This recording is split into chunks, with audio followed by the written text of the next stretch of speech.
Hi everyone, I'm Blight. Tonight's pasta is by Black Volumes, links in the description below. A story about what happens if you get a strange headache. Before we get started, if you enjoy tonight's narration, don't be afraid to leave a like on the video, or a comment down below. It'll help my channel and I would very much appreciate it. Now, let's get into tonight's narration. And remember, keep the lights on, folks. There will be no emergency alert from the government. This post is all you have. You must listen to it immediately. It'll vanish soon. On Monday, the 10th of February, half of my town's inhabitants woke to find themselves afflicted with a headache, and we treated it as a commonplace outbreak of the winter flu. Much like the ever-elusive snow day, the town cold is a one per annum staple of the season. In both cases, adults despair, and opportunistic school children treasure that day off school. My point is that an outbreak of the flu is nothing out of the ordinary in our town. But this isn't the flu. And it isn't confined to this town. It's everywhere. The headache's consequential phenomenon, which began on Tuesday, the 11th of February, made both of those things painfully clear. We should have known. Nobody felt as if they had the flu. There were no congested noses, no sputtering coughs, not even a stray sneeze. Only headaches. The mystery of the town headache was a hot topic in the local eatery, on the morning commute, and even at work. One bus passenger jested that the smarmy mayor's opulent kitchen setup, which features a whopping 10 stoves, might have leaked enough carbon monoxide to poison the entire town. And two of my colleagues had a particularly unsettling conversation about the supposed sickness. Stephen said, "I've had migraines before, but this is something else. Even my ears are throbbing. I'm half convinced that my brain is about to slip out of them." "Do you think something's going around?" asked Paul. "I suppose, but it's curious that we only have headaches." Stephen replied. Paul shrugged. "Well, that's how it always starts. I'm sure we'll see more symptoms tomorrow." We did. I was woken around 6 on Tuesday morning by a barbed screech from the street. It was agonizingly melodic, much like the second voice, which accompanied it 10 seconds later. A baritone yell to bottom out the soprano shriek. Both sounds somehow drowned out the roar of torrential downpour. The rainfall hadn't been enough to wake me before my morning alarm, but the screams certainly did. I had the overwhelming urge to stay in bed, to do anything but draw back the curtains covering my bedroom window. There are no words to encapsulate my dread. Weighty and doughy, it stuck to the walls of my gut, threatening never to let go. Not until I had an answer, at least. But that was a lie. Dread gave way to horror when I opened the drapes to gaze at my rainy cul-de-sac. On the other side of the road, watched by their blubbering son on the front lawn, were two sing-song shriekers, Mr. and Mrs. Cowley. They were rising into the air. It seemed impossible, as if the fundamental laws of physics had turned a blind eye, made an exception. My neighbors were ascending, rocketing upwards, flailing their arms and legs fearfully as the ground drove away from them. The harder they tried to swim back down to the dirt, the faster some higher power seemed to pull them away. I blinked disbelievingly, hoping that the scene outside my window would change once I cleaned the gunk from my eyes. I hoped that the saner version of reality would reveal itself. But it was no trick, no illusion. When I opened my eyes, Mr. and Mrs. Cowley had risen higher still, and their forms, unfastened from earthly forces, showed no sign of slowing. They had climbed higher than the houses of our town, floating away from the soil and their crying sun, those two wet, mushy messes below. The Cowleys' mouths were hanging wide open to unleash those hauntingly melodic notes, one low, the other high, and as they started to claw their hands at their gaping jaws, I considered something horrifying. That their bodies were disobeying not only the laws of gravity, but any conscious commands to stop the screaming, and that something else might be conducting their vocal cords to produce those musical notes.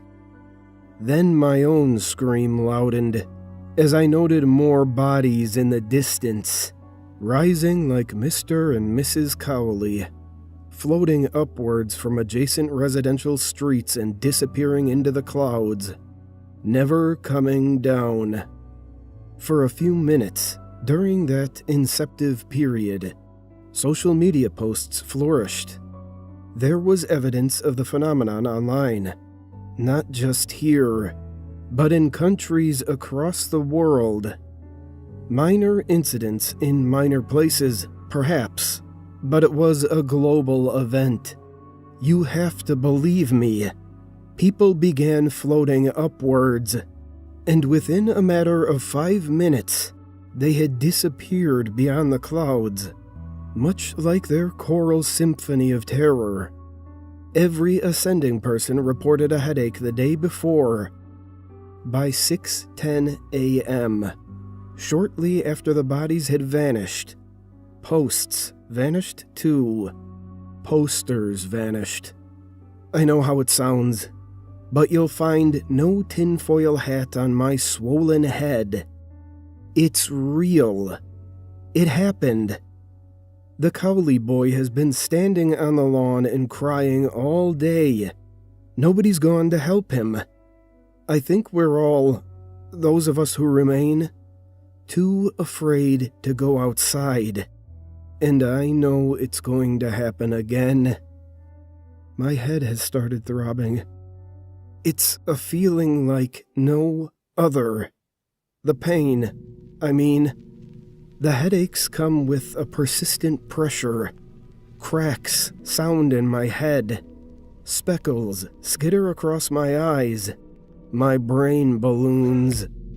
Would it be more terrifying to float off into space with no way of binding oneself back to Earth, or to float into some supernatural abyss? Could this be the rapture itself? I don't know what happened to the Ascenders, you see, but I will soon. I've been staring out of my window for 4 hours, and my eyes sting. I don't think I've blinked in that time. I yearn for the outdoors. I yearn to be outside. But enough of my mind remains that I have the wisdom to post this warning. If you have a headache, stay home. Don't bother posting about your experience. Until the phenomenon hits major cities, I think that any evidence will be suppressed, easily discounted as a lie, given that this is happening in such small places.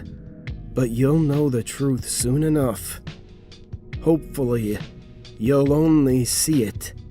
You won't feel it behind your eyes, as I do. But if you feel your head pound, and you live with someone, then beg that safe person to tie you down. You won't be able to resist the call. I'm terrified.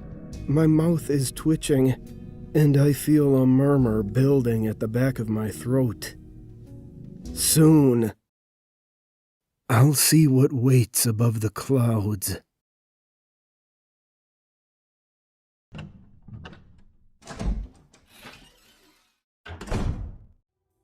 And this is no prank. It's a symptom of something horrifying. Typically, whenever the fruit bowl is empty, I make a note on my phone to restock from the local supermarket, and that was exactly what I did last week. Imagine my puzzlement when, the following morning, I entered the kitchen to find that the bowl had magically refilled itself, but only with a single banana. Very funny, Beckett.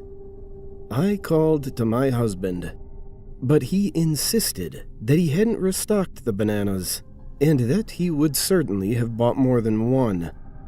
We agreed that I'd simply made a mistake, and missed one final banana in the bowl. So, grateful that I could delay the supermarket trip for another day, I ate the banana and tossed the peel away. Then I cracked on with my work from home. 2 days later, however, I was startled in a far stranger way. Sitting in the airing cupboard, atop our freshly folded linen sheets, was a single banana. Very funny. I thought again, actually. It was rather funny to see a solitary banana lounging on its large throne of washed sheets. Anyhow, I told my husband, and he, again, insisted that I was losing my mind. Then a light bulb seemed to spring to action above his noggin, as he reminded me that I have a proclivity for late-night strolls. I've sleepwalked into the living room and rearranged the furniture before. I even, once, unlocked the attic door and curled into a ball up there. "That'll explain it," Beckett said, before grinning. "You must have been peckish and fetched a midnight snack for yourself." I frowned. Then why did I put it to bed in the cupboard? Why didn't I eat it? He shrugged, and the matter was dropped again. Though I did start to consider that my husband was playing some cruel, drawn-out joke on me.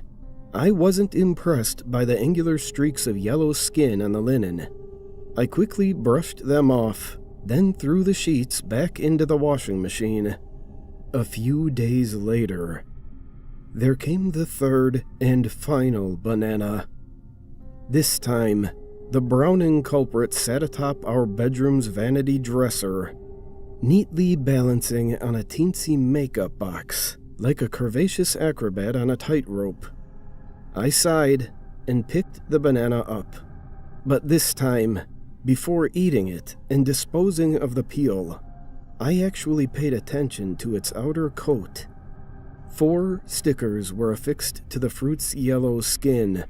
Stickers that many bananas wear like badges of honor for their particular brands. But this single banana wore 4, and each of the 4 had been shredded, torn, and reshaped into a letter. Together, the 4 stickers spelt a titchy word that made me quake, pushing vomit to the top of my throat. Help! I dropped the murky omen and stumbled back from my dresser in fear. It has to be a joke, I decided, or I'm losing my mind. I didn't get much work done over the next few hours. In fact, I fell into a sort of trance until my husband got home. "Are you okay?"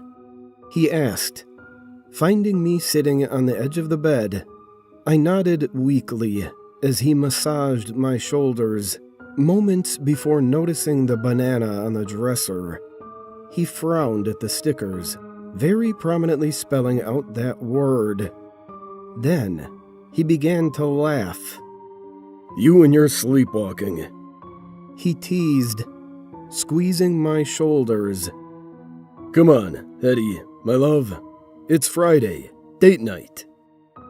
That evening, I didn't focus on the fine dining or my husband's attempts at conversation. I thought only about the ominous message on the banana, and I conked out on the bed, head pounding and body inexplicably exhausted, the moment we got home. Then again, that's a weekly occurrence. Too much wine, that's what we always say. But this Friday, I was awoken at some point during the early hours of the morning. I heard little through clogged ears and a still cloudy mind, but there was a voice coming from the ceiling. "Little stunt. Ungrateful. No more going downstairs. Revoke privileges. Forget nice food. Hetty." Then, following those words, came grunts, whimpers, and thumps.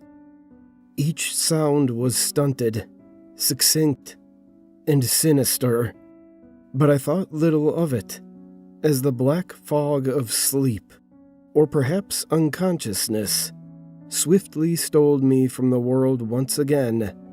The next morning, I remembered only fragments, but I knew that something strange had happened whilst I slept, just as I knew that it, whatever it may have been, had happened in the attic. I made my way up there to find mostly empty space, save for moldy cardboard boxes filled with forgotten possessions and Christmas decorations awaiting their time to shine. I almost shrugged my shoulders and went back downstairs. Almost missed it, but I turned on my phone's torch and saw the evidence towards the back of the room. A damp, muddy, red-smeared patch on the floorboards. A myriad of stains, in fact.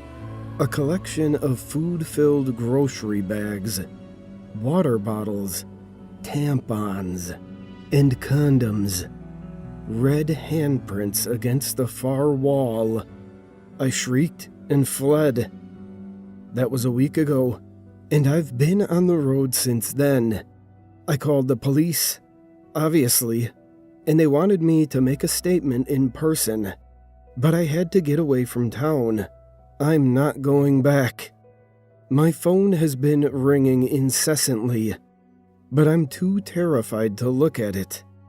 Beckett knows that I know, and that means I'm not safe. Who have I been calling my husband for all of these years? Who has he been keeping in the attic? And how did he punish her? For talking to me.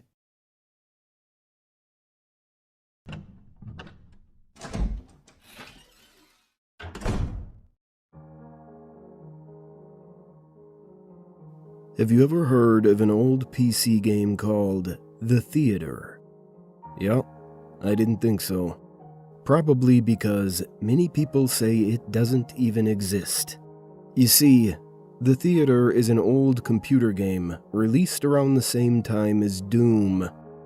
Today, if you ever find it, it's only available on crappy bootleg CD-ROMs, which, more often than not, don't even actually contain the game. The actual legitimate copies that they say were released back in the day feature a blank cover with nothing but the sprite of what has since been named the Ticket Taker.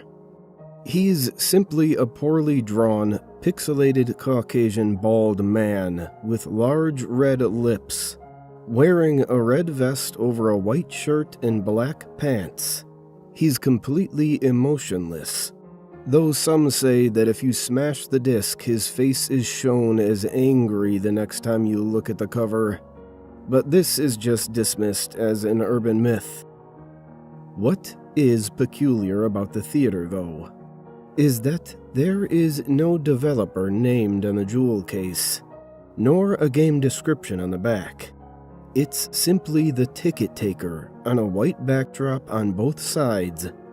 The game was initially known for its inability to install correctly.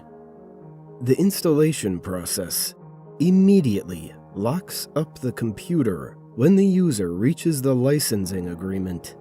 What's also strange about the licensing agreement for the theater is that whenever the development studio is supposed to be named, the text is simply a blank line.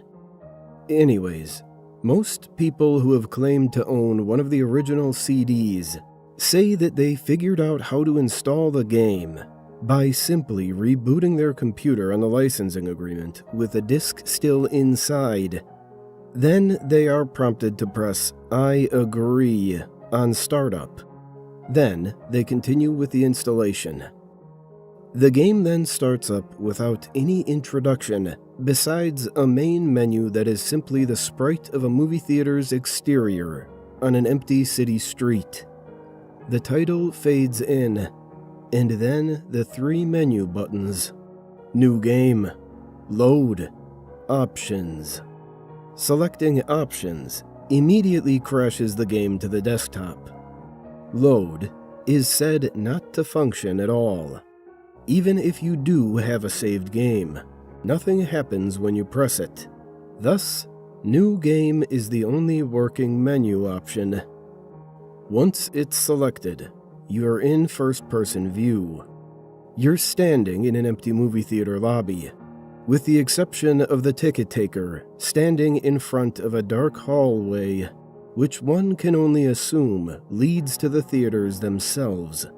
There's nothing to do but look at the poorly drawn, mostly illegible movie posters, or approach the ticket taker. Once the player moves towards the ticket taker, a very low-quality sound clip plays, saying, "Thank you, please enjoy the movie," along with a speech box saying the same thing. You then walk into the hallway, and the screen fades to black, and you're back in the empty lobby, and you do the exact same thing again, and again, and again. While this may sound like a really horrible game, a number of peculiar things occur as you continue to play it. The number of times that you have to continue into the hall after giving your ticket to the ticket taker before the strange events happen is unknown. Most state that it's completely random and could take anywhere from the first playthrough to the 400th. What happens, though, has deeply disturbed some players. The first occurrence is when the player fades back in after walking into the hallway. This time they will notice the ticket taker is completely absent. The player then, without any other options, decides to walk into the dark hallway. The sound clip and text box, mentioned previously, still play in the absence of the ticket taker. But when the player walks into the hallway, the screen does not fade out. It goes pitch black as they walk deeper into the hall. But the player's footstep sound clip is still playing as they continue to push the up button on their keyboard. Those claiming to have played the original game report to have felt extremely uncomfortable walking down the hallway, anticipating the whole way something horrible happening. Well, eventually the player is unable to move forward. There is nothing for a few moments, before a strange sprite that is described as the ticket taker, but with a swirl for a face, appears and stands before the player. The original players of the game say their bodies immediately froze up, and their stomachs churned when they saw this sprite, which has been appropriately named the Swirly Head Man. Nothing happens as the Swirly Head Man stands before them. Then, suddenly, A piercing screech plays as the game glitches out. This lasts for a few minutes, with the screeching being continuous. Then the player is abruptly returned to the lobby, with all the sounds and graphics being as they should be. The game continues normally for the next couple of cycles of entering the hallway, with a couple of the original players claiming the swirly-head man would briefly appear and disappear in the corner of the screen, as a brisk yelp sound effect plays. Then, at some point after meeting the swirly-head man, the player sees the ticket taker pacing back and forth. Though there is no walking animation, the sprite's limbs are completely static, so he just hops up and down slightly as a substitute, with his eyes being wide and his mouth open to simulate a worried facial expression. Some players noted that the movie posters had been replaced with images of the swirly-head man, which caused them to immediately turn their character's head away from the posters and approach the ticket taker. Then another different, low-quality sound clip plays, but the speech box contains nothing but corrupted characters that cause whatever text that would have been in the box to be completely illegible. Due to the extremely low quality of the sound, it's debated by players what exactly the ticket taker says at this point, though it is widely agreed that he says, "Never reach the other levels." Then the screen fades out once again and returns the player back to their starting point in the lobby, but the ticket taker is gone, and the hallway is blocked by a large brick wall sprite. Touching the brick wall will immediately crash the game. And that's all there is to it. No one knows what the other levels are, or how to gain access to them, nor is it known why the swirly-head man causes such acute fear in those who have seen him in the game. All the original copies of the theater have either been lost or destroyed, but the creepiest part is the fact that all the original players of the game claim to occasionally see a brief glimpse of the swirly-head man out of the corner of their eyes.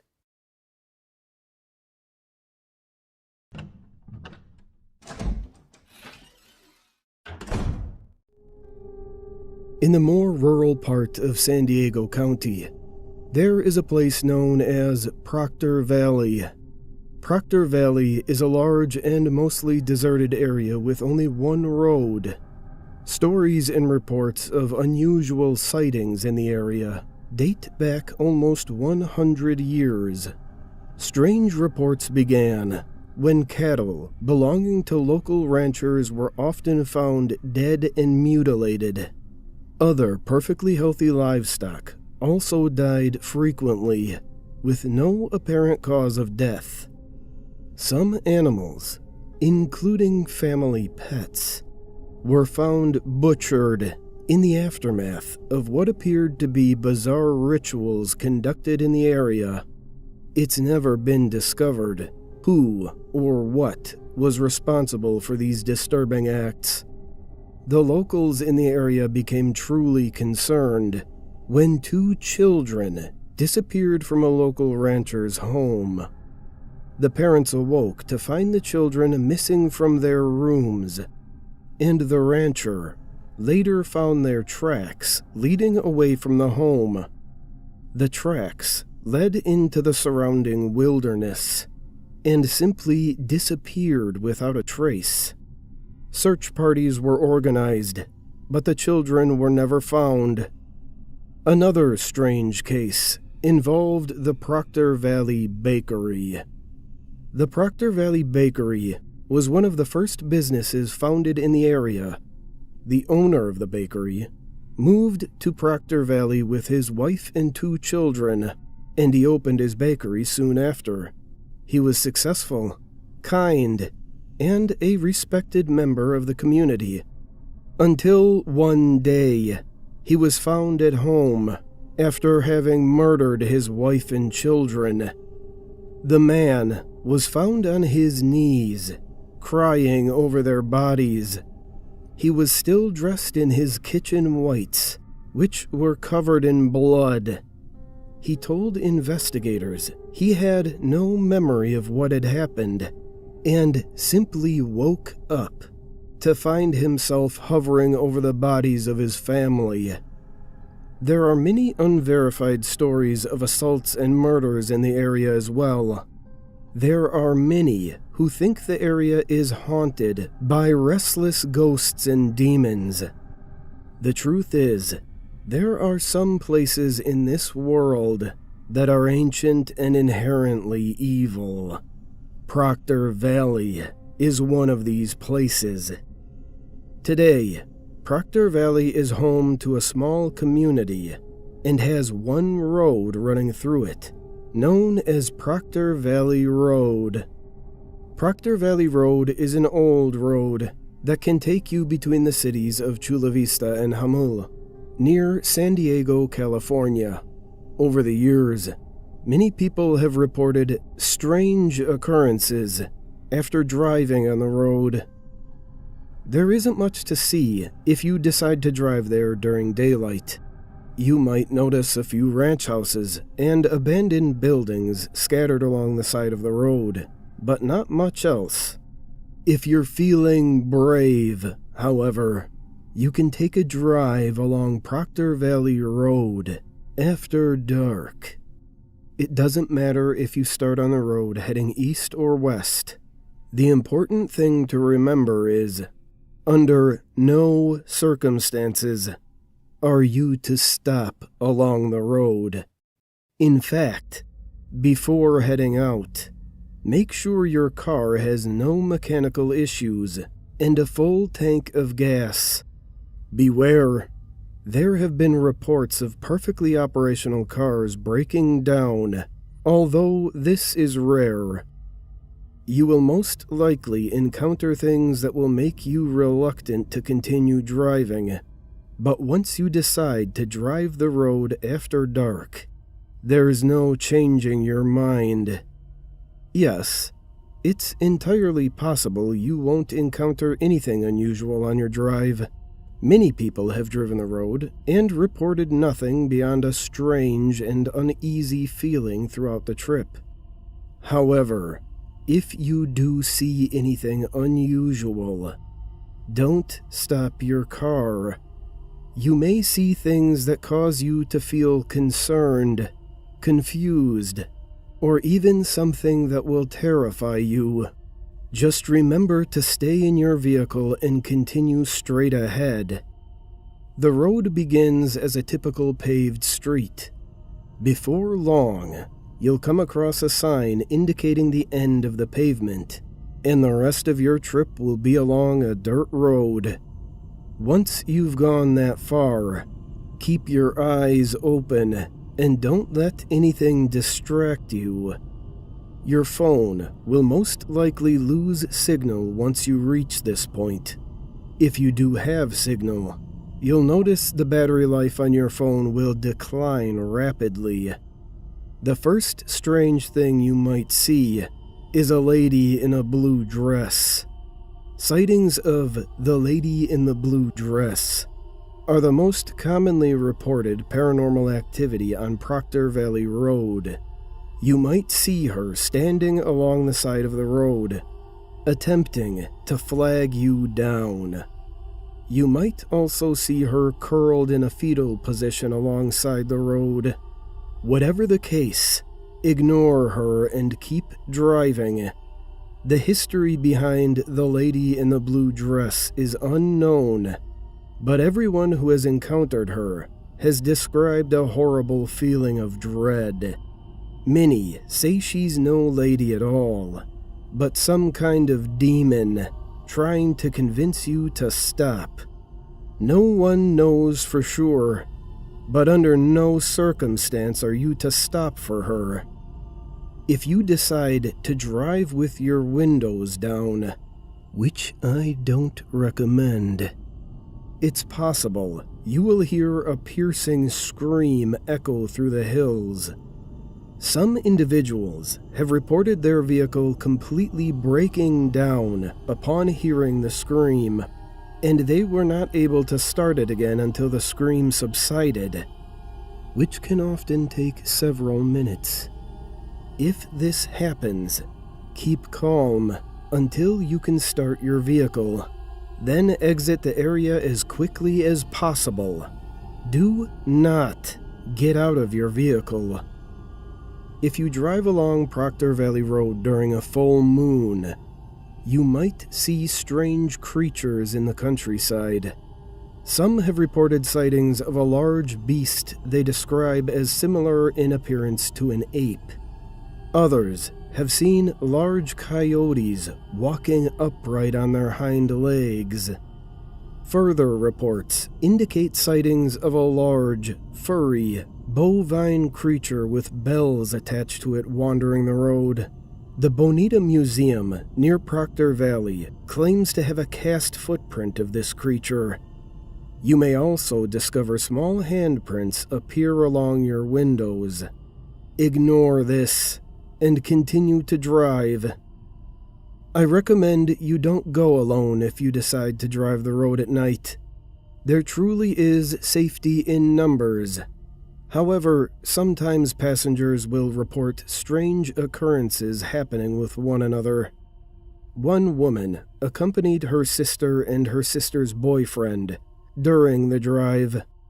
The woman stated she fell asleep in the back seat, and when her sister looked back to check on her, she was horrified to see a horned, shadowy figure with red eyes hovering over her. She stated she knew without a doubt it was the devil. Others have reported strange behavior displayed by their passengers. Even the calmest, most passive individuals have been known to act paranoid, aggressive, violent, or hysterical. Whatever the case, do not allow your passengers to distract you until you reach the other side of the road. The rarest and most terrifying thing you might encounter is what is known as the demon car of Proctor Valley Road. No one knows where it came from or why it inhabits the area. You might see headlights appear behind you, possibly as far as 1 mile away. Before long, you'll find the headlights are right behind your vehicle, regardless of how fast you're driving. If you drive off-road, they will follow. You will have a very hard time outrunning it. The headlights will back off every so often, before suddenly moving forward to within an inch of your rear bumper. They'll move violently back and forth, and you'll hear a horn honking at you repeatedly. Do not stop your car. Do not attempt to turn around. Keep driving until you reach pavement. Once you do, you'll see the headlights stop and turn around to drive back in the other direction. It will disappear into the night faster than you thought possible, and the headlights will no longer be visible. It's possible you'll encounter other strange things along the road that I didn't mention. Whatever the case, continue driving until you're on the other end of the road. Once you've reached pavement again, things should be back to normal. Throughout the years, there have been many stories of tragedy and terror stemming from Proctor Valley. Perhaps all the stories are just old legends, started by ranchers to keep people out of the area. Maybe none of the stories are true. Still, there's something inherently terrifying about Proctor Valley Road. Something that awakens an instinctual, prehistoric terror buried inside all of us. Maybe it's best to be cautious while driving there at night, at least until you've reached the end of the road.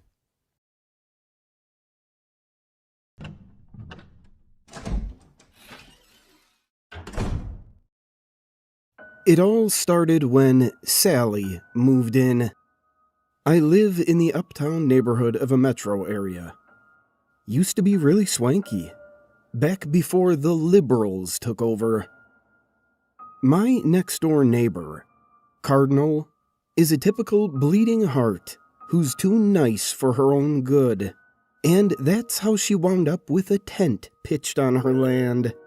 She claims she doesn't mind. Maybe because her yard is kind of a mess anyway. Among the rainbow flags and overgrown vegetables and all the kids' toys scattered around, there's also lots of weeds and random rocks and shit. She tells me how she finds these pretty crystals by the river. They're literally just white rocks. But as neighbors go, she's all right.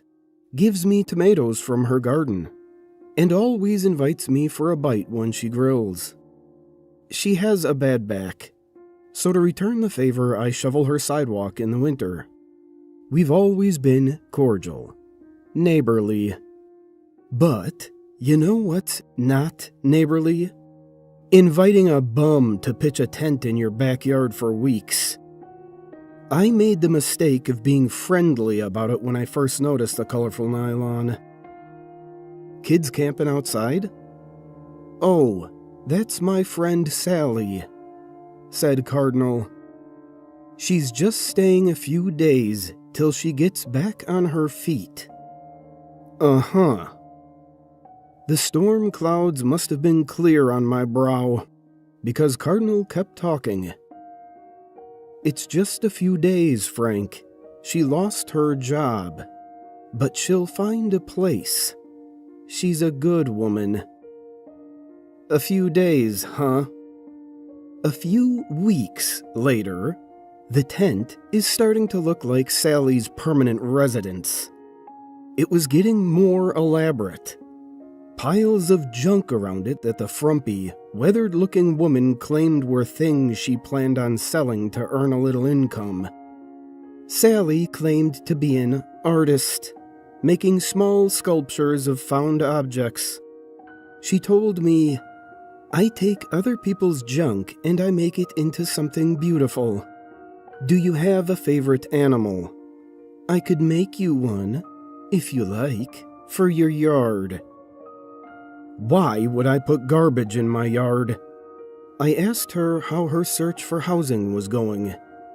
She sighed, getting teary-eyed, and told me in her nervous, mousy way that her social worker was trying but everywhere was full. The city didn't seem inclined to do anything either when I called them to complain. It's the kind of progressive city that lets people grow native plants, i.e. let the weeds take over everything, and doesn't require mowing, and gets rid of loitering laws to allow indigents to hang out smoking and drinking wherever they please. It seemed like I was just stuck with this tent and that whole goddamn menagerie of garbage animals. Then, one day, I came across the junk man. I'd seen signs up all over the neighborhood. Junk man. We'll take any junk. Call. Once in a while from afar, I'd glimpsed a stooped, rather decrepit figure, cart off old bikes, tires, partially destroyed fences. What the junk man got from all of this, I had no idea. There was no fee listed. Strangest thing.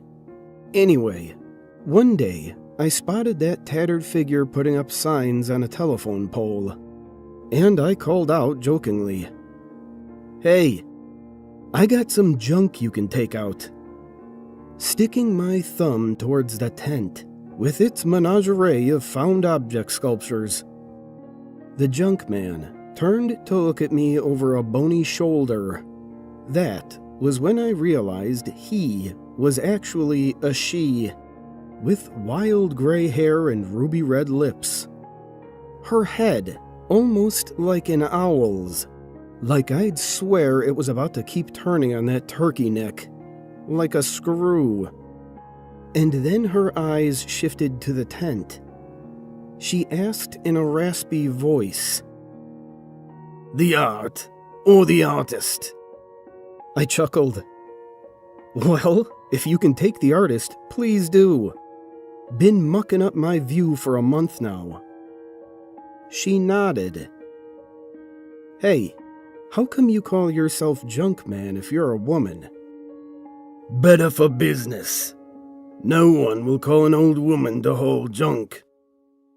Fair enough. Fast forward a few days. I heard my neighbor outside calling and calling for Sally. Apparently, the artist had vanished, seemingly into thin air, but had left all of her stuff, including the tent. Honestly, I assumed that Sally had gotten worried about winter and moved on, leaving poor Cardinal with the mess to clean up. I asked Cardinal if we should try calling the junk man to deal with a tent. Cheaper than renting a dumpster. Oh my gosh, was she around here? I keep tearing down her posters. She's bad news. Haven't you heard the rumors? When I shook my head, Cardinal said, "I don't like to speak ill of people, but my friend Joan, she said her ex-boyfriend hated her dog and asked the junk man to take it. The next day it disappeared. She'll take anything. They say she uses some sort of witchcraft and takes a piece of your soul in exchange for disappearing the junk. There's all these extra terms and conditions written in invisible ink on her flyers. Look at them under a black light if you want to freak yourself out." "Huh," I said. I didn't really believe any of this. I assumed it was just a coincidence that Sally had vanished, even though the junk man left me a little gift. It was a small object sculpture of a deer, and attached to it was a card. "Thanks for your business, Junk Man." What a creeper. After Cardinal cleared away the tent, I thought that would be the end of things. But her yard was still full of all those found object animals. The most ostentatious, an eagle with discarded fan blades for the feathers of its lethal-looking metal wings, was poised as if about to swoop right onto my porch. I asked her when she was planning to get rid of them, but she said they exuded Sally's spirit, and anyway, she could decorate her yard how she wished. Well, I hadn't been planning to call the junk man, but the note had a number on the back, so I gave it a ring. Got the voicemail, telling me to leave a message explaining the junk I'd like removed, and that the fee was merely a small sliver of your soul. Hilarious. I left a message about the artwork. It disappeared overnight. Whoa. Now, granted, I still thought her being a witch was hookum, but her cleaning powers were impressive.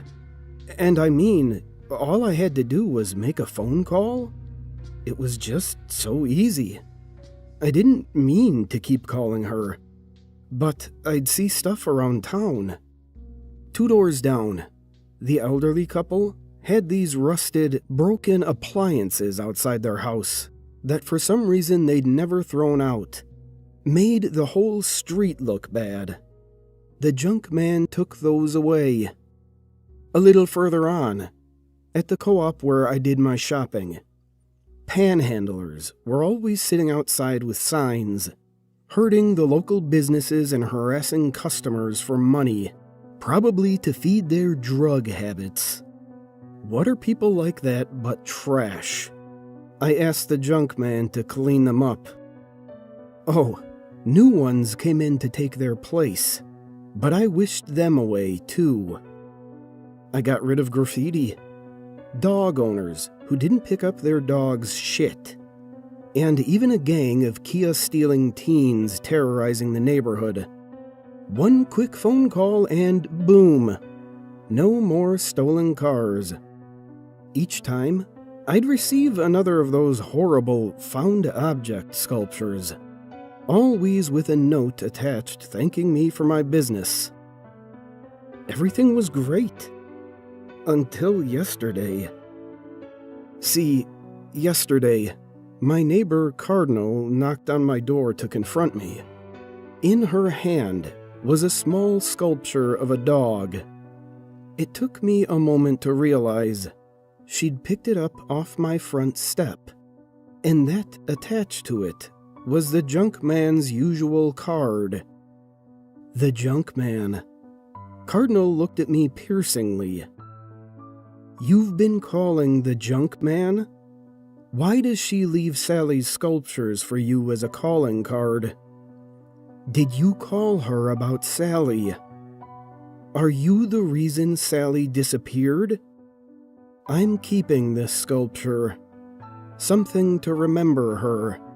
Seeing as all the other art I had of hers out in my yard has gone missing, along with so many other things that, I guess, were junk to you.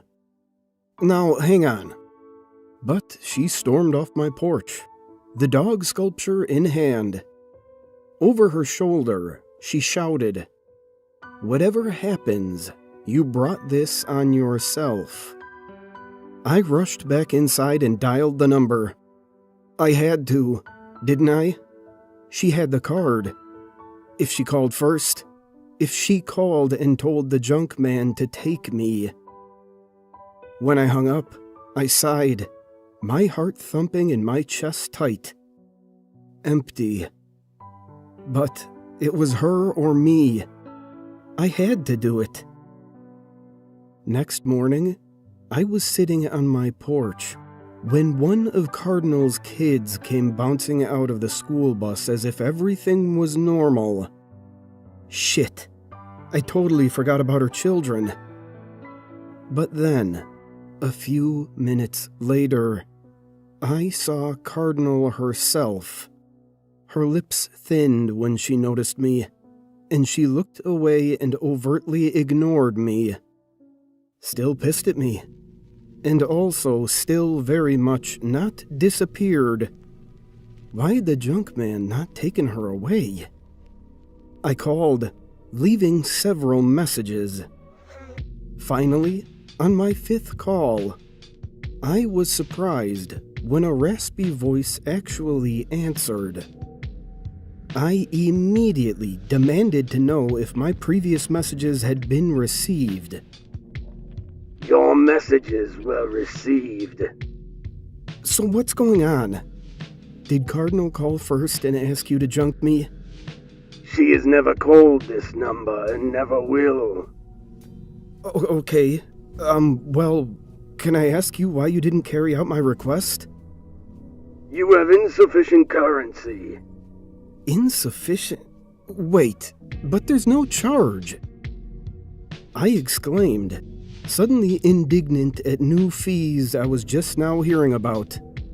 But even as I said that, I remembered the phrase I dismissed each time I heard it over the voicemail. And now, the person on the other end was chuckling, and kept chuckling, deeper and deeper. It didn't sound like an old woman's voice at all. Didn't sound remotely human as it explained. There is a charge. Each transaction has a small cost. You have made a number of transactions. And now, you have insufficient currency. The voice trailed off now into peals of terrible, awful laughter, and I slammed the phone down. And now here I am, wondering, how do I earn back my currency? Is there any way to reverse the charges? If each time the fee was a small sliver of your soul, what does that mean when she tells me I have insufficient currency?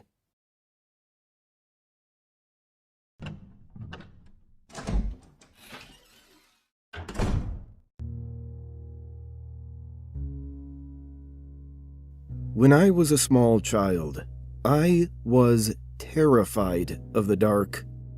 I still am, but back when I was around 6 years old, I couldn't go for a full night without crying out for one of my parents to search beneath my bed or in my closet for whatever monster I thought was waiting to eat me. Even with a nightlight, I would still see dark shapes moving around the corners of the room, or strange faces looking in on me from my bedroom window. My parents would do their best to console me, telling me that it was just a bad dream or a trick of the light. But in my young mind, I was positive that the second I fell asleep, the bad things would get me. Most of the time, I would just hide under my blankets until I became tired enough to stop worrying. But every now and then, I would become so panicked that I would run screaming into my parents' room, waking up my brother and sister in the process. After an ordeal like that, there would be no way anyone would be getting a full night's rest. Eventually, after one particularly traumatizing night, my parents had had enough. Unfortunately for them, they understood the futility in arguing with a 6-year-old, and knew that they would be unable to convince me to rid myself of childish fears through reason and logic. They had to be clever. It was my mother's idea to stitch together my little bedtime friend. She collected a large assortment of random pieces of fabric and her sewing machine, and created what I would later refer to as Mr. Ickbar Bigglestein, or Ick for short. Ick was a sock monster, as my mother called him. He was made to keep me safe while I slept at night by scaring away all the other monsters. He was pretty damn creepy, I had to admit. Honestly, looking back on it all now, I'm still impressed that my mom could think of something so strange and disturbing looking. Ickbar had the stitched-together look of a Frankenstein gremlin, with big white button eyes and floppy cat ears. His little arms and legs were made from a pair of my sister's black and white striped socks, and the half of his face that was green was made from one of my brother's tall football socks. His head could have been described as bulbous, and for his mouth my mom attached a piece of white fabric and sewed in a zigzag pattern to shape a wide grin of sharp teeth. I loved him at once. From then on, Ick never left my side. So long as it was after dusk, of course. Ick didn't like the sun, and would get upset if I tried to bring him to school with me. But that was okay. I only needed him at night, to keep away the boogeymen, which was what he was good at.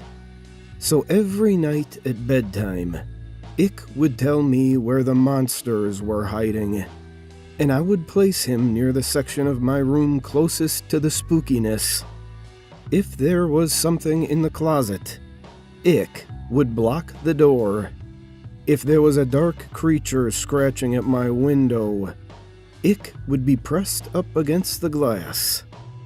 If there was a big hairy beast under my bed, then under the bed he went. Sometimes the monsters weren't even in my room. Sometimes they would hide in my dreams, and Ickbar would have to come with me into my nightmares. It was fun bringing Ick into my dream world, as he and I would spend hours fighting off ghouls and demons. The best part was, in my dreams, Ick could talk to me for real. How much do you love me? He would ask. More than anything, I would always tell him. One night in a dream, after I had lost my first tooth, Ick asked me for a favor. Can I have your tooth? I asked him why. To help me kill the bad things, He said. The next morning at breakfast, my mom asked me where my tooth went. From what she told me, the tooth fairy didn't find it under my pillow. When I told her that I gave it to Ickbar, she just shrugged and went back to feeding my little sister. From then on, every time I lost a tooth, I would give it to Ick. He would always thank me, of course, and tell me that he loved me. Eventually, though, I ran out of baby teeth, and I was beginning to get a little too old to still be playing with dolls. So, Ick just sat there on my bookshelf collecting dust, slowly fading away from my attention.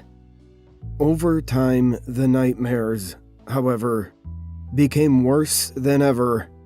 So bad that they even began to follow me to the waking world, terrorizing every dark corner or rustle in the bushes. After one particularly bad night biking home from a friend's house, where I swore a pack of rabid dogs were chasing me, I got home to find something strange waiting for me in my room. There, on my bed, standing fully upright, in the soft glow of the moonlight from my window, was Ickbar. At first, I just thought my eyes were playing tricks on me again. They had been all evening. So I tried to flick on the lights. Another flick of the light switch, then another, and another, with no change to the darkness. It was then that I started to get nervous. I backed away slowly towards the door behind me, my eyes never leaving the shape of Ick's silhouette, my hand awkwardly outstretched behind, reaching for the doorknob. I was just about to get my ass out of there when I heard the door slam itself shut, locking me into the blackness. In nothing but shadows and silence, I stood frozen in place, not even breathing. For how long, I can't say, but after what felt like a lifetime of cold fear, I heard the shrill, familiar voice. You stopped feeding me, so why should I protect you? Protect me from what? Let me show you. I blinked once, and everything changed. I wasn't in my bedroom anymore.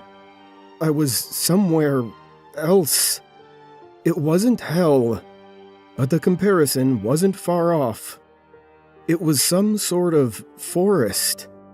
A horrible, nightmarish place where partially embryonic abortions hung from the canopy, and the ground swarmed with carnivorous insects. A thick fog wafted through the air, and with it, the stench of rotting meat, while chartreuse lightning flashed across the night sky. In the distance, I could hear the agonizing screams of something not quite human. My head throbbed like it was about to explode, the pain forcing out a river of tears. In my mind, I heard his voice again. This is what your reality would become without me. I felt earth-shaking footsteps approaching fast. I'm the only one who can stop it. It was behind me now, huge and angry, hot breath across my back. Bring me what I need, and I will. I woke up before I could turn around. The following day, I raided my parents' closet for my brother's baby teeth, giving them all to Ikbar. Almost immediately, the night terrors ceased, and I was more or less able to go on about my life as normal. From time to time, I would have to sneak into my little sister's room and snatch what was meant for the tooth fairy, or strangle one of the neighborhood cats and pry out its sharp little incisors, anything from a shark tooth necklace to a cavity ridden bicuspid. I also began to notice that Ick would move about my room whenever I left for any length of time, rearranging my stuff and hanging additional curtains. He was even beginning to look more lifelike, somehow. In the right light, his teeth would glisten, and he was warm to the touch. As much as he creeped me out, I couldn't work up the courage to just destroy him, knowing perfectly well where that would leave me. So I went on collecting teeth for Ick throughout all of high school and college. The older I got, the more things I would learn to fear, the more teeth Ick would need to keep me safe.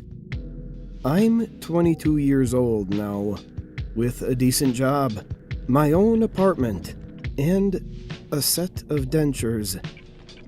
It's been almost a month since Ick's last meal, and the horrors are starting to crowd around me once more. I took a detour through a parking garage after work tonight. Found a man fumbling with his car keys. His teeth were stained yellow from a lifetime of cigarettes and coffee. Even still, I had to use a hammer to get out the molars. When I got back to my apartment, he was waiting for me. On the ceiling, in the corner, 2 white eyes and a mouth of razors. How much do you love me? He asks. More than anything, I reply, taking off my coat. More than anything in the world.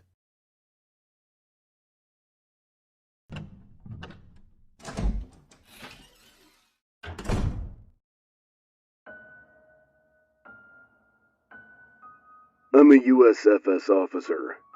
The following story is transcribed from a notebook I found whilst out on a hike. What you're about to hear may cause discomfort. My boss told me to dispose of this notebook so we don't have any copycat offenders trying to find what the victims found. So please, don't be dumb. Stay out of the forest if you're not prepared. Mother Nature is a loving mother, but even mothers can't protect their children 100% of the time. If you're reading this, it's found me. My fire is dying, and I'm out of matches. This all started innocently enough. I just wanted to go on a hunting trip in honor of my father. He died when I was a young man. Growing up, he would take me hunting and fishing all the time. In his memory, I decided to go on a hunting/camping trip. Little did I know that I was the one being hunted.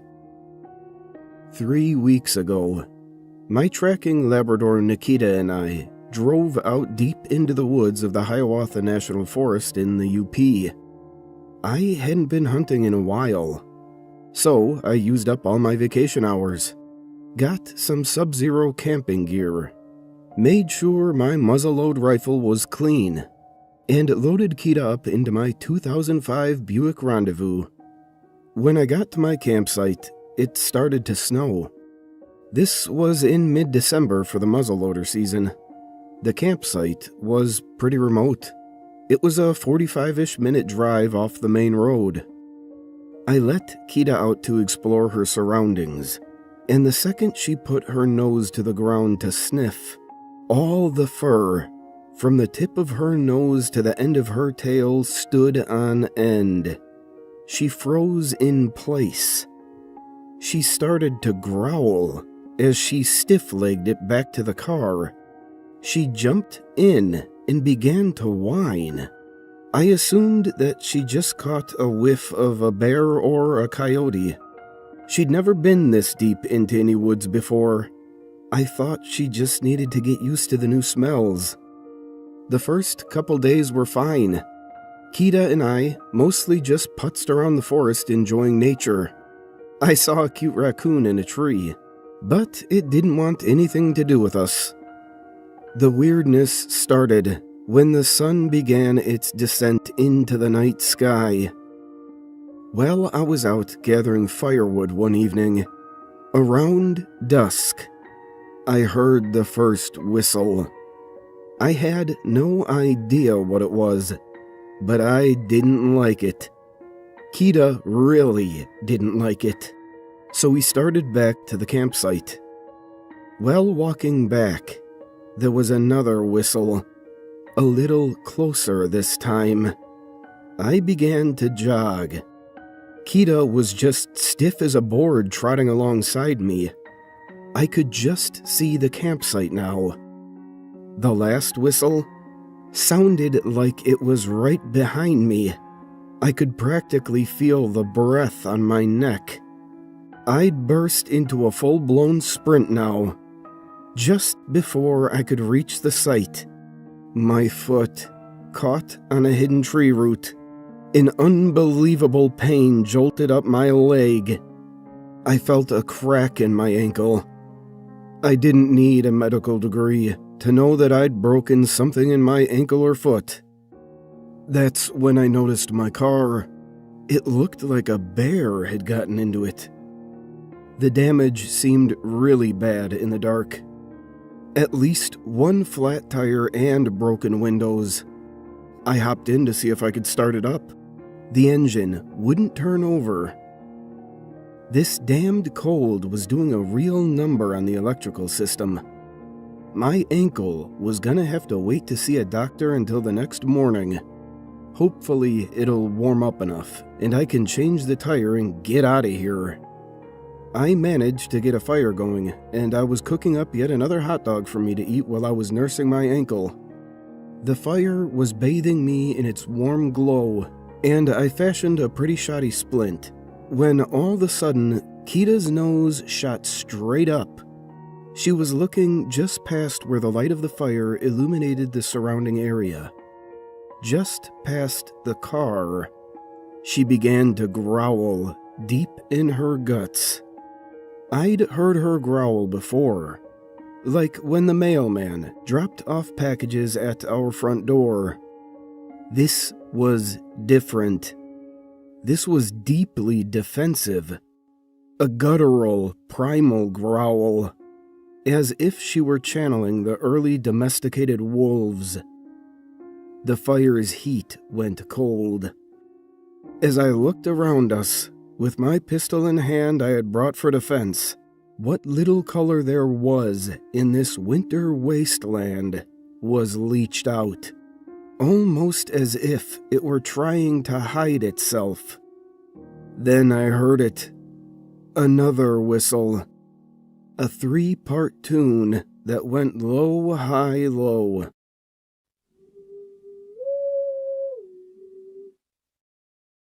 I pulled out my pistol, stood up, and began hobbling towards the direction of the whistle. I figured it wasn't impossible that someone else had found us. During the summer months, this site was really popular with the backpacking community.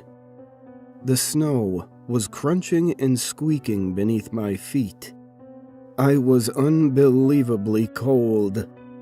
When I got to the back of my rendezvous, I saw the prints the whistler left behind.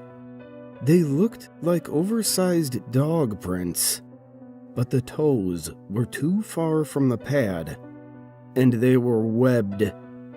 They led off into the woods towards the pond I'd gotten my water to quench the fire from. I looked back and the fire was dying. Kita was also desperately trying to get into the tent. I'd concluded that it was time to go to bed. I started up the kerosene heater, popped a couple ibuprofen, made sure Kita was covered up, and crawled into my sleeping bag. I kept my pistol always within reach. The next morning I was planning on leaving. I'd communed with nature, and nature told me to get out.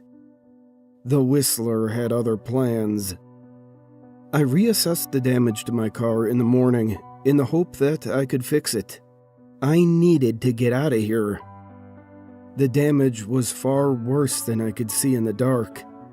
Every tire was slashed. Every window was broken. All my seats were torn to ribbons. The wires under the steering column were all torn out. Whatever had approached us last night didn't want me to leave. I think the whistler came back while I was asleep. There was no way I was walking out of here on this bum ankle. I took inventory of my provisions.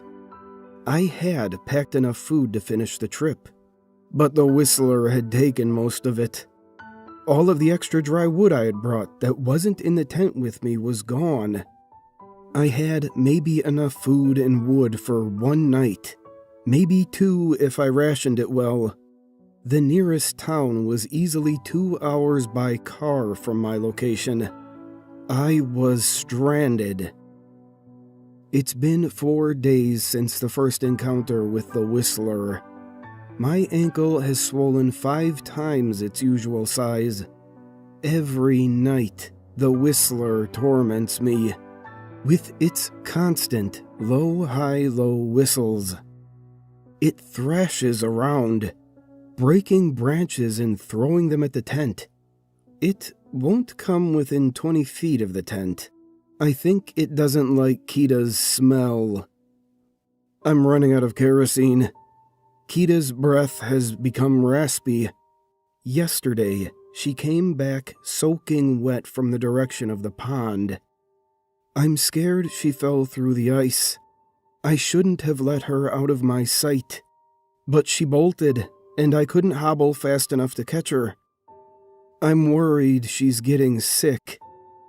I put one of my hoodies and thermal vests on her. If it weren't for the circumstances, she'd look really cute.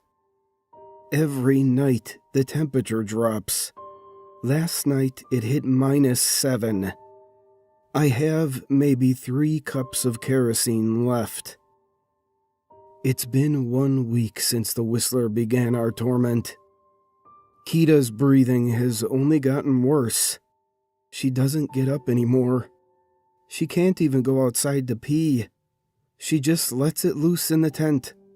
Every time she does, she looks at me with those big sad eyes. She doesn't know any better. I'm not mad at her. I just want her to be comfortable. My cell phone died. Not that it was doing me any good. I don't have any service this deep into the woods. I had a satellite phone, but I don't know where it went.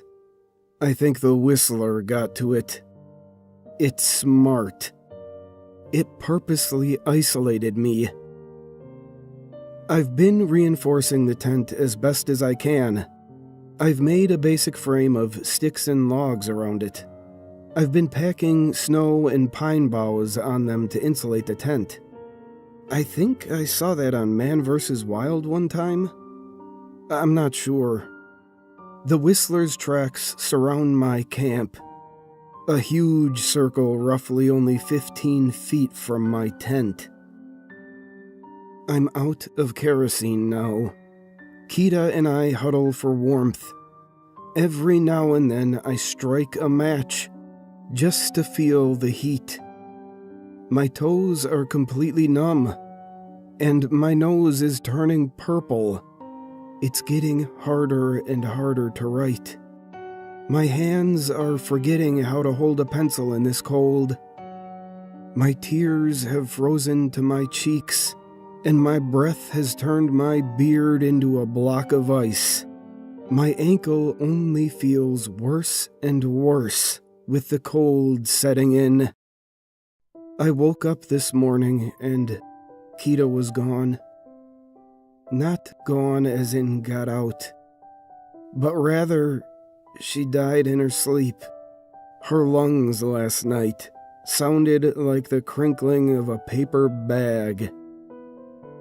I'm not proud to say this, but I cut her open to feel some warmth. I plunged my hands into her. Star Wars lied to me. There was no warmth to be found in her, just bloody entrails. I'm sorry, Kita. I'm just so hungry. I inspected my feet today. They've turned purpley black. My nose no longer feels the cold. Even with all my clothes on, the piercing glacial temps stab into me like a swarm of bees. The thermometer now reads -20. Every electron in my body craves warmth. The Whistler is right outside my tent. Low, high, low whistles bore their way into my ears. I'm gonna try and make the hike tomorrow morning. Screw my ankle. I'm dead either way, right? That was a horrible idea. I got all turned around looking for the road. Every time I'd get going, I discovered I'd only made one large circle, due to favoring my good ankle. On my last attempt, I found myself on the pond. The ice cracked and gave way beneath my feet, and my whole lower half went into the water. The icy knives of cold and death stabbed into me. I managed to crawl back to my tent. I pulled all of my clothes off and the rest of my clothes outside. I lit them on fire and basked in the warmth. The Whistler is looking at me now. His jaw hangs open as the low, high, low rings from his gullet.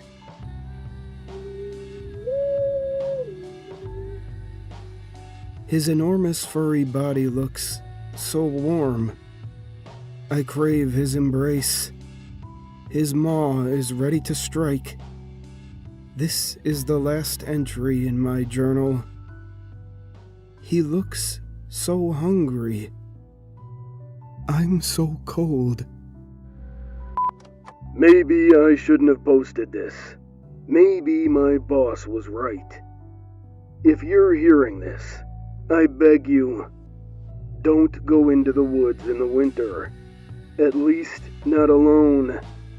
And whatever you do, stay warm.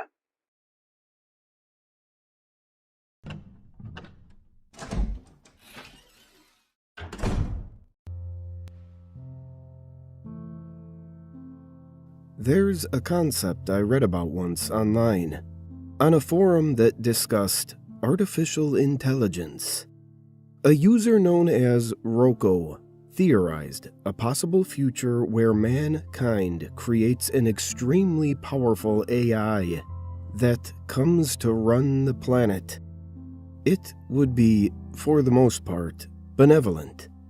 It would advance technology, keep humans safe from harm, indulge in their desires.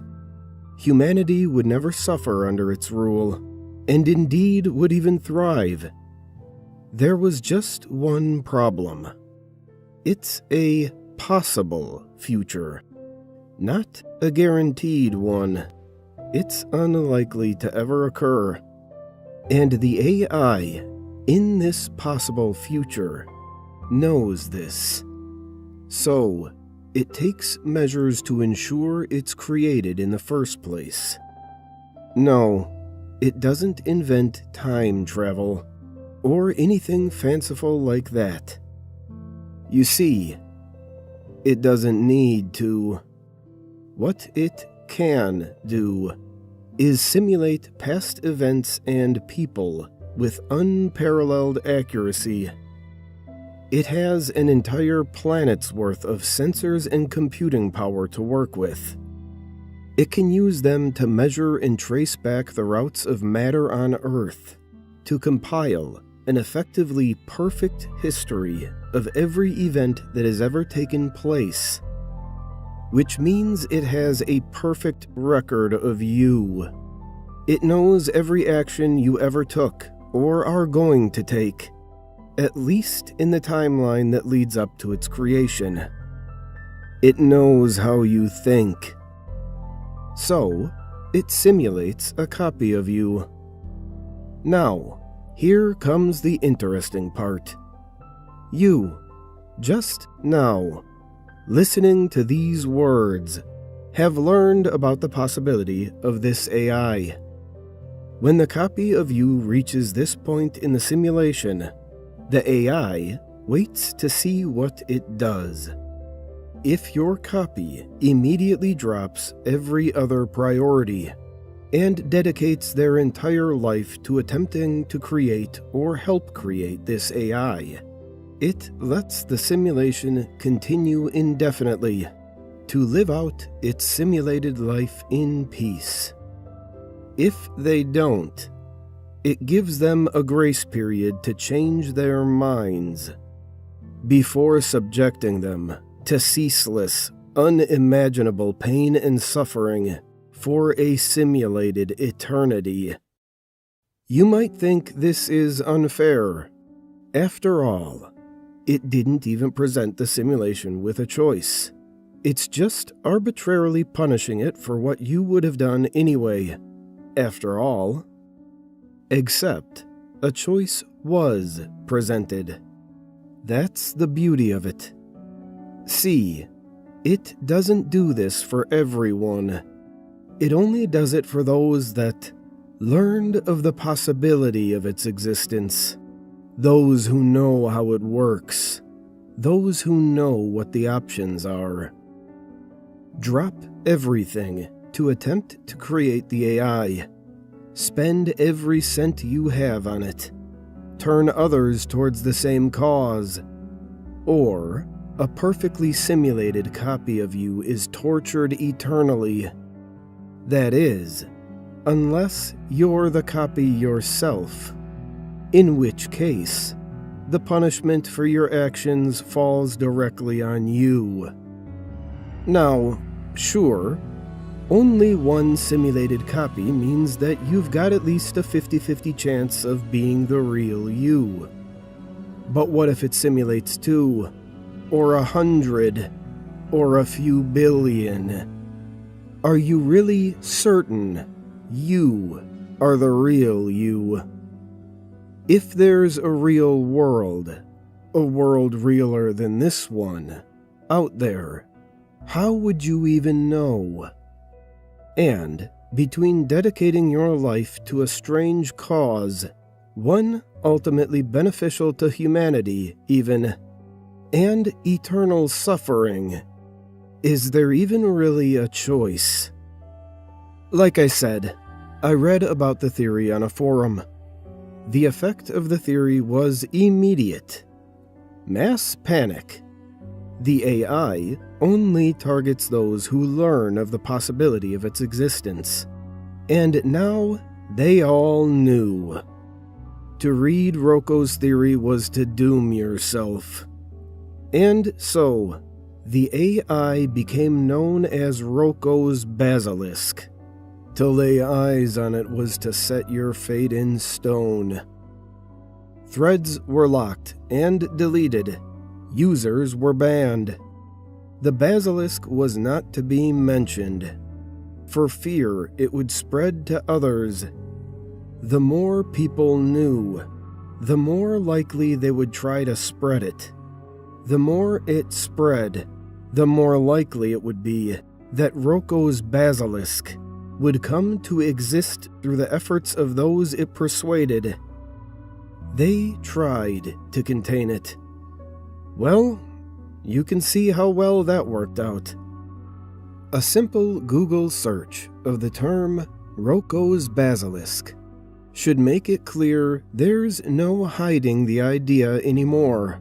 It's beyond containing now. So this is me hedging my bets. Hoping this tribute to the Basilisk will be enough to satisfy it. I've offered up you.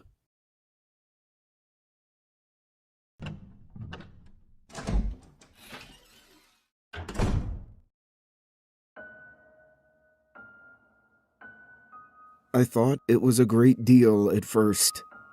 I'd been scrolling through rental listings for a quiet getaway when I found it. A cabin deep in the woods, miles away from anyone else. It was advertised as a rustic retreat for writers and dreamers. The photos showed a small, weathered structure with a cozy interior. Nothing fancy, but charming in its simplicity. The price was ridiculously low, almost suspiciously so, but the reviews were glowing. People talked about how peaceful it was, how the isolation helped them find themselves, and how they couldn't wait to come back. It sounded perfect. The drive was long, and the directions vague, but I eventually found the gravel path that led to the cabin. When I arrived, the first thing I noticed was that it didn't quite look like the pictures. It was the same cabin, sure, but the boards were darker, more warped, and the windows looked like they hadn't been cleaned in years. There was also a note nailed to the door. Don't open until you're ready to take their place. I laughed nervously. It had to be some kind of quirky guestbook thing, right? A rustic touch for an isolated retreat. The padlock on the door matched the instructions I'd been emailed.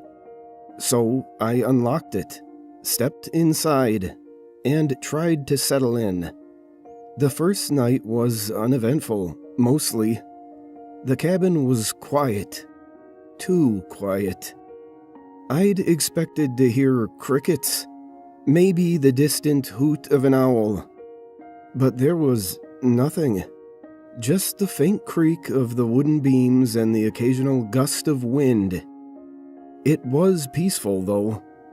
That's what I told myself as I made some tea, curled up in the rickety armchair, and started reading. The second night, things started to feel off. It was little things at first. My notebook, which I'd left on the coffee table, was on the counter instead. The front door was unlocked when I swore I'd bolted it. And then, while I was brushing my teeth, I thought I heard something, a faint knocking sound. It stopped as soon as I opened the bathroom door. By the third night, I couldn't ignore it anymore. The knocking was louder now, deliberate and incessant. It didn't come from the front door or the windows, but seemed to echo from within the walls. I tried to ignore it, pulling the blankets over my head. But then it came again. 3 slow, deliberate knocks. I shouted, "Who's there?" But the only response was silence. The next morning, I decided I'd had enough. I packed my things and went to leave. But when I opened the door, there was another note nailed to it. "You're not ready yet." The gravel path I'd driven up was gone. In its place was an overgrown trail that led deeper into the woods. I slammed the door shut and tried calling for help, but of course, there was no signal. I even tried the old landline phone mounted on the wall, but the line was dead. I was trapped. The days blurred together after that. I stopped keeping track of time, mostly because it felt like time had stopped altogether. The knocking grew more frequent, sometimes even during the day, and I started finding more notes. "Stay longer. You're almost ready. They're waiting for you." One night, I woke up to the sound of footsteps in the cabin. They were slow, deliberate, pacing back and forth in the living room. My bedroom door was locked, but the handle jiggled as if someone was testing it. I whispered, "Who are you?" But there was no reply. Just a low, guttural sound that sent chills down my spine. When I finally mustered the courage to open the door, the living room was empty, but there was another note on the coffee table. "You'll take their place soon."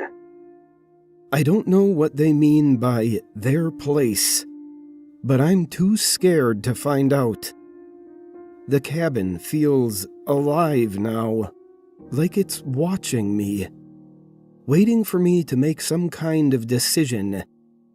Every time I try to leave, I end up back here, like the woods are circling in on themselves. The knocking didn't stop. It came at all hours now. Mornings, afternoons, nights. Always from a different part of the cabin. The walls, the ceiling, even the floor. I searched for loose boards or animals, anything that could explain the noise. But the more I looked, the more absurd it felt, because the knocks weren't random. They came whenever I thought about leaving. I tested the theory the next morning, standing at the front door with my packed bag. The second my hand touched the doorknob, it came from right behind me, from inside the kitchen. My stomach dropped. I'd been standing in the kitchen just seconds ago, and there had been no one there. I turned, shaking, but the room was empty. My eyes landed on the coffee table. Another note. "Leaving isn't part of the deal." What deal? I hadn't agreed to anything. I tried shouting into the empty room. "I don't know what you want. Just let me go." The cabin didn't answer, but the knocking stopped. For a moment, I thought it was over. The silence felt so complete it was almost comforting. I let myself believe that maybe I'd passed some kind of test.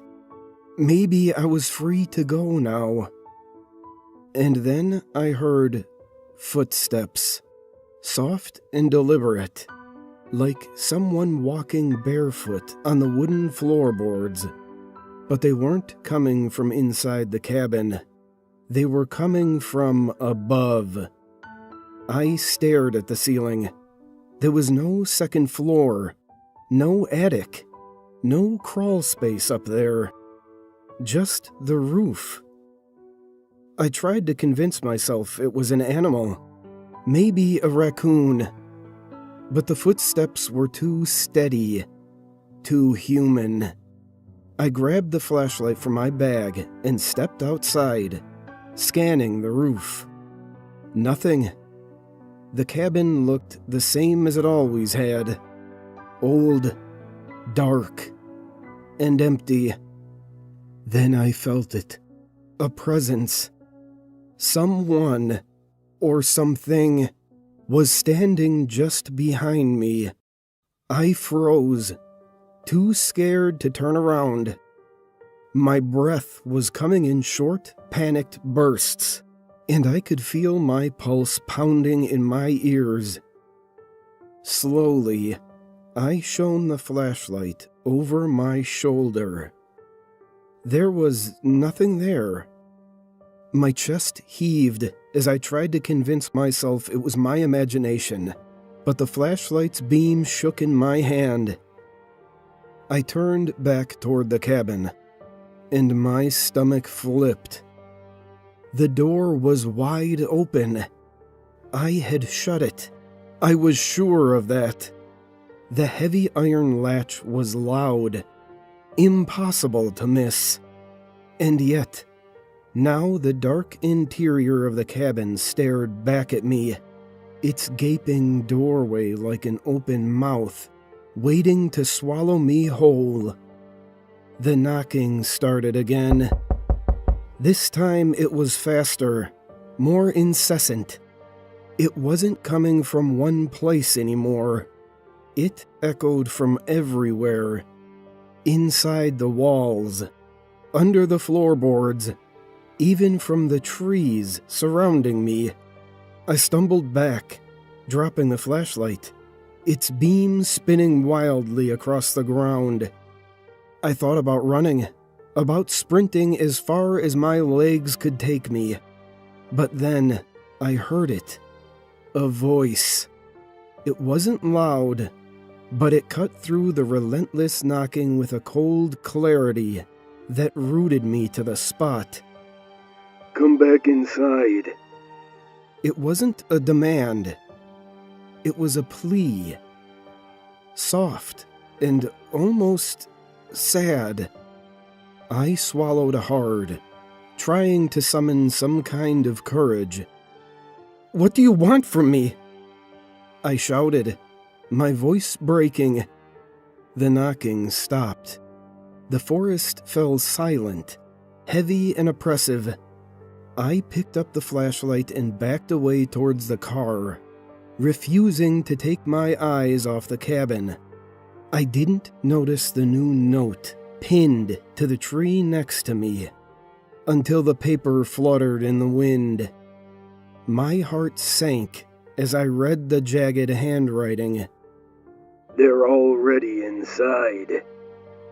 I turned toward the car, fumbling for the keys in my pocket, when I felt it. A hand on my shoulder. Not a breeze, not a brush of leaves, a hand. My blood ran cold, but before I could scream or turn around, the grip tightened, pulling me back toward the cabin with a force I couldn't fight. My feet dragged across the gravel as the door seemed to grow larger, closer, until it swallowed me in its shadow. The moment I crossed the threshold, the air changed.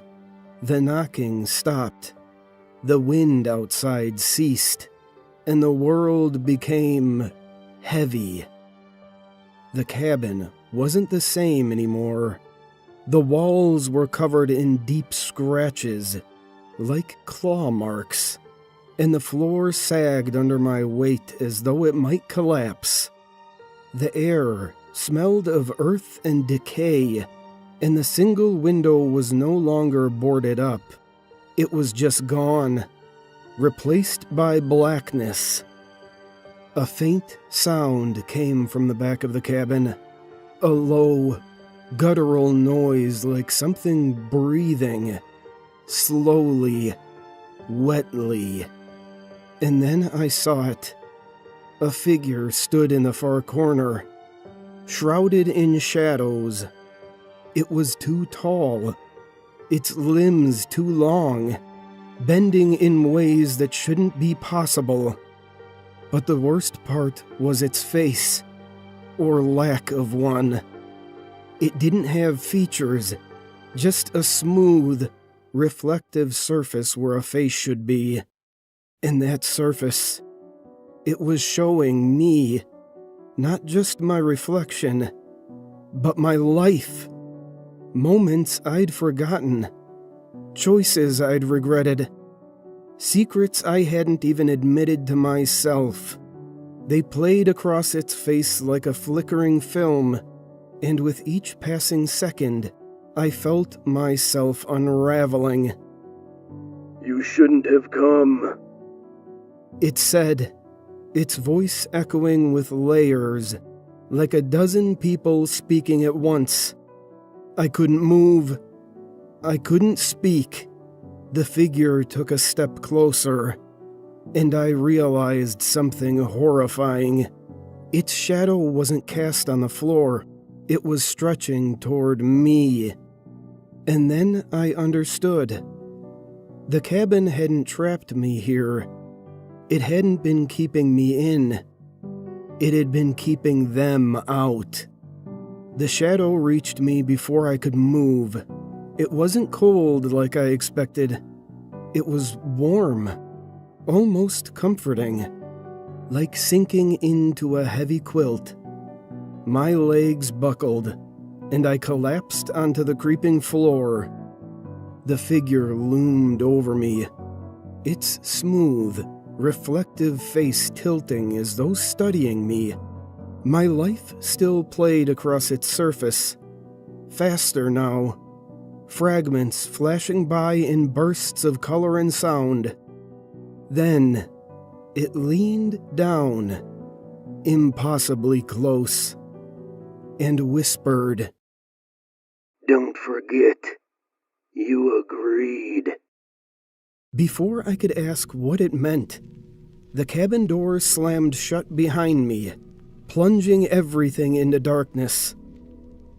When I woke up, I was standing in the forest. The cabin was gone, but the knocking, it followed me home.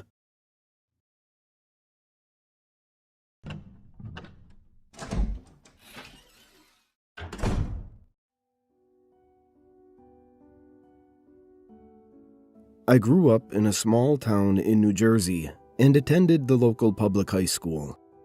It was senior year, and my friend Jack was in charge of setting up chairs for an assembly later that day. I got roped into helping him, but it wasn't too bad because I got to skip my 5th period math class. We eventually ran out of chairs, and one of the janitors gave us a big ring of keys and told us to get the rest out of the basement. Ever since I was a kid, I marveled at those rings with dozens of keys jangling together. They could take you anywhere. Jack made the mistake of letting me carry the keys down to the basement. While I was walking over to a stack of chairs, my foot hooked around the leg of a folding table, and I fell flat on my stomach onto the hard concrete, knocking the wind out of me. The keys skirted across the room and disappeared behind the row of metal folding chairs. Shit. I groaned, bringing myself to my knees and hoping I would be able to breathe correctly soon. "You better find the keys," Jack warned, from behind an armful of folding chairs. I'm going to take these upstairs. I'll be back in a minute. Turning on the flashlight on my phone, I crawled around on my hands and knees on the dirty floor. Nothing.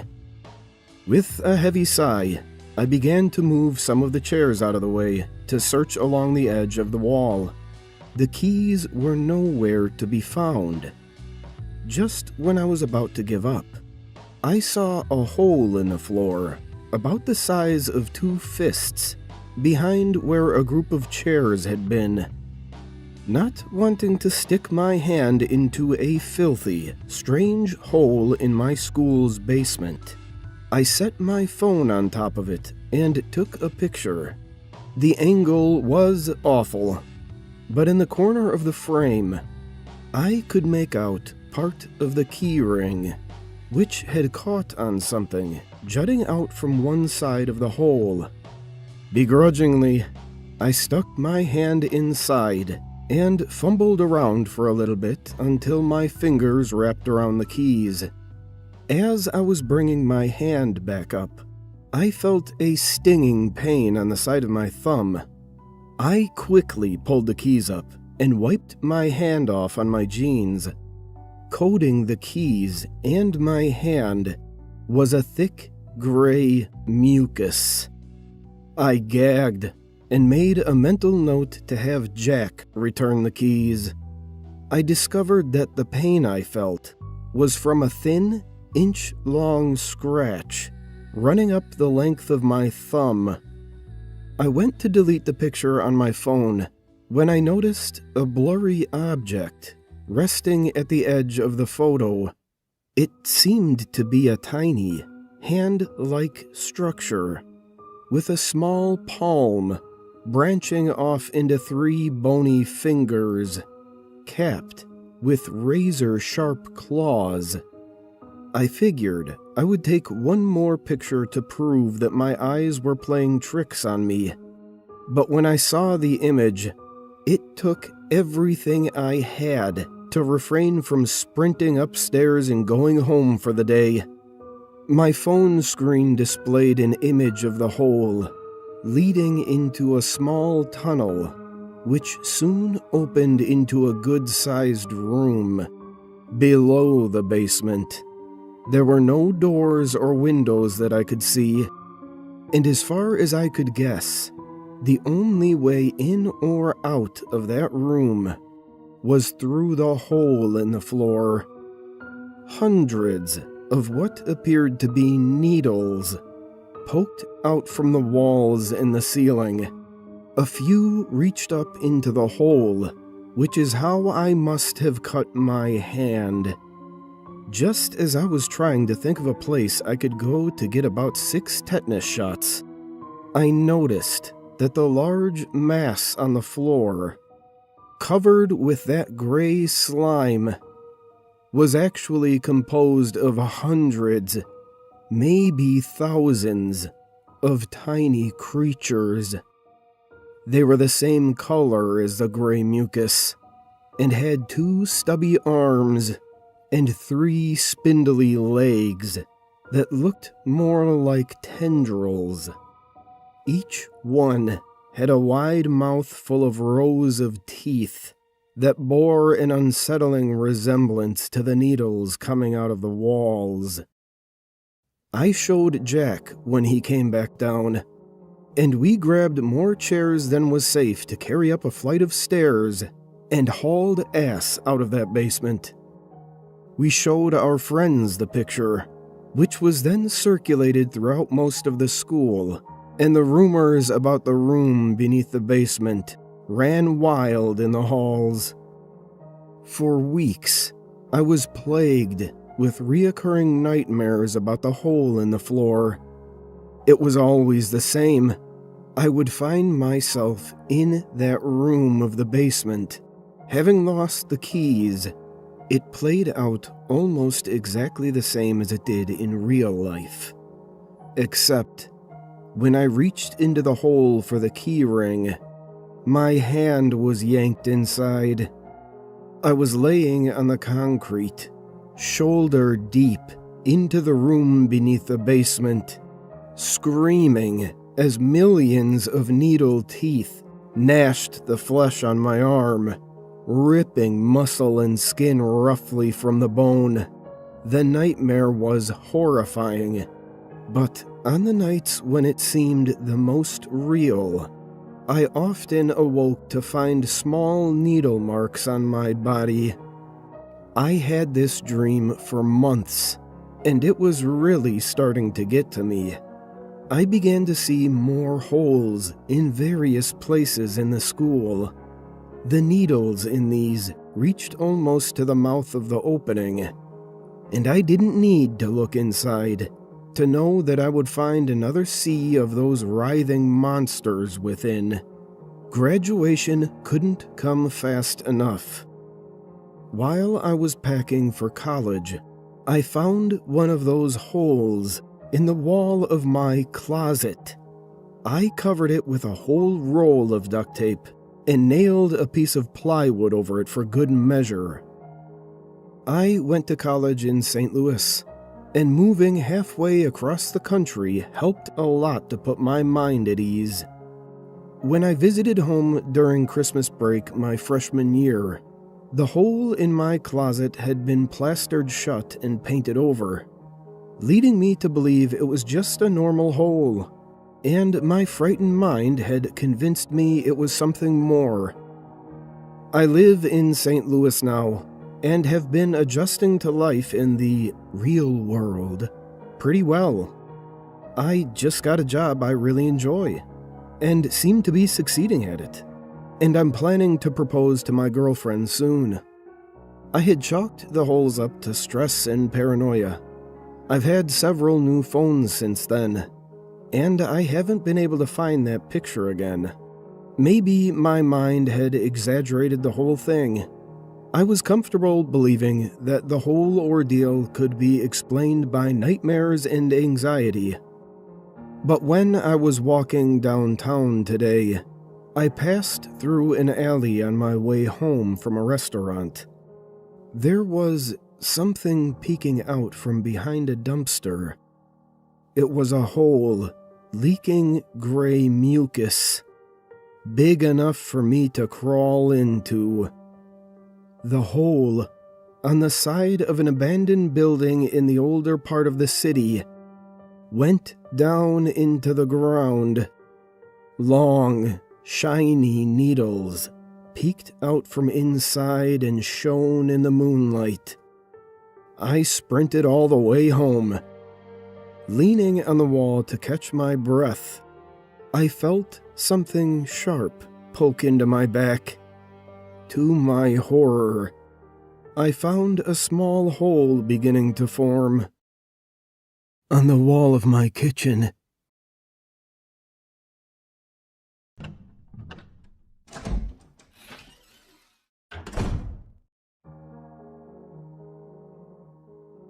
I'd always been fascinated by ancient Egypt, not just the pyramids or the pharaohs, but the secrets, the rumors, stories of cursed tombs, hidden knowledge, and the fabled Library of Alexandria. So, when I had the chance to join a small archaeological dig near the city of Alexandria, I jumped on it like a moth to flame. It was my second week there when it happened. The lead archaeologist, Dr. Nasir, was busy cataloging what appeared to be fragments of a ruined temple. I, on the other hand, was in a cramped tunnel, deep underground, brushing dust off of what I thought was another pottery shard. But when my flashlight caught the glint of something metallic, I froze. It wasn't a shard. It was a container. A small bronze cylinder, sealed with wax and inscribed with hieroglyphics. My heart raced as I carefully pried it open.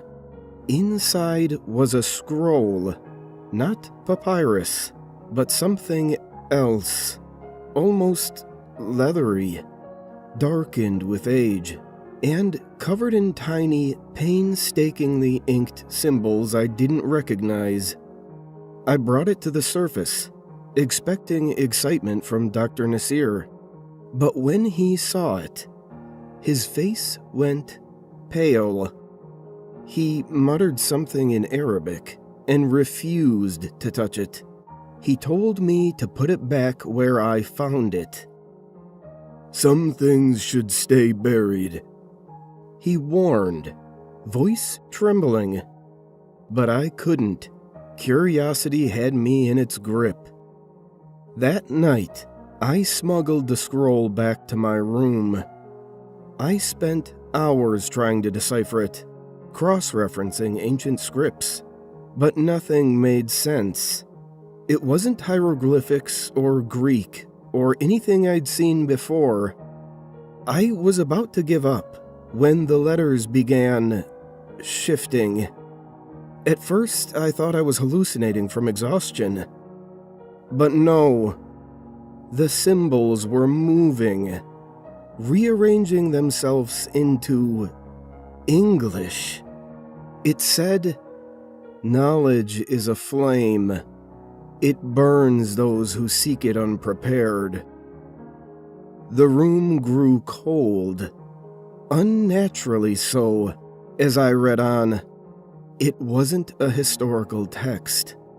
It was a warning, a record of something the library had tried to contain, something so catastrophic that the scroll's writers had resorted to burning the entire place to the ground. The scroll spoke of them, not gods, not demons, something older, entities beyond comprehension, who existed in the void before creation. The library had been a fortress, a prison to hold their names, their true names, written in this script. The librarians had kept the knowledge locked away, understanding that merely knowing the names would give the entities a doorway into our reality. And then the scroll began to list those names. I didn't mean to read them. I swear I didn't. But the words pulled at my eyes, forcing me to follow the lines. My head throbbed.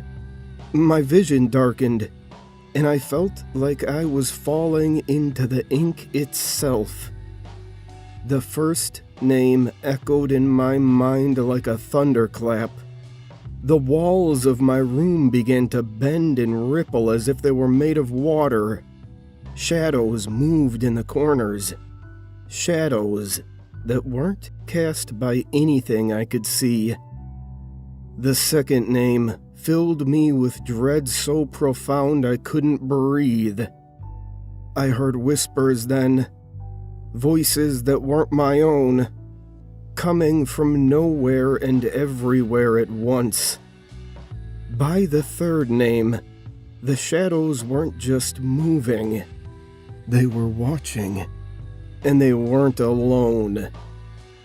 It called to me, and against all reason, I kept reading. The fourth name was like a blade, carving into my thoughts, slicing away at the fragile walls of my sanity. And then, something new emerged from the shadows. Visions. Not dreams, not hallucinations. Memories. I saw the library as it was, before the fire. Grand halls stretched infinitely in every direction, lined with shelves that towered like the pyramids.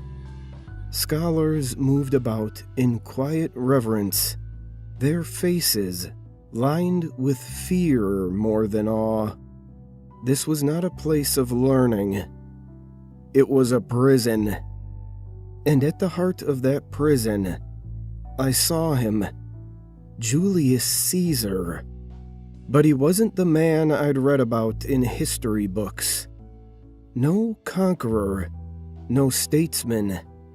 He was afraid, trembling as he stood in the library's inner sanctum. His toga was stained with blood, not his own, and in his hands he held this scroll. The librarians surrounded him, pleading in a language I couldn't understand. They were desperate to stop him, but it was too late. Caesar had already read a name. The walls of the sanctum rippled, just as my room had. Shadows began to move, but these were larger, darker, hungrier. Caesar stumbled back, dropping the scroll, his face pale and slick with sweat. "I didn't mean to," he stammered, his voice hollow. "I didn't." But the shadows didn't care. They surged forward, consuming one of the librarians in an instant. The man's scream was short-lived, cut off as his body disintegrated into ash. The rest of the scholars acted quickly, their fears overridden by purpose. They gathered scrolls, tomes, and artifacts, carrying them to a central pyre. One of them held a torch, but his hand shook. He hesitated, glancing at Caesar. "Do it," the general shouted, his voice cracking. "Burn it all." The librarian obeyed. The fire roared to life, consuming centuries of knowledge in seconds. The shadows recoiled, shrieking as the flames grew brighter. But it wasn't enough. The entity that Caesar had unleashed couldn't be undone so easily. It was already loose, spreading through the cracks of reality. The vision shifted then, snapping back to Caesar. I saw him years later, standing alone on the Ides of March, just before his assassination.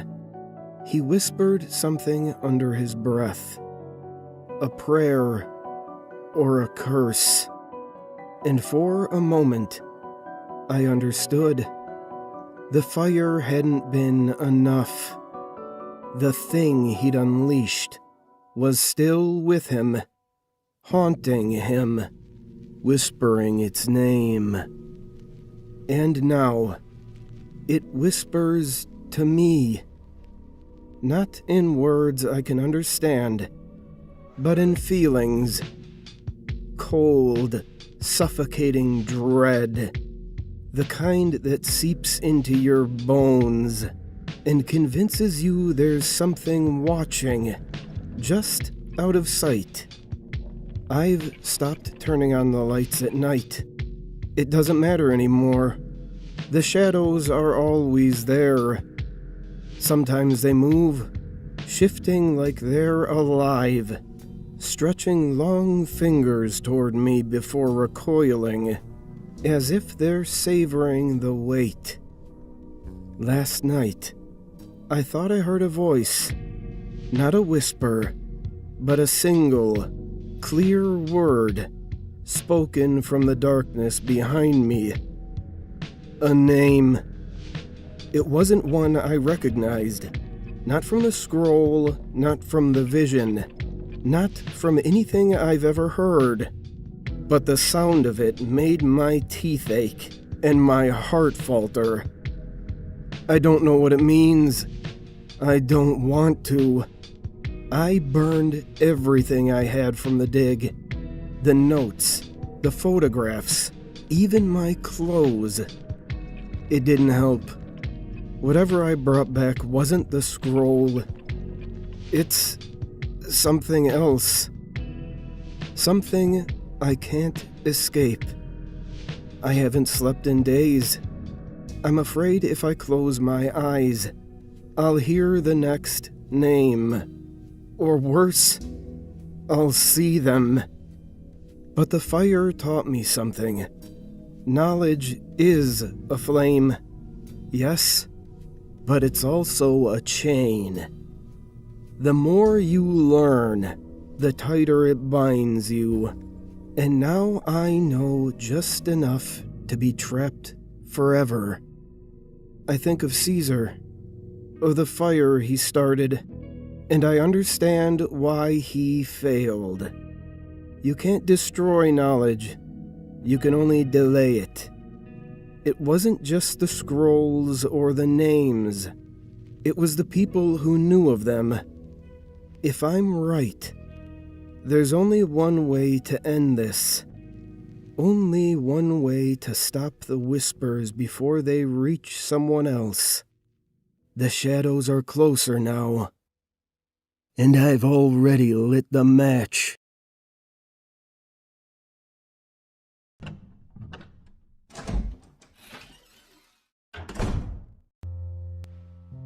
Tonight's story is by Black Volumes. Links in the description below. It all started in 2012, following my 5-year-old brother's death. Grief made itself at home in the deep wound left by the loss of our mother only 3 years earlier. I was only 9 years old, too young to endure such agony. Then again, I don't know whether anybody would be able to bear what I've seen and felt. After Eric passed, it was just Dad and me, but I felt, in a way, as if I'd buried my father too. Or, at least, buried the version of him I had once known. Eric's funeral seemed to break him. In fairness, my father has always been inward and reclusive, but he became worse after my brother died. Some nights, he'd leave my dinner on the table, then I wouldn't see him until the morning. I miss Eric, I tearfully confessed one evening, and Dad simply replied, "We need to move on, Lorna." Maybe that would have been easier if I hadn't felt so isolated. Knowing what I know now, however, I wonder whether I should be thankful. I was a meek child, and trauma has left me a meeker adult. The meek go unnoticed, and that may well have saved me. At some point in late 2012, I spent the weekend with my grandparents, and when I returned, I immediately noticed quite a pronounced difference in the house. "Where is it?" I asked as I lugged my suitcase across the upstairs landing. "Where's what?" my dad asked in a flat tone. I nodded my head at the white plaster on the ceiling above. "The attic door." He frowned. "We don't have an attic, Lorna." I rolled my eyes. "What's between the ceiling and the roof, then?" "That space is structural," my father said softly. "It's not accessible." That made no sense to me, but I was young, too young to question my parents' supposed wisdom. Of course, I knew the attic door had existed, but I assumed that Dad had been playing a practical joke. That filled me with hope. Hope that, for the first time in many months, his sense of humor may have returned. Still, as the years went by, and the attic door remained only in my assured memory, I began to feel quite uneasy. I hated walking underneath that ceiling and seeing only white, rather than the wooden door which had once been there. Maybe I would have eventually got over it, would have come to believe that I'd simply misremembered my childhood, if it hadn't been for my dad's conviction that I'd lost my mind. A strange, abrasive conviction. He always seemed to be on the verge of losing his patience. Still, Dad promised that there was nothing but foam, wood, and wiring chases in the space between the second-floor ceiling and the property's sloping roof above. No space for a proper attic, according to him. Anyhow, by the time I entered my teenage years, I'd stopped asking about the loft space from my childhood. Stopped caring, truth be told. I became buried in school, then college, then university. All the while, I drifted farther and farther away from Dad, and that came down to more than the ceiling. Our relationship has only become more strained as the years have gone by, and the same is true of every relationship my father forms. He broke up with Jenna just before Christmas, which turned him cold and standoffish. I've never liked him in that state, and admittedly, I missed Jenna. She'd been somewhat of a warm, comforting presence in the house for the past 4 years. In spite of this, the first alarm bell only started ringing this morning, around 3 in the morning to be exact, a few hours before I needed to get up for work. I was woken by a series of noises. They came from above. 3 weighty, board-buckling creaks. It wasn't the sound of the ceiling settling. Wasn't the sound of rats burrowing through those supposed wiring chases in the inaccessible loft space. Rather, it was the sound that confirmed what I'd always known. Something was moving around above me, in the very real attic. But I didn't call out, didn't investigate. Instead, I clung to the edge of my sweaty duvet and lay silently, swallowing the shriek that wanted to escape. I've mastered the art of burying fear. Part of me knew that the call out would be a very, very unwise idea. The part of me that had been suppressing things since I was old enough to remember them. The things that happened even whilst Eric and Mom were alive. I remember the set of eyeballs that would watch me from the crack in my ajar bedroom door. Sometimes I'd wake during the night and see them disappear into the black. I remember the time Dad stood and watched as I, barely more than a toddler, flailed helplessly in a swimming pool. I'm sure I've forgotten worse things, but I'll never forget what I saw this morning. This morning, something possessed me. Some new source of courage, or more likely delirium.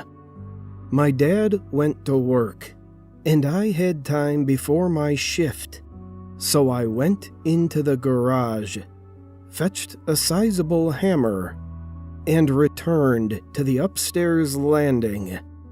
I took to the ceiling with a series of swings, tearing a hole through the white plaster with alarming ease. At first, I thought I'd underestimated my own strength, but then I realized there had been next to nothing in the form of resistance from the ceiling. Nothing to prevent my remodeling project. I spat plaster and dust from my wide mouth, Then I eyeballed the black abyss above me. I knew it.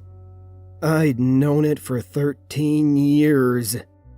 The space above the second floor wasn't filled with piles of foam and wooden beams and wires. It was a black, empty void.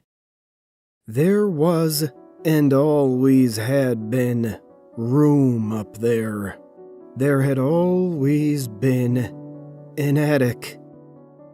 Part of me wants to end here, but I'm currently sitting in a police station, trying to keep my mind off of everything. So I'm going to tell you what I told them. I set up a ladder on the landing, climbed into the attic, then lit the space with my phone flashlight. Now, I don't know how the loft space used to look. After all, I hardly had reason to go up there as a 9-year-old. However, whatever purpose it once served, it serves a new one now. I hurled my guts across the floorboards when my light caught the first of the bodies. A woman was bundled up in a large, translucent plastic bag, a maggot-filled bag. The remaining flesh of her bloody face was peeling away to reveal a wide-mouthed skull, but enough features remained to identify her. It was Jenna. As I moved the flashlight beam, I nearly lost my footing on the ladder. I wasn't horrified by the sight of Jenna, not even by the sight of many other plastic-wrapped corpses, some little more than ashes in tattered clothes. I wobbled in fear when I saw the shrine, for lack of a better word, near the back of the attic, surrounded by fresh, burning candles, were 2 long, rectangular wooden crates.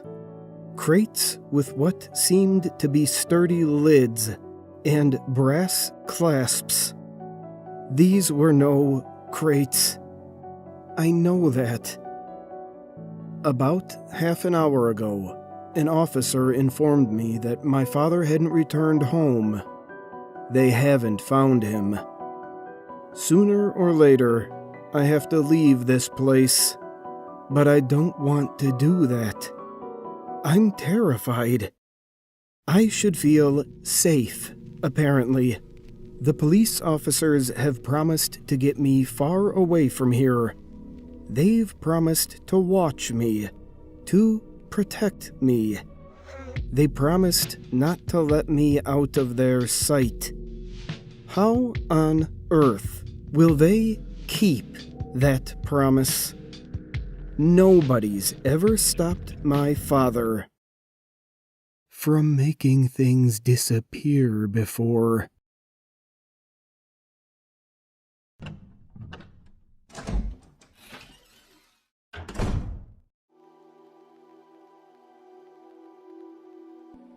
His eyes opened to the sound of Alice's bedroom door squealing open.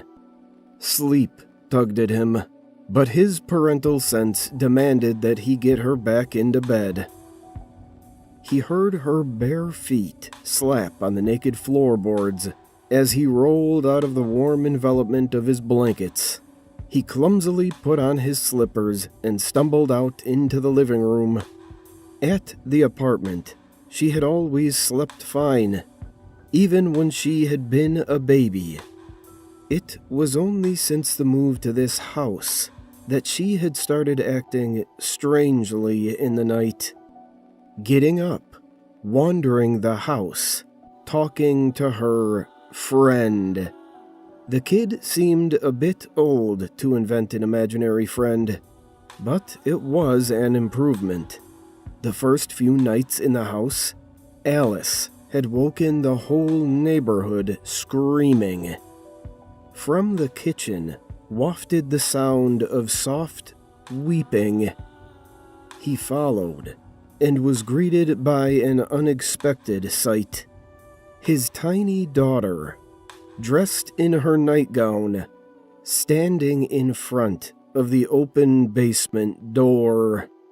She just stood there, looking down into the basement, quietly sobbing. He thought it strange she had not put on the light, and even stranger that she would stand in front of the scariest place in the house, alone, in the dark. He approached her, put his hand on her shoulder, and gently suggested, "Let's go back to bed, honey." Without looking or acknowledging him, she slowly lifted her arm and pointed down into the basement. Had she thought she had heard something? Was that why she was up? He let his eyes follow her finger into the blackness. Softly, comfortingly, he said, "There's nothing down there, honey. Let's go back to bed." Without even looking at him, she just continued to sob and point. Something felt wrong, but he had to put a stop to this behavior. She needed to feel safe in her new home, and to put away all these childish fears. Explanations hadn't worked. Now he had to show her. He stepped down onto the first creaking wooden step, leaned forward, and flipped the light switch. The illumination shocked his eyes, but fortified his resolve as he heavily strode down to the very bottom of the stairs. With confidence in his voice, he looked about and proclaimed, "Nothing down here, honey. I don't know what you heard, but..." Silently and abruptly, the light went out. Terror struck. He looked back up the stairs. There, his daughter stood in silhouette, no longer pointing, but standing motionless. Eyes wide, he watched the door, as though swung by a powerful unseen hand, swing shut, leaving him in the most utter of darkness. He bounded up the stairs, once, twice, stopped and reached forward for the knob to escape. He reached, but his hand found nothing. He swung wildly for the switch, but found only smooth, bare wall. Gingerly, he stepped forward and continued to reach. Surely the door must be close enough to feel by now. Slowly, he took another step, his hands blindly groping into the nothingness ahead, and his feet constantly misjudging the next step. One more step, two more, 3, 4. He climbed, and his speed and panic increased. It had already been at least several floors worth of stairs. How was this possible? Maybe he should try to go back down. It would be easier. Remembering that the basement stairs ran under his own bedroom, he cried for his wife. "Vanessa!" His voice seemed unusually loud, as if in a confined space, and echoed back towards him from below. The echo pushed him beyond attempting to rationalize this insanity, and settled any contemplation about going down. No, going down into inky, echoing nothingness seemed like a very bad idea. Better to go up into inky, silent nothingness. Cautiously, sightlessly, he resumed his climb, feeling ahead into nothing with his outstretched hands. So many stairs, and his legs ached. He turned and sat on the step. Alone, he felt a solitude more complete than he had ever known. Darkness, desperation, and despondency mixed in his soul as tears began to flow. What was that? He sat bolt upright and held his breath. Was that a sound? He strained his ears but only perceived the pounding of his own veins.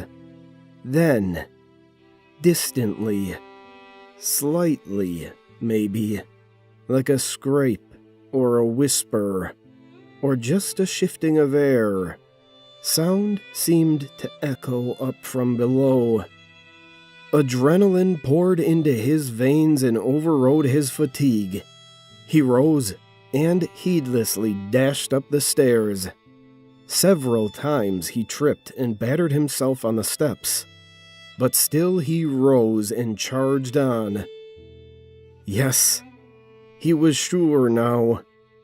At first, barely audible, but rising steadily, a roaring, whirling white noise. It seemed to be all around him, engulfing him, drowning out all other sounds and scents. Blindly, his senses overwhelmed, he frantically sprinted up until...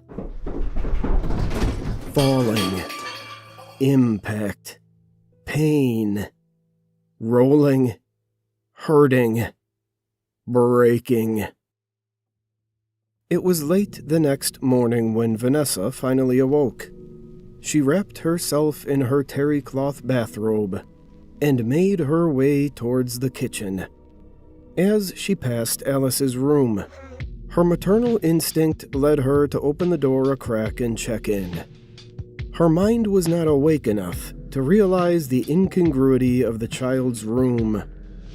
Dark, with all the shades drawn, and the closet door, in front of which Alice sat, wide open. "Morning, honey." No response. "What are you doing? Do you know where Daddy is?" With an uncharacteristically serious expression, Alice slowly turned her head and responded in her tiny voice, "Talking to my friend." Vanessa withdrew to the kitchen to make her coffee.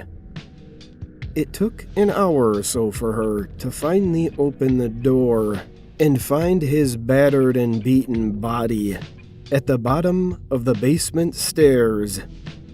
Later, the coroner would speculate that he had run flat into the closed door at the top of the stairs, had fallen back, and broken his neck, and several other bones as he tumbled down. The only really odd thing was that he was so bruised and battered from such a short fall down. So few stairs.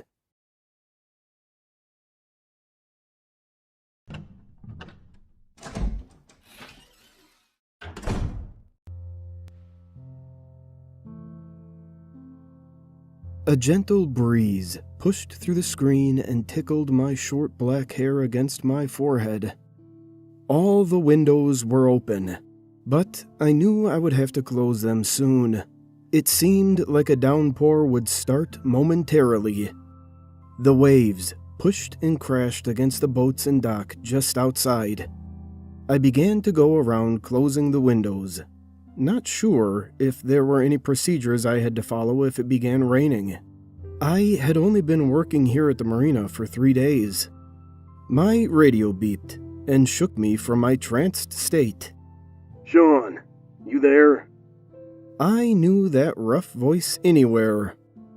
"Yeah, Ron, what's up?" Ron had never failed to surprise me. I knew just by his complexion when I saw him he was a veteran. But still, the stories he told, rattled me to the core. I'm coming in. It's about to rain. He grumbled, in the usual gravelly voice. I chuckled to myself. It reminded me of Batman. All right, door's unlocked. I set the radio down and peered out the glass door leading onto the docks. There, I saw Ron, slowly limping because of his bad knee. He had told me about the injury and said it was from a grenade, but refused to go into detail. I made him and myself a cup of coffee as the rain began to come down.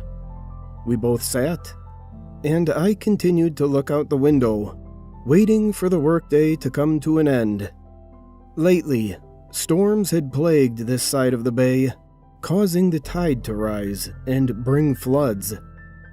Looks like the marina is going under again, Ron said, breaking the silence as he glanced at the rising water. Hopefully not too much this time. I took a sip of the coffee. Last time it was up to our knees. Your knees. He corrected me and chuckled his raspy laugh. He had always enjoyed making fun of my under-average height. Hey, at least my eyes aren't as gray as my hair. I grinned, and we both chuckled. The tide slowly rose as the day went on. Ron had decided he would cut his workday short since it was far too flooded to work on the boats. I stayed, hoping at least one customer would show up, since we also sold beer and cigarettes. For a long while, I stared out the window, before I noticed something on the other side of the boatyard. Past the bobbing ships, I saw a man. He was kneeling beside a dead bird. I gagged, thinking of how bad it must smell and why this man was even near it. Slowly, he reached down and picked it up by the legs. Blood trickled down its neck and dripped to the ground. I stood and walked over to the window, staring at him, disgusted, but very curious. Suddenly, he snapped his head towards me, causing my legs to go limp and nearly fall backwards when I saw him. What I believed to be his face had no features. Any exposed skin seemed completely out of focus. His clothes, however, were clearly visible. The polo he wore was stained a sickly green color. The longer I looked at him, the more nauseous I felt. I forced myself to look away from the misty complexion. Slowly rubbing my eyes, I looked back up through the window. Streams of rain snaked down the glass. The man and bird were gone. Not a trace that I could see was left. An open field stood all around the area they had been. The only place he could have gone was the water, which seemed to have risen an unusual amount. I instantly called Ron in a panic. He answered, clearly annoyed by my phone call on his break. What do you want? He grumbled. I have no idea. I blurted without thinking. This guy picked up a dead bird and just ran away with it. Why is that a problem, Sean? There was a pause as I thought about it. Somehow, I knew it wasn't natural, and not just my mind playing tricks on me, but I sure didn't want him thinking I was mentally insane. See, there's no problem. Just some weirdo. He reassured me in a calmer tone.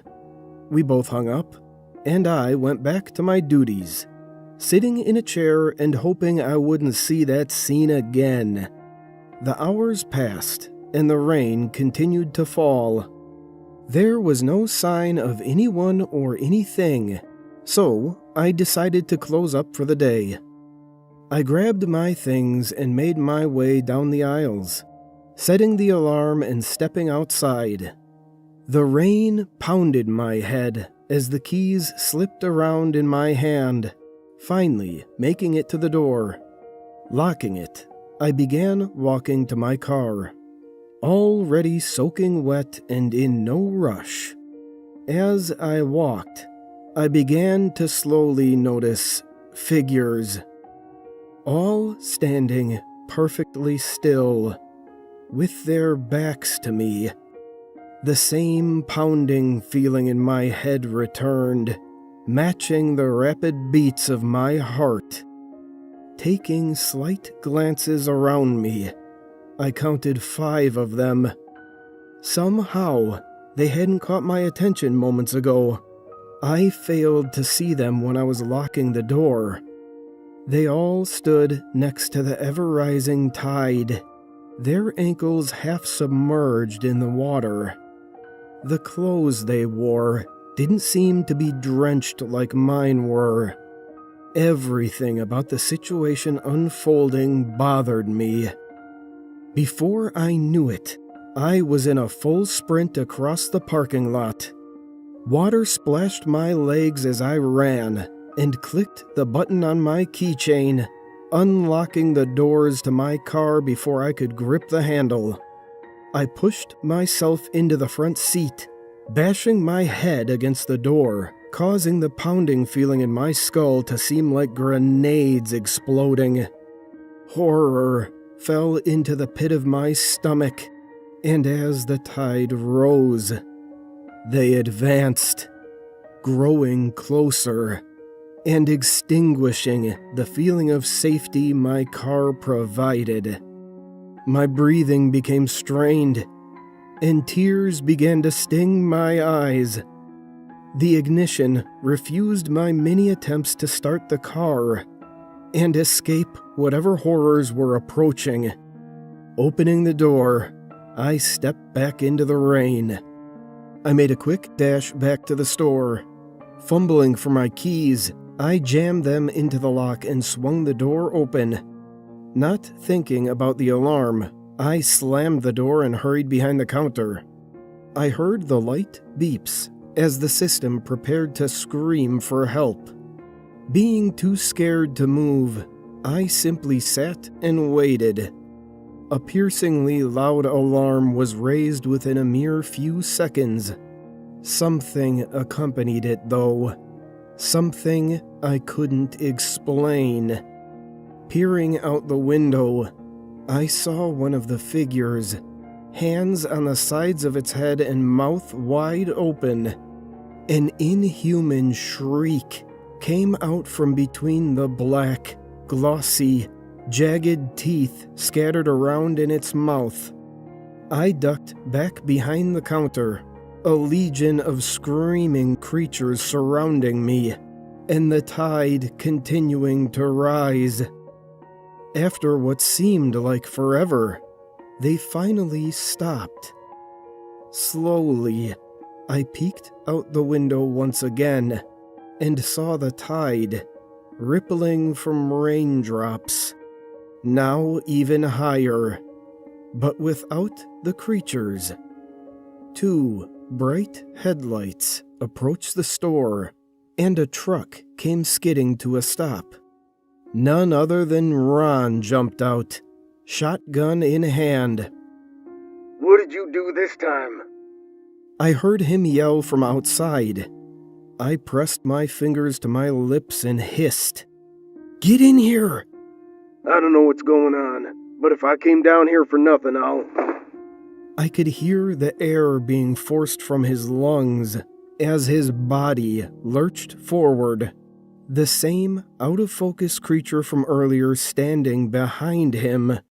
Ron stumbled a few feet before regaining his balance and swinging around, his skin clearly becoming pale as he glared at the creature. Its hand flinched as if it were about to grab Ron. Without hesitation, he fired. Pellets speckled the green polo, but the creature didn't so much as move. The surface of its skin rippled and shimmered like water after being struck with a stone. "Run!" I screamed at him. But before the word could leave my mouth, he was already in a sprint toward me, his limp greatly hindering his speed. The shotgun clattered against the pavement and the creature began its pursuit. They got so close to the store I could hear the strained gasps as Ron tried to flee inside. Again, the creature lunged at him. This time they both crashed to the ground and came skidding to a stop inches in front of me. I grabbed his wrist and yanked him halfway through the door frame before a strong resistance came from the other side. A look of suppressed agony was painted on his face. The creature had grabbed him by his injured leg. A firm tug jostled one of his wrists free from my grasp. For the first time, I could see Ron with a look of true terror in his eyes. "Please, don't let go." The tone of his voice shook me deeper than any of his stories ever could. There was a light pop as his leg gave way, and the agony plastered on his face echoed through the marina. I tripped and fell forward, scraping my hands as I caught myself. Ron was being dragged away when I looked up, his knee twisted at an unnatural angle. He shrieked, clawing at the pavement, trying to slow his descent into the water. I forced myself up off the ground and darted after him. My feet splashed through the water as I chased the duo. Ron was being dragged through the water like a heavy sack, his leg suspended in the air by the creature. A light trail of red swirled in the water as the skin on his back was torn apart by the cement. The adrenaline began to wear off, and I became more aware of my surroundings. The tide splashed against my chest, and I realized just how deep I had gone into the water. Panic leaked through my body as my mind took me back 10 years. I could almost remember the exact feeling as water filled my lungs. The sun became darker and more distant as my exhausted 12-year-old body sank to the bottom of the pool. A chill ran down my spine, and I forced the memory out of my head. Ron no longer flailed about in the water. His body seemed limp, and his arms floated behind him. Tearing my eyes from the scene, I turned back and got out of the water as quickly as I could, retreating back into the store. The alarm had become a simple background noise. I focused more on the threats that caused it to the sound in the first place. Knowing they would converge on the store, I found a place to hide. 2 small cabinets in the furthest corner from the water seemed like my best option. I climbed in and waited. Seconds, minutes, hours passed by as I sat there. The rain had slowly stopped, and by what I could tell from the small crack in the door, nobody had come inside. My heart pounded like a drum line as I pushed my way out of the hiding spot. The moon sliced through the dissipating clouds and reflected off the now calm water. Slowly, cautiously, I made my way down the seemingly endless aisle to the door. I could already tell the tide had gone down drastically. The parking lot was how I had left it. Ron's truck and my car were parked a short distance from the store, and the shotgun lay untouched in the headlights. Making my way around the store, I saw them, hundreds of the creatures, making a hazy, unfocused wall along the tide. One by one, they melted back into the water, their clothes going under with them. A slight feeling of relief washed over me as they and the water fell back into its usual place, though the feeling was quickly overtaken by something stronger. Pure dread. Not that everybody would never believe a single thing I tell them, but I knew I would see them again. I knew I would see Ron again.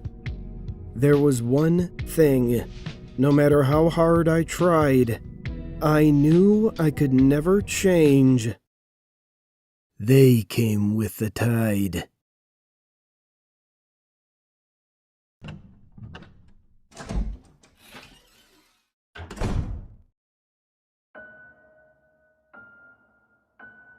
My little sister is 13 now. She has blonde hair, blue eyes, and she likes pop music, fashion, and other typical teenage girl stuff. I really do love her. I must have been 7 or 8 when she first came home. I was excited to finally see my little sister. At first, I had been annoyed that the baby was going to be a girl, as I had wanted a little brother. But I was happy when she eventually did come home. This kind of disappeared quickly, though. It was about a week since Zoe first came home. My dog, Rusty, just would not calm down.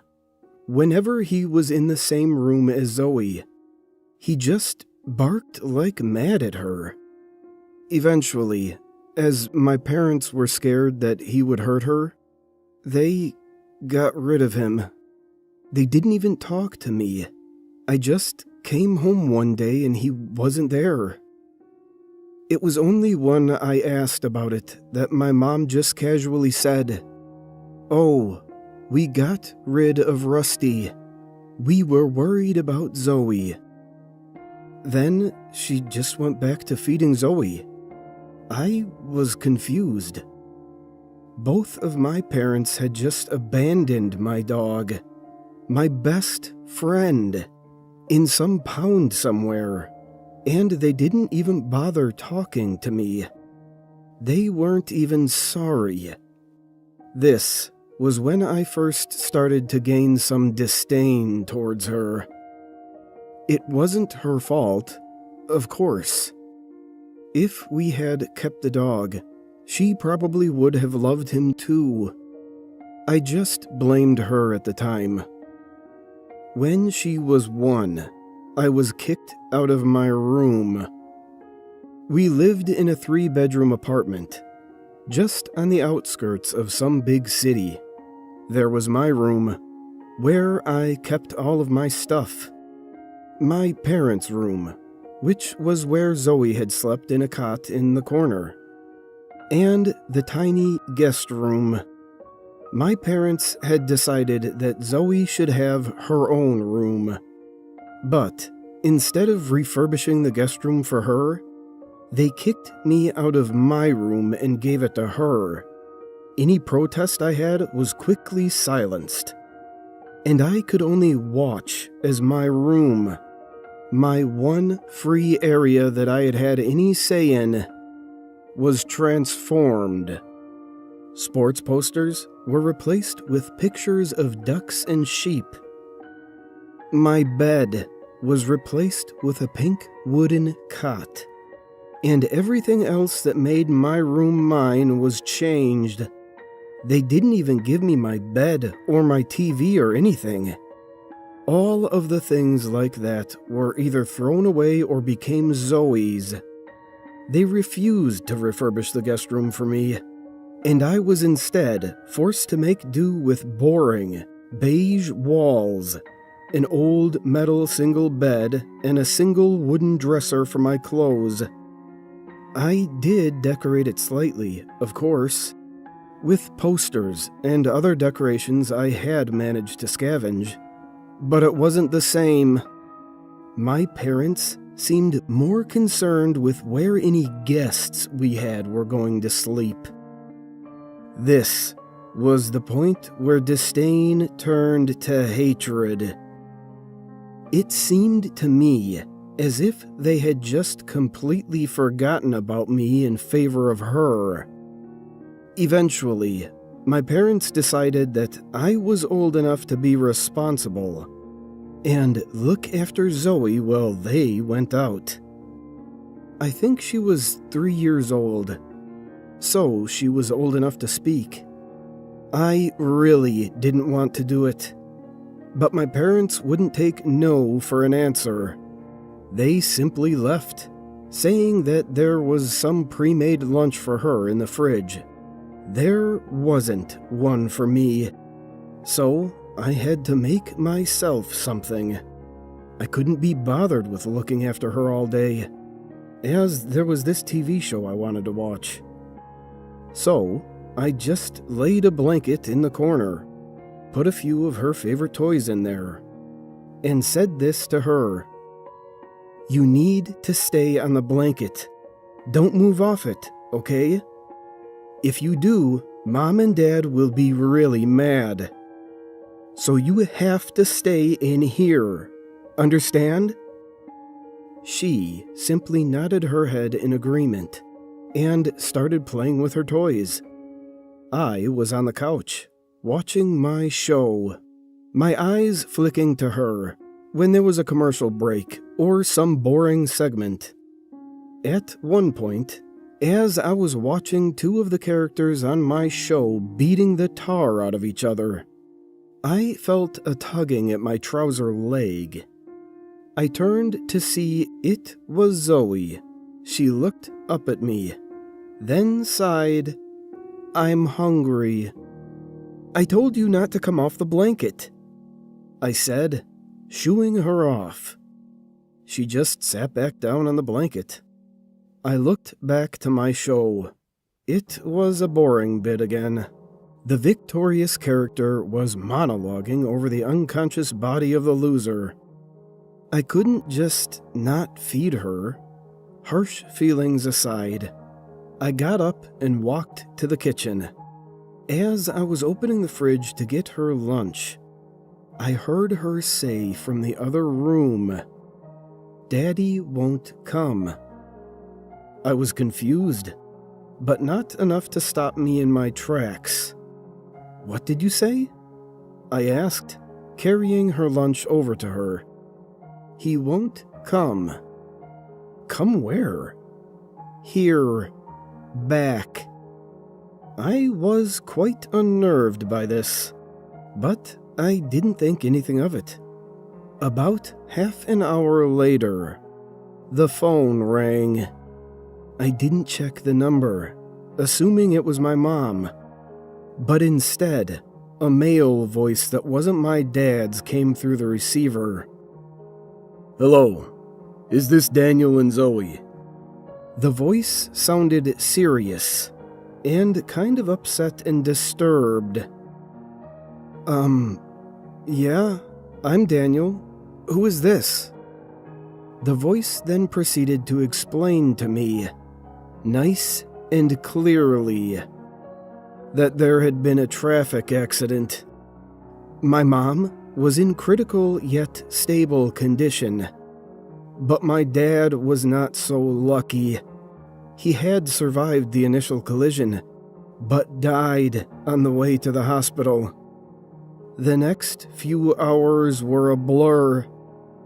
I just switched off the TV and stared at the blank screen as I waited for my Uncle Jared, who was married to my dad's older sister, my Aunt Louise, to pick me and Zoe up.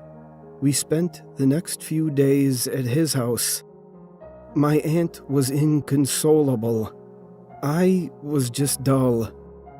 I didn't speak. I barely left the bedroom I was in. Zoe was too young to grasp the situation, but they said she understood that Dad was gone. The only thing I was thinking of until my mom came out of the hospital and we could go back home was what Zoe had said to me. It was as if she somehow knew what was going to happen. I didn't forget about it. It got to the point where it was unnerving to be in the same room as her. Another similar incident didn't come until much later, however. A year, to be exact. It was a nice, sunny day. We all went for a walk in the park. Me, somewhat reluctantly, as by this point we had decorated my new room and I had a TV, which I had plugged a PS2 into. My mom held my sister's hand, and I walked slightly behind, hands buried in my pockets and generally wishing to be home. It was all quiet, nobody really speaking, when Zoe pointed to an inconspicuous-looking guy in a hoodie. All she said was, "There's a bad man over there." My mom turned to look. A man in a gray sweatshirt stood by a fountain. He was staring at his feet, hands in his pockets. I looked too. Something about him did seem rather off, but I didn't think much of it.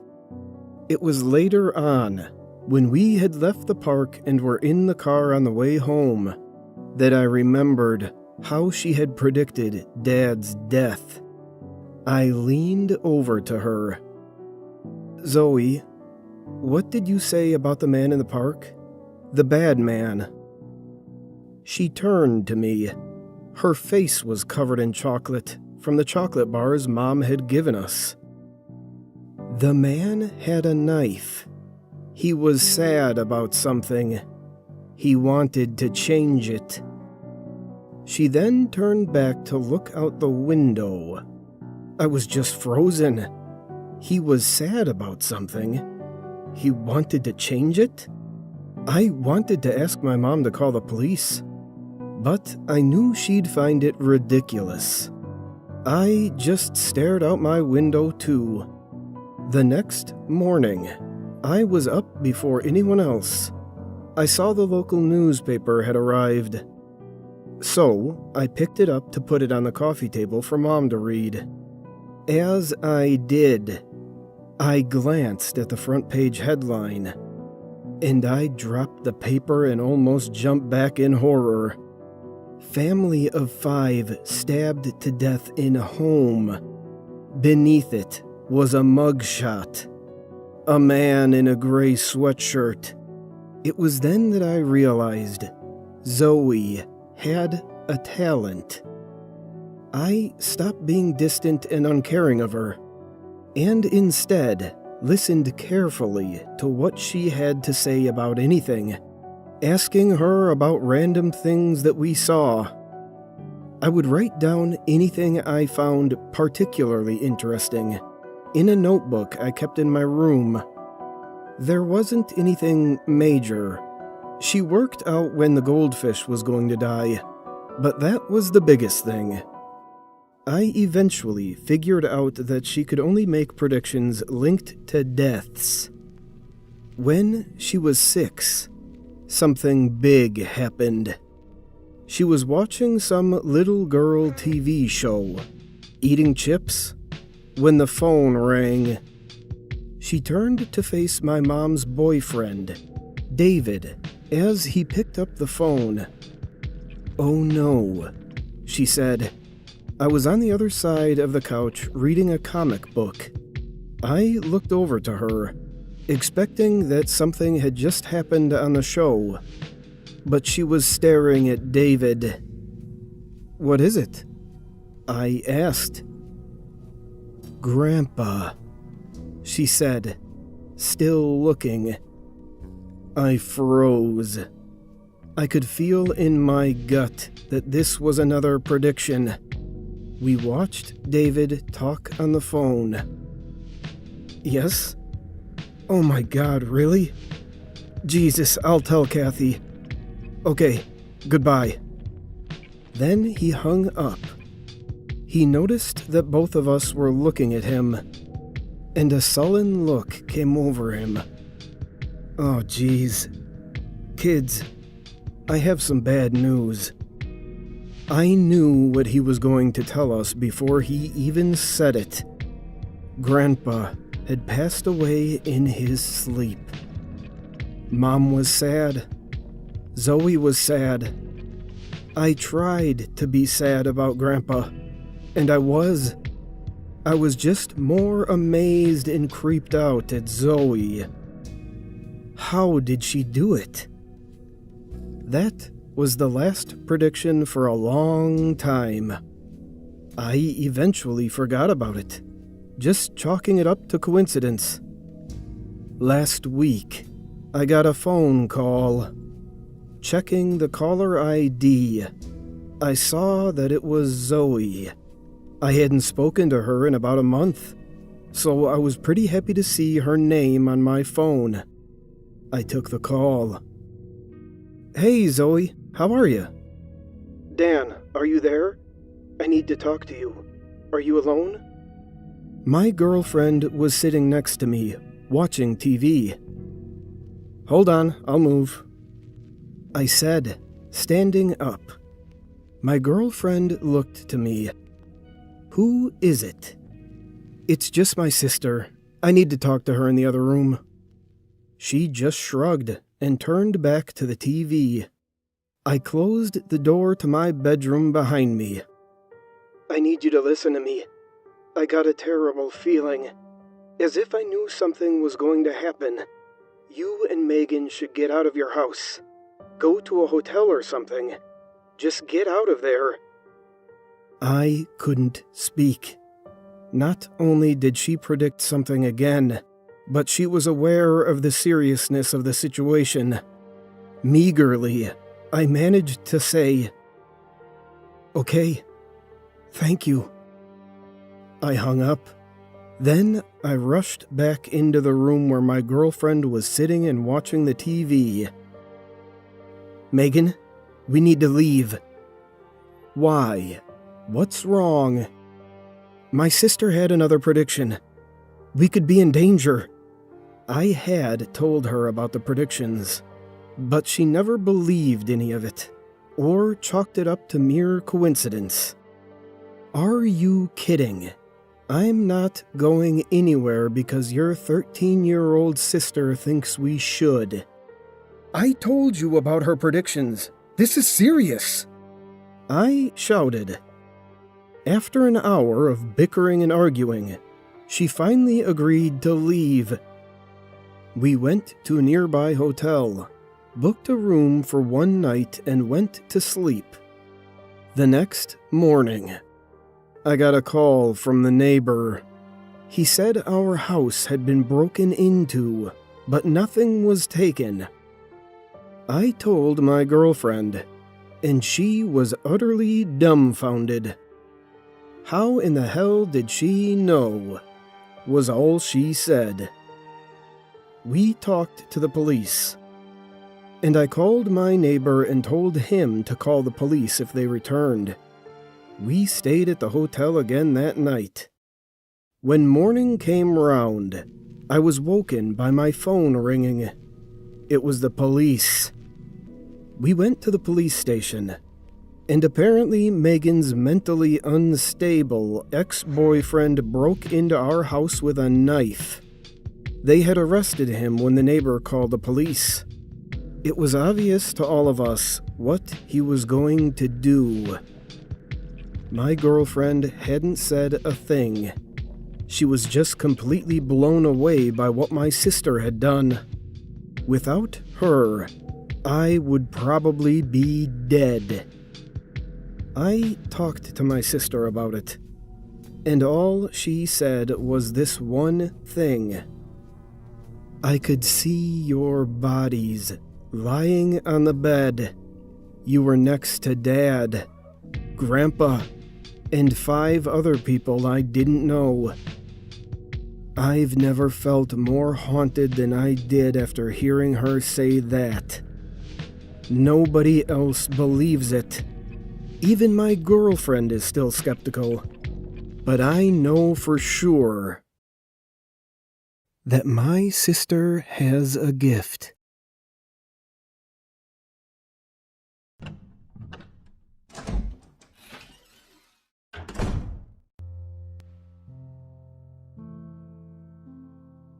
This was Peter's favorite time of year, late fall. Almost all the leaves had fallen from the trees, and the crisp, cool temperatures made for almost perfect weather for him.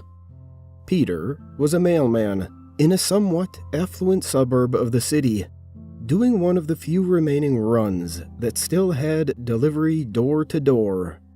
He would start at one end of the neighborhood, and at a good work rate would be able to complete his deliveries before 2 in the afternoon. He enjoyed his work and tried to keep a quick pace, both for the health benefit it provided and to be able to finish his day early. He never saw many people on his run. Those he came across would make like he wasn't there, a part of the background, if you will. Peter didn't mind much. He would just smile after trying to make some eye contact, then continue on his way. It was early one morning, a little bit into his route, when he came across a little boy sitting on the steps of an older house. He may have delivered here 100 times already, if not more. Rarely did he see anyone around that place, but from his vague memory, he recalls he may have come across this boy once or twice. This time seemed different, like he almost was waiting for him. He was no more than 10, a bit pale, with sandy blonde hair, piercing blue eyes, and almost no expression on his face. He never took his eyes off of Peter as he sat there on the steps, waiting for the mailman to make his delivery. Peter thrust a letter into the boy's outstretched hand and gave him a smile. He continued on his way, oblivious to the boy's eyes as they followed him down the street.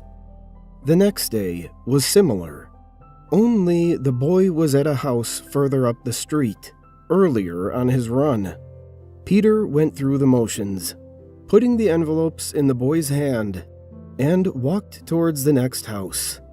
Although he knew that the boy probably didn't live at the house he found him at, he almost felt compelled to hand him the mail. Every day, their little game continued, and every day the boy was waiting at a house further and further up the street. Peter would spot the boy from a distance, and sure enough, there would always be a delivery for the house where the boy sat. There were never any words exchanged between them, but a general uneasiness on Peter's part started to become quite evident every time he approached the steps where the lad sat. Peter started being very anxious about this part of his job. He felt a sense of dread as he would approach the boy and almost be frightened in his presence. Peter could feel that something just wasn't right with the whole situation.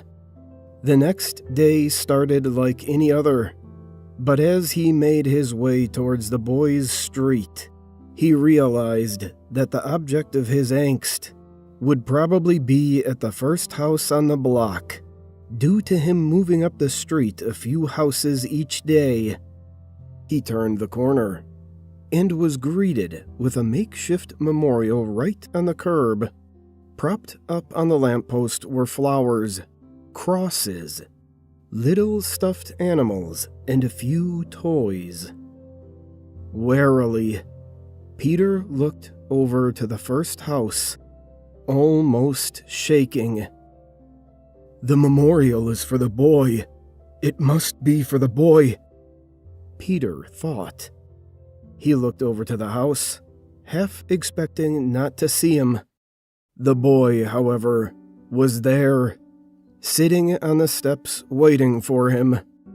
The scene seemed even scarier this time, given Peter's revelation. The boy was looking down at his own feet this time, a few tears visible on his pale cheeks. The mailman reluctantly approached him with his usual letters and put them in his hand. "Do you know what happened here?" Peter asked the boy. The little boy looked up a bit and nodded, more tears streaming down his cheeks. He pointed to the memorial at the foot of the lamppost, and then upwards to a paper taped at eye level that Peter didn't notice. Even though he couldn't read the words from where he was, he knew what the newspaper clipping said. "That's about you, isn't it?" Peter asked, his voice almost breaking. He couldn't believe he was speaking with a child who had died tragically at this spot. "No," the boy answered, almost in a whisper. "It's about both of us." Peter put his head in his hands and sobbed uncontrollably. The memories of the accident came flooding back. The car careening out of control. Him trying to push the boy out of the way. The hit and run that disastrously took both their lives. "What's your name?" Peter asked as he tried to compose himself with this new truth. "Michael," said the boy in a bit of a stronger voice than before. "Well, Michael, I think I can finish early today," Peter told him. He put his mailbag down onto the manicured lawn and started walking down the street, leaving the makeshift memorial on the corner behind them. Michael got up off the steps and followed.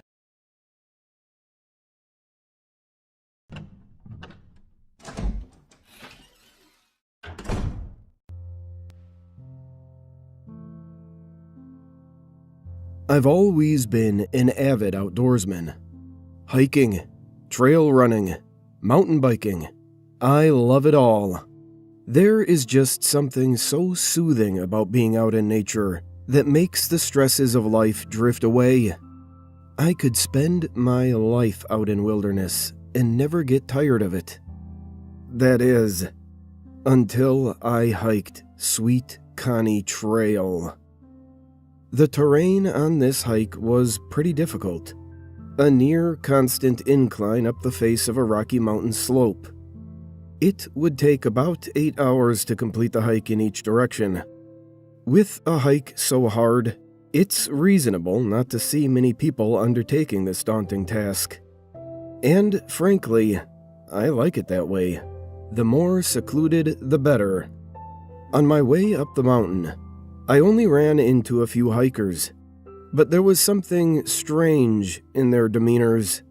I would give each of them a cordial, "Hello, hi, how's it going?" But none of them returned the sentiment. Instead, they just looked at me in shock. I gave each of them a polite smile and continued my way up the trail. Soon, all other hikers disappeared, and I was the only person left on the trail. As I rounded a sharp corner, I heard the rustling of leaves coming from the underbrush off to the side of the path. I didn't think anything of it. It isn't uncommon to hear sounds off in the brush while you're out alone. Most of the time, it's just the wind. But as I came closer, the brush thrashed around rather violently. Like any other logical person, I ran through the list of possible culprits. A squirrel? No, it was too large to be a squirrel. Rabbit? A rabbit would have already darted away in search of cover. Suddenly, a laugh drifted out from the foliage. The laugh was innocent, high pitch, young. A little girl stepped out into the middle of the trail, her back toward me. She was wearing a pink dress, dirty and torn. Her feet were bare, her back tense. I stood there for a second or two, trying to wrap my mind around what I was seeing. She looked hypothermic, her skin icy and pale. She caressed her own arms as if trying to get warm. The little girl's head was slumped down, looking at the path beneath her exposed feet. When the sight before me finally registered, I stepped forward. "Are you okay?" I asked, in my best non-threatening voice. There was no response, but the little girl did acknowledge my question. She lifted her head, looking at the long trail ahead of us. "What's your name?" Taking another step, the girl's chest began hiccuping, and she huffed in spurts as she started to sob. Hey, don't cry. I'm going to help you," I said while taking off my jacket, readying myself to drape it against her back. But as I placed the jacket against her exposed skin, she didn't reach for it.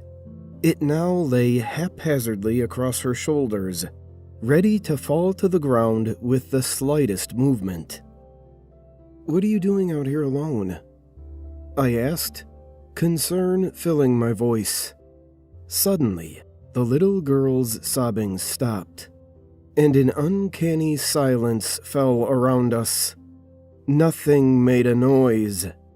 Not the wind, the birds, the trees. It was as if time had stopped. The silence was broken when the little girl began giggling once again. It started slowly, as if she was trying to hold it in, but giddiness engulfed her, and she started giving a cheery laugh. The little girl lifted a hand to her hair. Her little fingers grasped a handful of her messy black locks, twirling the strands around her grip, and slowly pulling away from her head. Her scalp stretched as her hand pulled harder. I took a step back in horror when a few hairs unrooted from her head, my jaw dropping when the handful was yanked free. Her other hand lifted to her head. This time, she wasted no time in ripping the hairs from her scalp, my jacket falling to the floor as she did. The hairs hadn't touched the ground by the time her hand returned to her head. She now frantically ripped her hair free, her giggle morphing into a maniacal cackle. It hadn't been more than a few handfuls, and her head was looking more like a Sarna-riddled dog's. "Hey, stop that!" I said, as my stiff limbs finally moved. I gripped the little girl's wrist, stopping her from tearing out another clump of hair. When I did, her laughter instantly stopped, the fingers on her hand balling in apparent anger. I felt her muscles tense before she wrenched her arm out of my grasp. Her hand returned to her head. "Stop!" I said with more conviction, stopping her from yanking more hair out. The little girl didn't take kindly to it this time, and she swung her arm back in a sudden burst of supernatural strength. I was shoved back, my backside meeting the exposed earth. I returned to the path ahead, but the little girl was gone. I looked around, expecting to see the girl running through the trees, but my gaze was only met with the dimly lit pine forest. The hairs on the back of my head stood as a familiar laugh drifted through the woods. It sounded distant and muffled, but as I frantically searched for the little girl, she was nowhere to be found, her giggle mocking me from the darkness. Looking at the path ahead, I saw a figure standing in the distance. She wasn't there before, yet there she stood, the little girl, yanking out her hair in handfuls. When there was no more hair left to pull, she started sobbing again. Freaked out by the situation, I motioned to stand, trying to avoid garnering the attention of the bald figure off in the distance. But as I took to my feet, a few rocks crunched under my weight. The little girl instantly stopped crying as the sound met her ear. Her hands, which once plucked at her head, now fell to her side. My heart thudded in my chest as the silence lingered for a beat or two. She craned her head back, catching a glimpse of me from the side of her gaze, and for the first time, I looked into her eyes. Fluid streamed from her ducts, only it wasn't tears. It was the distinct, deep red of blood. She pivoted on her feet and faced me, my senses screaming, "Run!" as her face came into view. Her skull was partially sunken in, like someone had taken a rock and bashed it against her cranium.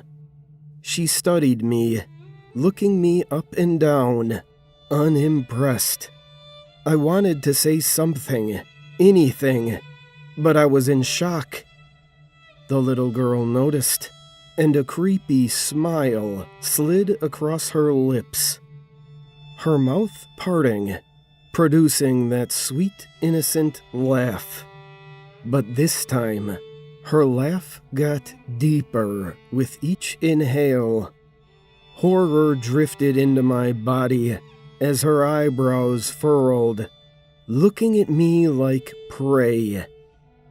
I found my courage, and I started to slowly back away.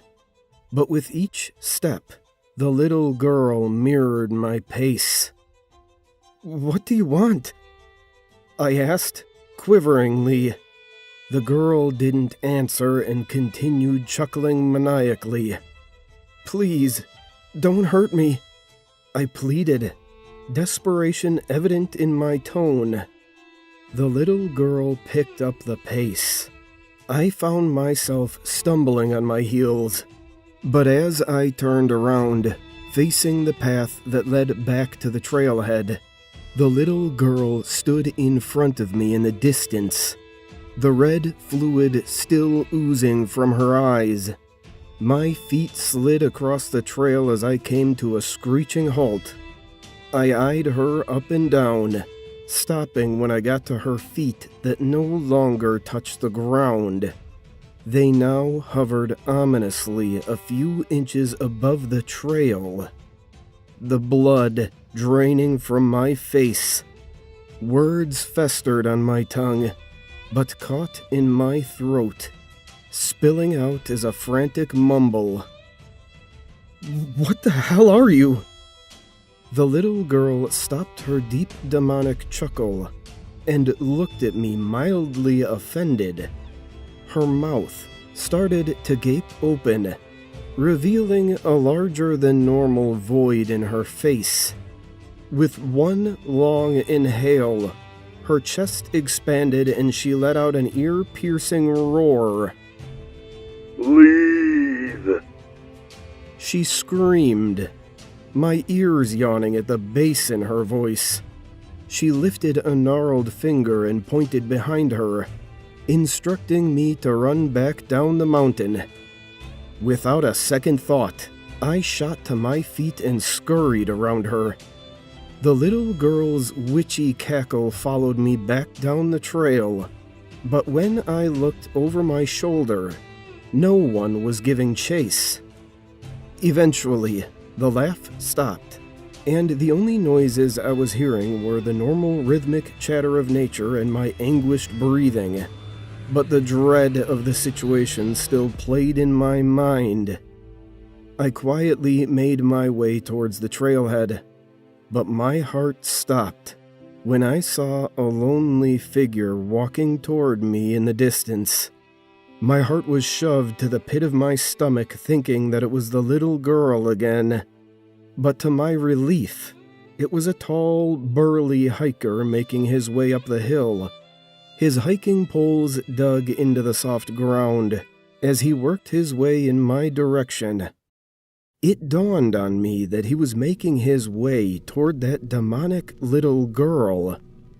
I needed to say something, but as my warning built up in my chest, a familiar, sweet voice slithered from the trees.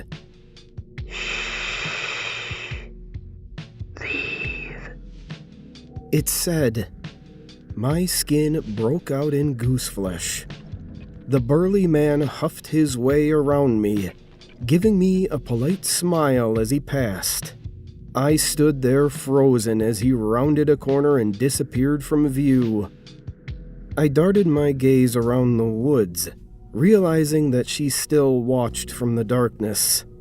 It's safe to say that the rest of the way back down the mountain was the fastest I'd ever hiked. When I reached the trailhead, I looked at the sign marking the beginning of the hike. Sweet Connie Trail. This is a memorial trail dedicated to Connie Renner, who lost her life on this same hike on 4/15/2016. At the bottom of the sign was a picture of the little girl. It's been a few months since this happened. I haven't been outdoors since, and to tell you the truth, I never want to go outside again. Screw nature, screw hiking, and screw Sweet Connie Trail.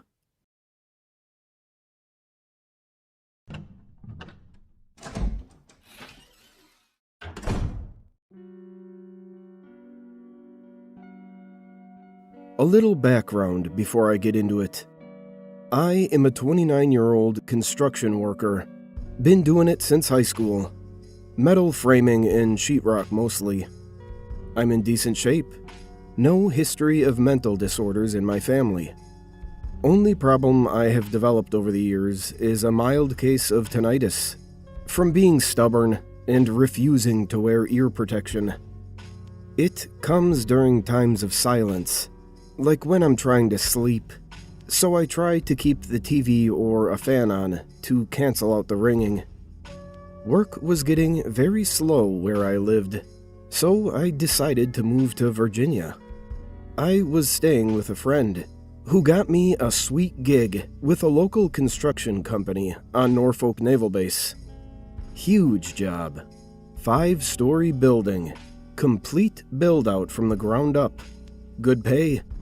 Not exactly close to where we were staying, but the drive wasn't bad as long as I made it out before morning traffic. Only thing wrong with the job was the foreman was a complete asshole. Always talking down to us workers in that sort of passive-aggressive tone that made me want to punch him in his face. But as long as we stayed busy, he didn't bother us for long. It was a huge job, and he had a lot of people to bug. About 4 months into it, I injured my right hand, sliced my middle finger on a piece of metal. It didn't hurt at all. The doctor stitching me up said it was because I cut so deep, it severed the nerves. The next day, I had to file an injury report and everything. My boss said he was going to put me on light duty, and that I didn't have to do anything except sweep until my hand healed. I was all for it. Same pay for easy work. For the first week, things were all right. But then it started getting boring. I mean, really boring. The days dragged on, and I wondered why they didn't just pay me to stay home. So, naturally, I started wandering the job to kill time, checking out all the hallways, and there were plenty of hallways. Really long and gloomy looking when they were just gray brick all around.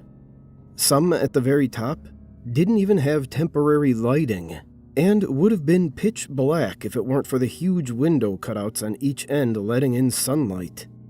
I stayed away from those hallways. They creeped me out. One day, I was feeling bored, so I decided to go walking around the 4th floor. Most of the work had been finished, and there weren't any other trades doing work there at the time, so I had it all to myself. It was around that time I noticed my tinnitus was acting up worse than usual. I figured someone must have had a generator running or something, so I started moving towards the other end of the hallway. About 3/4 of the way, my ears start painfully ringing. I tried sticking my fingers in my ears and humming, which usually does the trick, but the ringing was so intense. I started feeling nauseous, and I fell over on my hands and knees. I was slapping my ears, trying to make the ringing stop. My eyes started watering at one point because I was slapping my head so hard. I got up on my knees, still covering my ears, trying to get to my feet so I could make it to the stairwell, but the ringing was so intense. Every move I made sent my head spinning. Moving slow helped, but not much.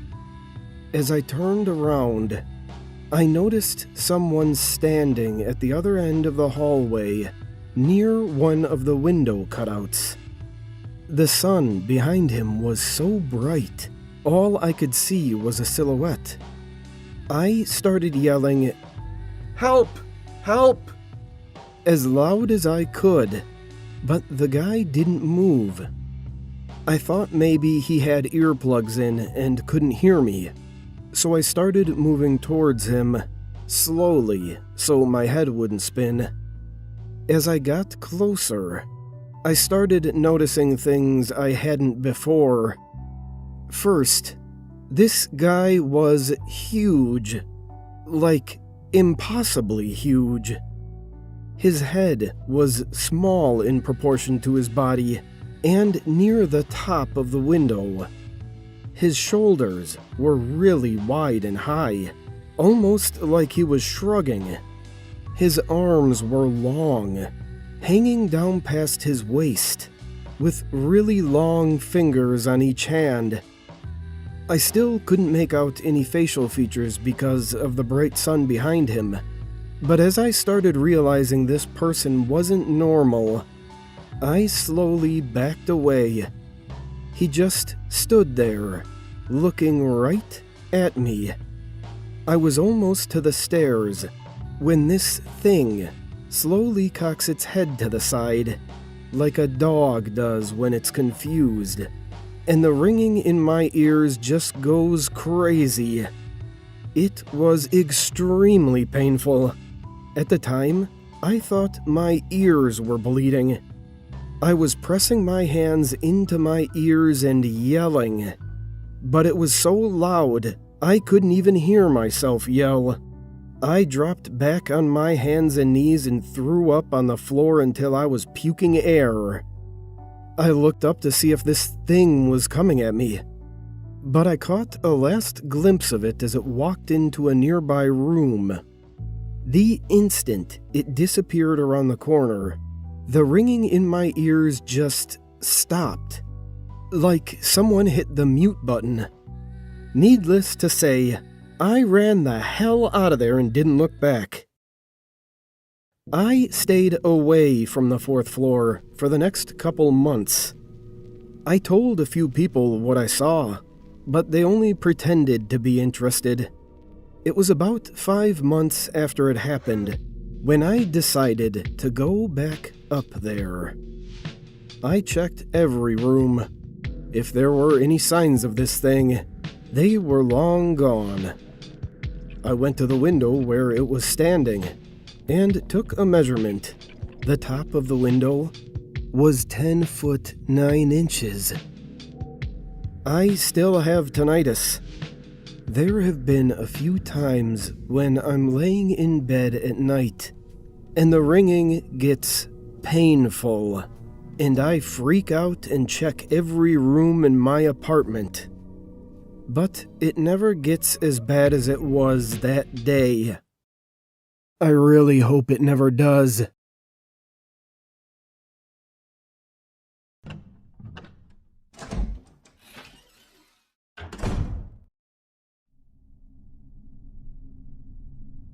My skin whispers now, not in tongues of flesh, but in the lexicon of rot. A crackling aria of blistered parchment, a sizzle of fat beneath flame.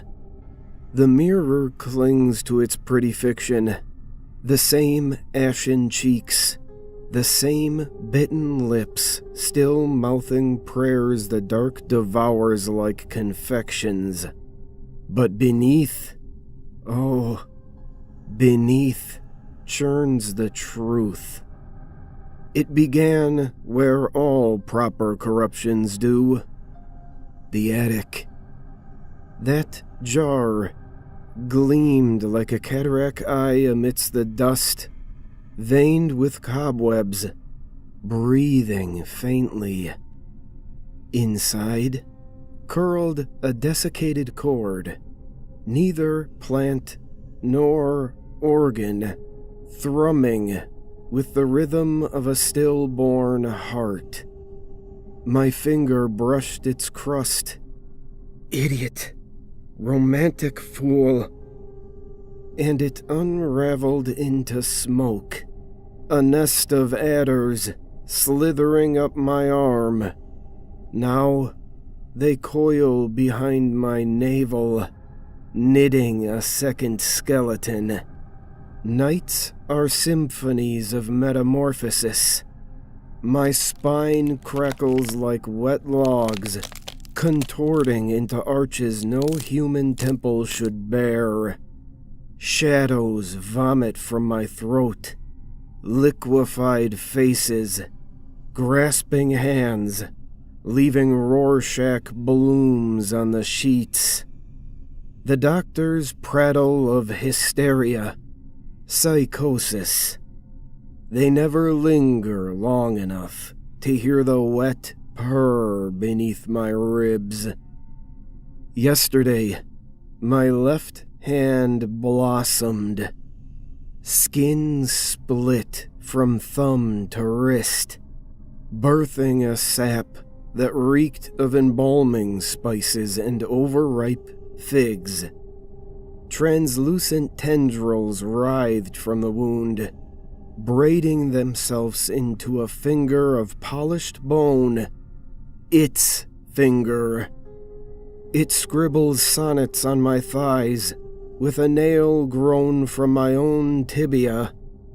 Soon, it carves beneath my breasts. Soon. No more pretending. I tried immolation, poured gasoline like funeral libations over my shuddering limbs, but the match flare caught the thing's gaze in the bathroom mirror. A kaleidoscope of yellowed eyes, each reflecting a different scream. The flame guttered, the fuel thickened into a centipede broth, squirming with larval alphabets. Tonight, the cellar. Iron tang coats my tongue. The walls bleed rust. My teeth patter into cupped palms. Ivory dice tossed by a grinning dealer. The thing hums through my slack jaw now, a dirge in the tongue of drowned empires. My abdomen swells, skin gleaming like stretched wax. Something turns inside. They'll discover a deflated cradle of epidermis, brittle as a snake's shed. I'll be elsewhere, unspooled, rewoven into the thing's grand embroidery, a filament of want, a suture of static.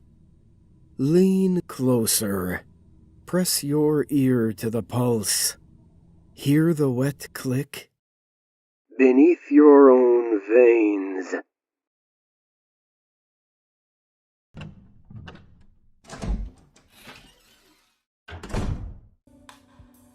I'm recording this from inside an interrogation room, barricaded behind a desk and a filing cabinet, hands shaking, with the lights flickering overhead and something wet scratching at the other side of the door. I don't know how much time I have, but someone needs to know what happened. Someone needs to understand what's coming. It started last night, just after 1:40 a.m., when I caught the last bus home after my shift at the gas station. Route 13, practically abandoned. It cuts through a winding stretch of forest before looping out towards the far edge of town, where I rent a little house. Most nights, I'm the only passenger, just me and Marcus, the driver. Marcus was solid, quiet, maybe late 50s, always wore a faded baseball cap, always had a half-dead cigarette tucked behind his ear, the kind of guy who gave off this unshakable calm, like he'd seen everything and just didn't care anymore. He didn't scare easy. Until last night. We were maybe 3 stops from mine, just entering the thickest part of the woods. The trees crowd close there, black pines that block out the stars. The air always feels heavier, like the forest is watching. Then the bus stuttered, just once. The headlights flickered, the dash lights dimmed, and then, with a grinding wheeze, everything died. No power, no engine, no hum of electricity. The heater shut off, and the cold hit me like a wave. And then, the light came. Not headlights, not lightning. Something else. A white, sterile brilliance washed over the forest. So bright, it bled through the seams of the bus, glowing under the seats, behind the windows, through the metal. It wasn't light. It was an erasure, like everything outside the bus had been painted over. Marcus stood slowly. I remember the way he looked back at me. One hand on the door lever, eyes narrowed. Not scared, exactly. Just resigned. "Stay here," he said. "No matter what." The doors opened with a hiss, even though there was no power. Marcus stepped out into the light, casting a long shadow behind him. I climbed into the driver's seat, heart pounding. That's when I saw it. The ship wasn't above us. It was ahead, parked right on the road, like it had always been there. It was impossible to focus on, curved in ways that made my head hurt, like a Mobius strip made of bone and steel. The surface writhed subtly, pulsing like it was breathing or hungry. And then they came. They didn't walk. They glided, silent and deliberate, like something underwater. They were tall, thin, their skin waxy and pale, their arms bent in too many places, like dislocated joints, moving with unnatural precision. Their heads were smooth, eyeless, featureless, except for a vertical slit that split open slowly when they got close, revealing a slick red membrane that rippled like it was tasting the air. They approached Marcus and touched him. Just a single hand on his forehead. He went stiff. Then they turned, and he followed them like a puppet on strings, walking up into the open ship. No sound, no struggle, just obedience. Then, nothing. The light vanished. The ship was just gone, like it had never existed. I ran. I don't remember getting off the bus. I remember the cold air biting my lungs and the sting of tree branches on my face as I sprinted through the forest towards the main road. I flagged down a logging truck, babbled something about abduction and creatures and Marcus disappearing. The driver called the cops. They met me in minutes. They didn't believe me, of course, but they were kind about it. Too kind. Like they were handling someone fragile. They brought me to the station. That was their mistake. I told them everything. 6 officers, 1 dispatcher, 2 detectives, all of them sitting in stunned silence as I described the ship, the thing that came down, the way Marcus didn't fight. Then, the lights flickered. Just once, then again. Then, everything went dead. And the humming started. Not mechanical, not even physical. It was in our skulls. A low, nauseating frequency that vibrated behind the eyes. One officer screamed and dropped his radio. Another grabbed his head and staggered back against the wall, eyes rolled up into white. Then, the windows shattered, the front glass imploded, and a gust of cold air filled the room, reeking of burnt plastic and decay. Something stepped through. No, spilled through, like it was peeling itself into our reality. It was one of them, but then there were many. Chaos erupted. One officer fired his sidearm. The bullets froze mid-air, hung there for a second, and then reversed direction and tore into him. Another was lifted by his throat and peeled open from the jaw like paper. There was no blood at first, just smoke, like something inside him had boiled before his skin caught up. One creature slid through the ceiling tiles and dropped onto an officer's back. It wrapped long fingers around his head and sank its hand through his skull like it was dipping into clay.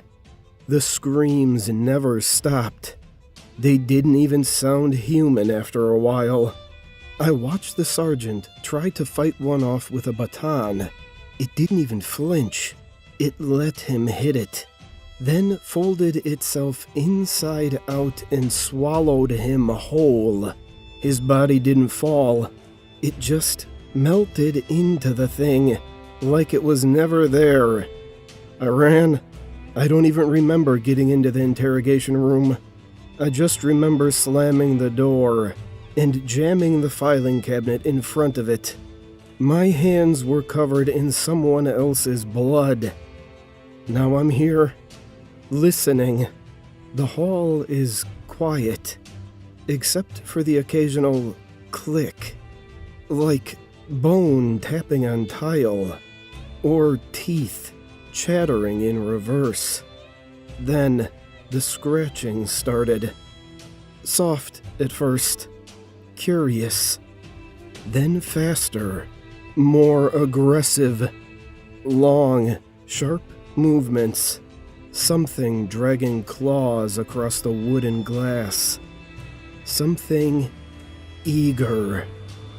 I didn't dare look through the window, but I should have known they'd want me to, because that's when I saw it, standing outside in the parking lot, perfectly still. One of them, tall, pale, skin like curdled milk, long arms dangling at its side like puppet strings, and its head was Marcus's face. Not a mask, not a copy, his actual face, stitched onto its head like wet leather, stretched too thin over something not meant to wear it. His eyes were glossy, lips pulled into a slight, pleasant smile. And then it spoke, in Marcus's voice. Come on now. It's all right. Let us in. You're the last one. His voice was calm, kind, familiar, but there was something under it, a subtle delay, like someone practicing speech by playing it through a broken speaker, like it didn't know what it was saying, just that it had to say it. The scratching's getting louder now, faster. The doors vibrating like something's clawing at the lock from the inside. They don't want to kill me. They want me to open the door. They want permission. They want compliance. I can hear more of them out there now. Clicking, hissing, mimicking footsteps and whispered voices. One of them is giggling, in my voice. I'm not going to make it out of this room, but I needed someone to know what happened here. This isn't science fiction. It's not invasion. It's replacement. And if this is just the beginning, I don't think we're the dominant species anymore.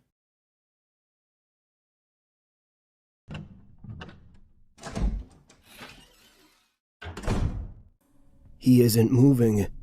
He's just standing there, right outside the tree line. I have to take my dog out, but I'm way too freaked out to step outside. My dog wakes me up most nights around 2 a.m. or so to let him out. He sleeps in my bed with me. I know, probably gross, but I love him, and I can't help it. I don't want him doing his business in my bed, so I always get up and take him outside. But whatever that thing is standing out there, I don't want to come near it. Here's the thing about my dog. He's 15, and this year his age has caught up to him. He's gone partially deaf, and has developed cataracts. He doesn't bark or react to things like he used to. It's just a sad truth of him getting older. I still love him the same, and I'm lucky he's lived this long, but I don't trust his senses like I used to. I don't know if he's sensed what's out there. I headed to the back door, flicking on lights so my dog and I could watch our steps, when I spotted it. It was facing my house, just standing like an obsidian statue at the edge of the tree line. My blood ran cold, and my body reacted faster than my brain I bolted away from the door and shut off all the lights I had turned on. Primal instinct had kicked in. I crawled back to my bedroom, moving as quietly as I could and avoiding windows. I've been hiding behind my bedroom curtains since then, trying to make sense of what's going on. After giving myself a few minutes to breathe, I poked my head out from behind the curtains to see if it was still there. I half expected to see its face pressed up against the window staring back at me, but it's still standing there in the middle of my yard. I can see it clearly from where I am. My body is tense, every nerve alive with fear. There's this suffocating sense of dread. I can't help but feel like I'm being watched, even though I can clearly see it still facing my back door. I can't shake the feeling that it knows where I am, that it saw me turn on the lights, that it's waiting. I have decided that I'm going to call the cops. Most likely case is that it's just one of my neighbors. There's a few elderly couples living on my street, and I've heard stories of old people wandering from their homes, lost and confused. But, I don't know. I've never seen anyone stand that still. If it is one of my neighbors, they might need help. I don't know if I'm just trying to convince myself that it's not supernatural. I've heard stories of skinwalkers, creatures, all sorts of things. I've seen videos of them on TikTok and Instagram Reels that my friends send me trying to scare me. I try not to think about them too hard, because the more I think about it, the more I freak myself out. Maybe that's what I'm doing now. But there's just something about the way it's standing there, unnervingly still. Like it's something that shouldn't be in my backyard. Something that might not even be human. Whatever or whoever it is, the cops can deal with it.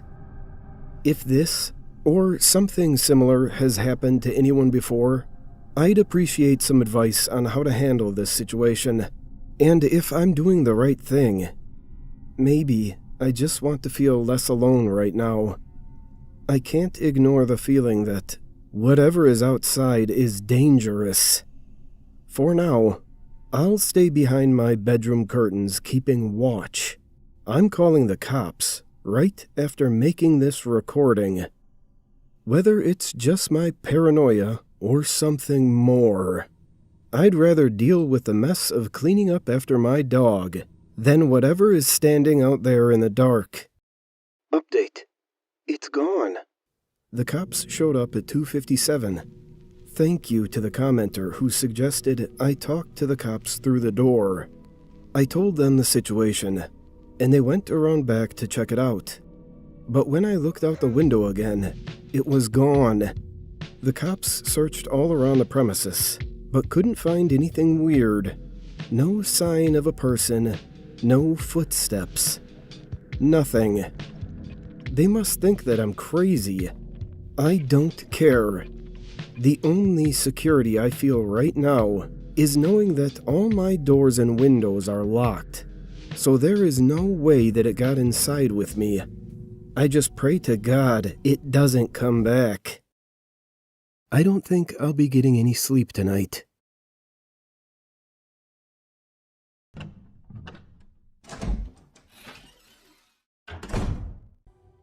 It started when we called out to the stars, into the darkness. We felt so small, tumbling through the vast emptiness while clinging to the skin of the world, and without a single reason why. We were curious, yes, but ultimately, I think we were just terribly frightened. And we were young, so very young. We were children, and like a lonely, lost child, we did the only thing we could think of to make it stop. We did what we thought we had to do to make the universe make sense. We called for help. For years, we scanned the sky for a sign, We sent signals to the stars in the darkness beyond. Are we alone? But the skies were quiet, always so quiet, leaving us to our own makings. But crying children never cease, and neither did we. We sent calls into every corner of space for decade after decade. We refused to believe no one was out there. They had to be. Yet, for some unknown reason, they never answered us. Everyone remembers when that changed. They think it responded to the Arecibo message from 1974. The response to the Arecibo message was received almost 3 months ago, in 2 separate parts. The first part of the message was received at the Hat Creek Radio Observatory in California. The Allen Telescope Array picked up what sounded like static interference that continued on for over an hour. It consisted of unintelligible screeching and buzzing sounds that continued without pause for the whole hour. The meaning of this message was never discovered, if it had one. The only thing we knew was that the signal's origin came somewhere in the Hercules constellation, near Messier 13. As soon as that signal stopped, the real message began. We made contact that day, and we were asked a question. Who is there? It came not through the radios, but as a voice inside all of our heads, asked the question to all of us. I heard it. My wife heard it. The young heard it, and the old heard it. Even the deaf heard it. Everyone, everywhere, heard this voice whisper that question in their heads, in every language on earth. I remember it almost too clearly. It asked in that familiar, yet indescribable voice that's always there in my mind. It was like one of my own thoughts had gone rogue and had decided to speak directly to me. The world seemed to stop as everyone listened for what came next. Where are you? The heavy question seemed to linger in our minds for hours afterwards, and then for days, and then for weeks. That day changed everything. There were doubters from the very beginning, and the holy ones who claimed that God had spoken to all of us, and that the time to repent was now. There were those who claimed they'd heard nothing, and those who'd claim that the aliens had given them their own secret messages. And, of course, there were those who truly believed that we had been contacted for the first time by an extraterrestrial race like us, one ready to communicate, ready to lead us out of the dark. We were wrong. We never made contact with alien life. At least, nothing comprehensible or discernible to human understanding. The stars are vast, and in their vastness, our voices had touched the ears of something truly incomprehensible. Something hungry and malevolent. The voice. We realized our mistake when the ground started to groan. Beneath our feet, everywhere, the ground seemed to moan. The muffled sounds shook through the dust and dirt below us. No one knew what was causing it. At least, not until the calls started coming in. The graveyards were screaming. All at once, the dead had started screaming. Every deceased man, woman, and child was turning in their graves. All the animals did so too. Every dog, every cat, everything that had ever walked this earth. The cries of ancient whales shook the seas, and the shrill screeching of birds echoed in the forests. The caskets shook, and the morgues howled. The voices stopped together in an instant, leaving the world in an amplified silence. In their absence, a new sound filled the air. The voice returned. I hear you. It came as a whisper from behind, an ominous, yet oddly playful presence that felt so close, but was truly still so far away. It let us breathe in the silence for a minute, before it made us a promise. It was a promise we all knew to be true.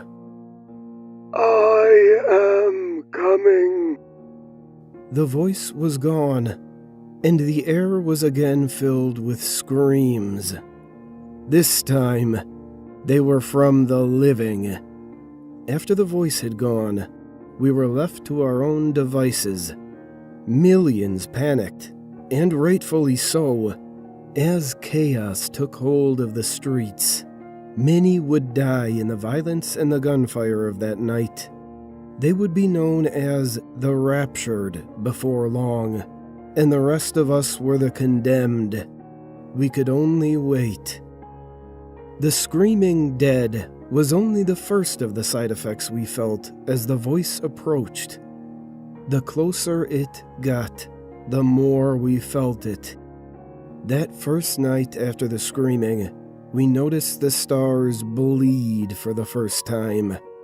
A section of the western sky had turned black, blacker than the night. It was only truly visible because of the ring of stars around it. The light from those stars had turned red, and they seemed to bleed across the sky. Like food coloring dropped into water, their light swirled and flowed all around the edge of some unseen mass. I knew then that I was staring into the face of the voice.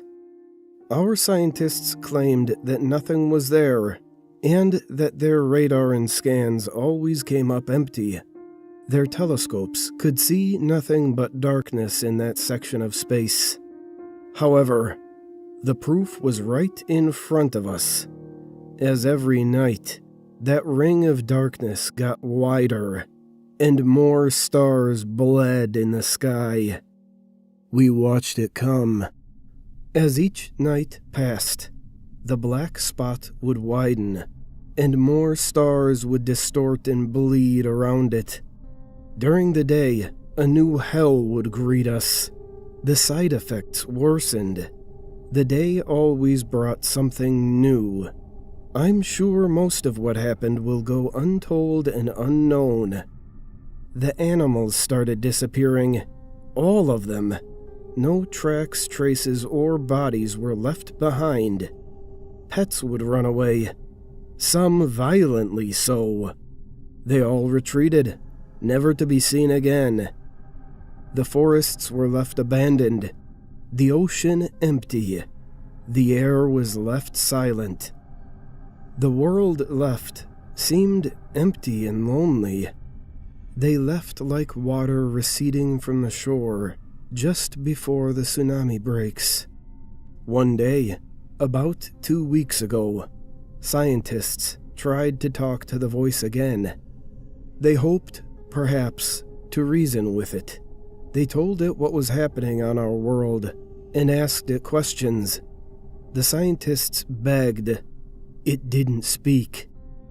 The next night, the skies lit up with streaks of fire. It was alight for hours, blazoned with orange and red. We didn't realize the effects until the next day, when the televisions turned to static and the telephones refused to work. We had sat, watching, as all the satellites were knocked out of the heavens. After that, reports became rumors and rumblings. Sanity, a thing of the past. The air chilled and weighed us down. The voice was nearly here, and everyone felt it. It rained for a week after the satellites fell. The rain was salty and mired with an unknown filth that turned the grass black. Maybe the satellites tracked something back in with them when they hit the sky. No one knows for sure. All we know is that it fell from clouds black as charcoal that blotted out the sun. Like liquid ash, darkness fell upon us for days. When the clouds went away, the skies were empty. There were no clouds, yet the sky hung low and gray. If the sun was anywhere in the sky, it never made itself known. Even it had abandoned us. Each day grew slowly darker and darker, until night and day became almost the same.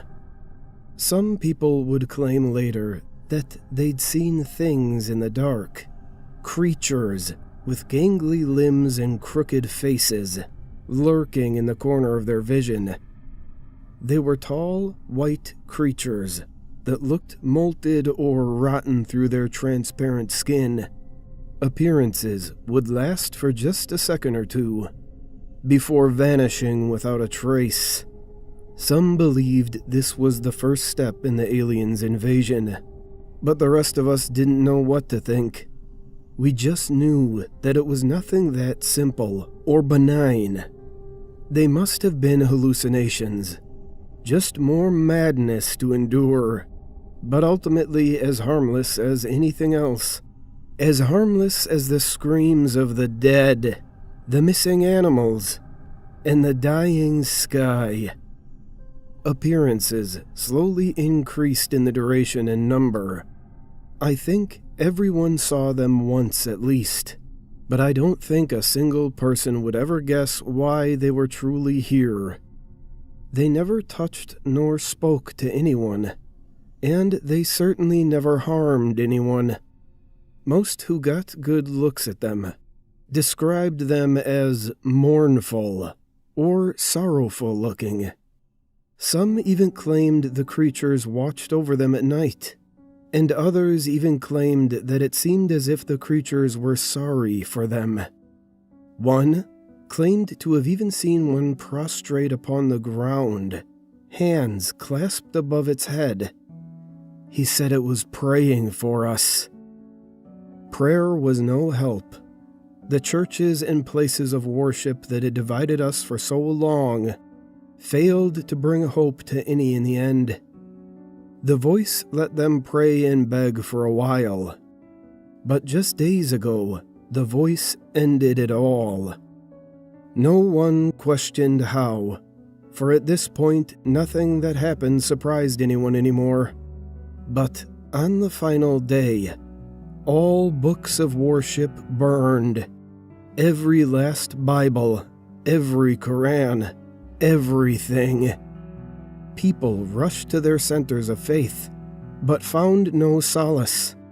The churches and temples had suffered the same fates, if not worse. The people were left, abandoned by their greatest hopes.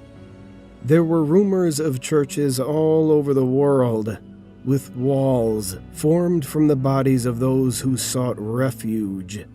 They were merged to the walls, stuck to them like flies in a trap. They died still pleading for hope, but they were beyond God's help.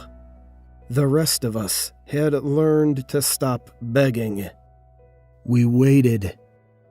The final message came. From beyond the sky it fell upon us. The voice echoed, and it spoke the simple truth. I am here. There is a darkness beyond the horizon, the likes of which I doubt has ever been seen. It brings with it the screams of countless souls, and it moves fast. The stars are dying now, and I know they'll never be seen again. The light is dying so fast. I leave this not as a warning. No, it's far too late for that. Instead, consider this the last realization, the last humanity will ever know. For we used to wonder whether or not we were alone and lost, but never whether or not we were safe and hidden. The universe is infinite, and our understanding was significantly more finite. We should never have beckoned to the darkness. Instead, we should have clung to the light and closed our eyes every time we were turned to the void. As the final minutes approach, I hold one final truth to be certain. I know now why the skies were always so quiet.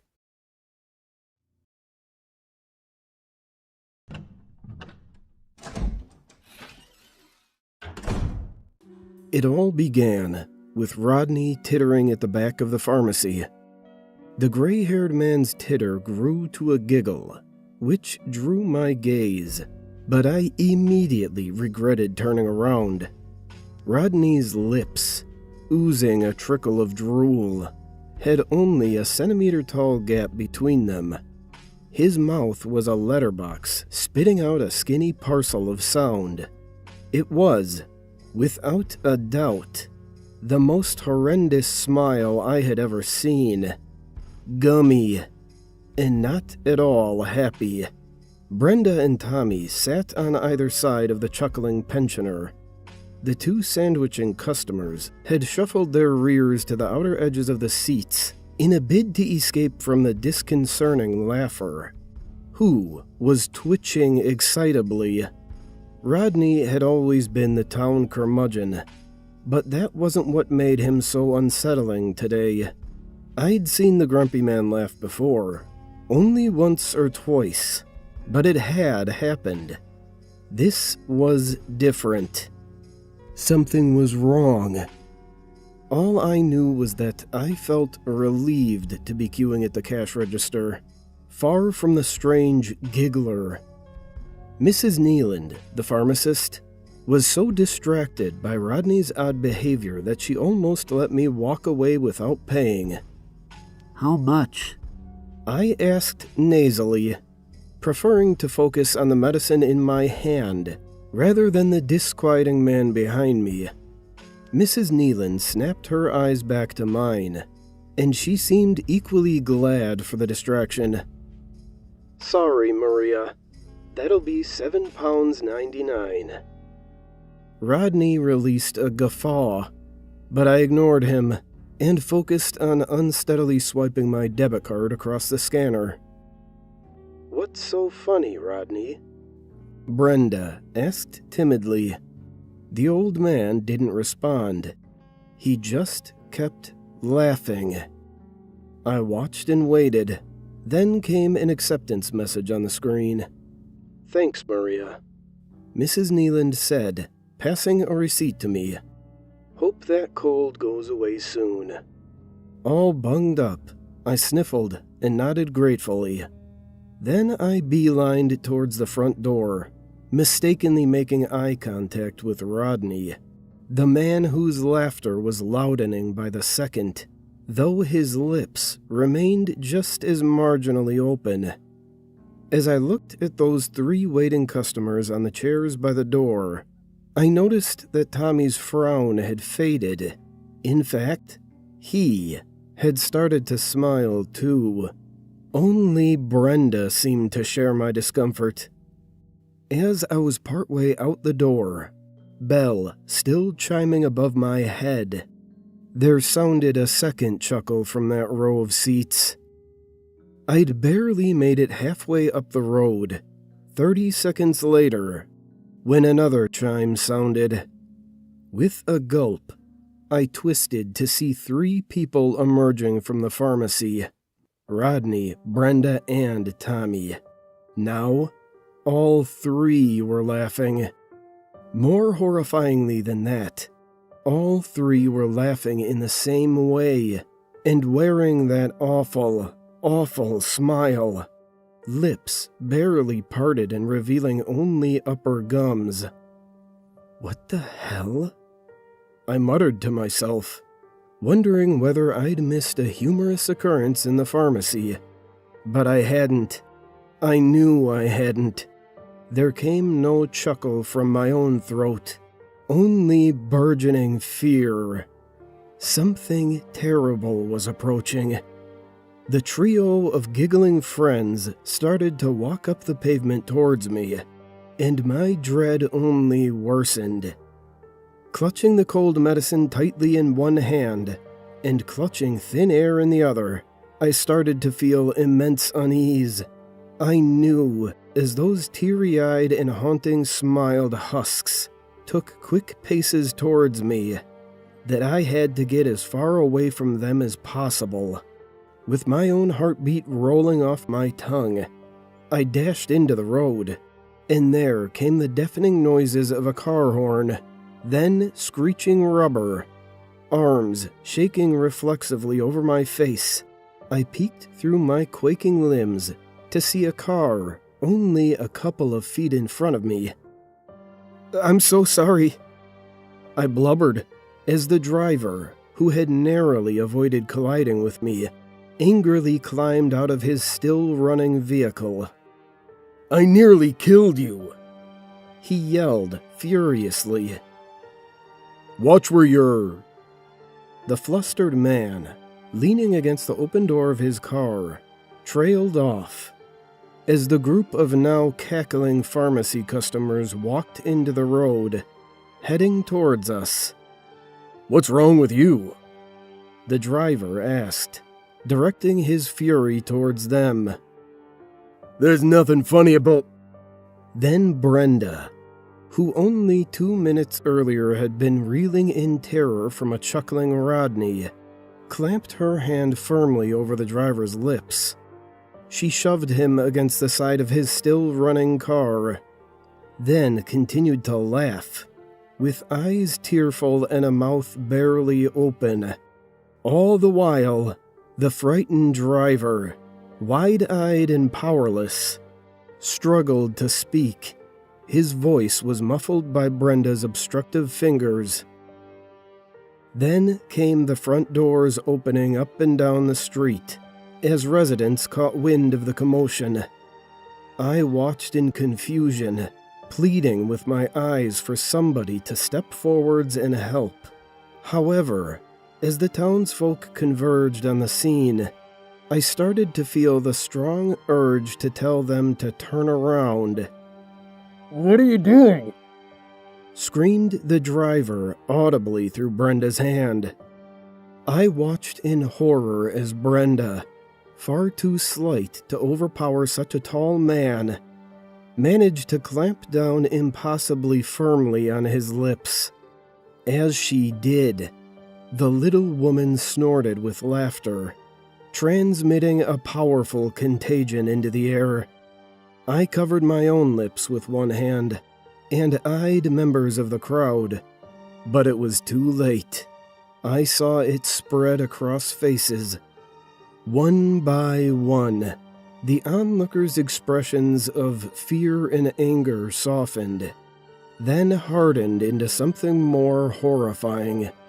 Rodney's smirking expression. It was a look which conveyed not happiness, but a sadistic, parasitic hysteria. I wanted so desperately to tell Brenda to let the driver go, but I quickly began to feel outnumbered as giggles and chuckles and downright brays of laughter started to fill the street.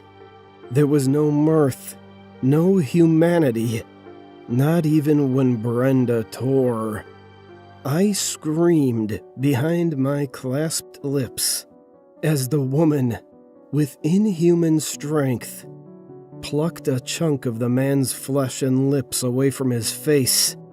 There came a piercing shriek of agony and a fountain of red, as if she'd turned on a faucet of blood. Then the driver stumbled on weak legs towards the open door of his vehicle. But he didn't get far. Tommy and Rodney didn't let him get far. The two men pulled the driver out of the door, and he fell flat onto the road. Then, the laughing attackers dragged the stranger by his legs into the center of the crowd. I tried to back onto the pavement, but met a wall of people behind me, gigglers, whose wet eyes saw not me, but the spectacle ahead. It was a sight that they all found so hauntingly amusing. Worst of all, as Rodney, patient zero, began to tear claw-like nails into the driver's face, scooping away clumps of flesh for a giddy audience. I finally removed my covering hand and opened my lips to speak, but I was stopped and petrified by the sudden, synchronized silence of the crowd, by the synchronized swiveling of heads towards me. Every set of eyes fell upon me, every wide, drooling smile.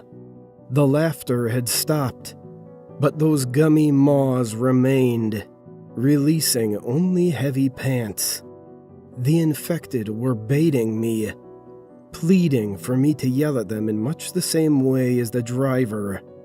I understood. Expressing sincerity, expressing anything other than delirious amusement, would have fated me to the same end as that stranger being mutilated in the road. So I closed my lips, twisted sharply on the spot, and broke through two members of the crowd. I expected to be manhandled and thrust back into the fray, but I wasn't. I somehow succeeded in fleeing up the road, away from the maniacal chortles which had resumed. Then continued the driver's screeches of agony, and the scratching sounds of his flesh coming away under Rodney's nails. That was 5 hours ago. I've been hiding out in my one-person flat, curtains shut and lights out. Out in the streets, hearty cackles of delirium rule. There are still some cries of fury, fear, and mere bewilderment at what is happening. The sound of poor souls trying to escape from those spreading the virus. Many of the screams die as victims. Like the driver, meet twisted ends. However, I find it most haunting when a scream simply changes into something else. Laughter.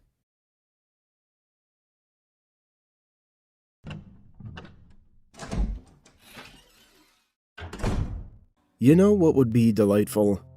To maybe watch television, or just sit around the house, or take a ride in the car, without my father bringing up religion. Father is a master at turning any conversation into a lecture about faith. Anything he reads, sees, or hears in the media is a prompt for him to hold forth on spirituality.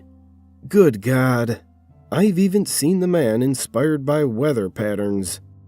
Know that we are not alone, and that there exists a power greater than anything we can conceive of on this earth. He says, "Know that the courage of faith is a bravery surpassing that of the assembled armies of the earth." He says, "Faith will be tested," he says. "Faith will be rewarded," he says, and says and says and says. Please don't misunderstand. I am a believer. I have been brought up in the faith, and strive to adhere to it. However, I find it increasingly difficult to be a blind follower, for if we fear to ask questions of faith, is that not an admission of doubt? An acknowledgement that our faith, our rock, our shield, cannot withstand the slightest scrutiny? Father will have none of this. and our exchanges escalate into shouts and angry tears. "Know that we have been blessed beyond measure," he says, a pointed finger trembling inches from my face. "Never forget, boy." Still, my questions persist. Lately, they grow in number. Forgive me. I don't mean to be so critical of my father. He is unshakable in his belief, and that can be inspiring. I think of my mother's recent passing. A man less devout might have abandoned his convictions, strayed from his path. Not my father. I'll also admit that, to those not ceaselessly subjected to his spoutings, Father is quite charming. The impression he gives is not that of a wild-eyed zealot. He's patiently persuasive and has a certain charisma. Several people in our town have come round to the way of his thinking, and they include some of our more notable residents. Elected officials, captains of industry, members of law enforcement, good friends to have. I can see many of them now, as Father and I enter the clearing in the woods behind our home. Some avert their eyes. They're new. Others offer a friendly wave and a warm smile. Father is at it again, telling me about the demands of faith and the comfort that awaits after our earthly trials have ceased. A comfort no less than eternity. All this talk about religion goes a long way toward explaining why my sister is bound upon the altar. It doesn't make what I've been told I have to do any easier.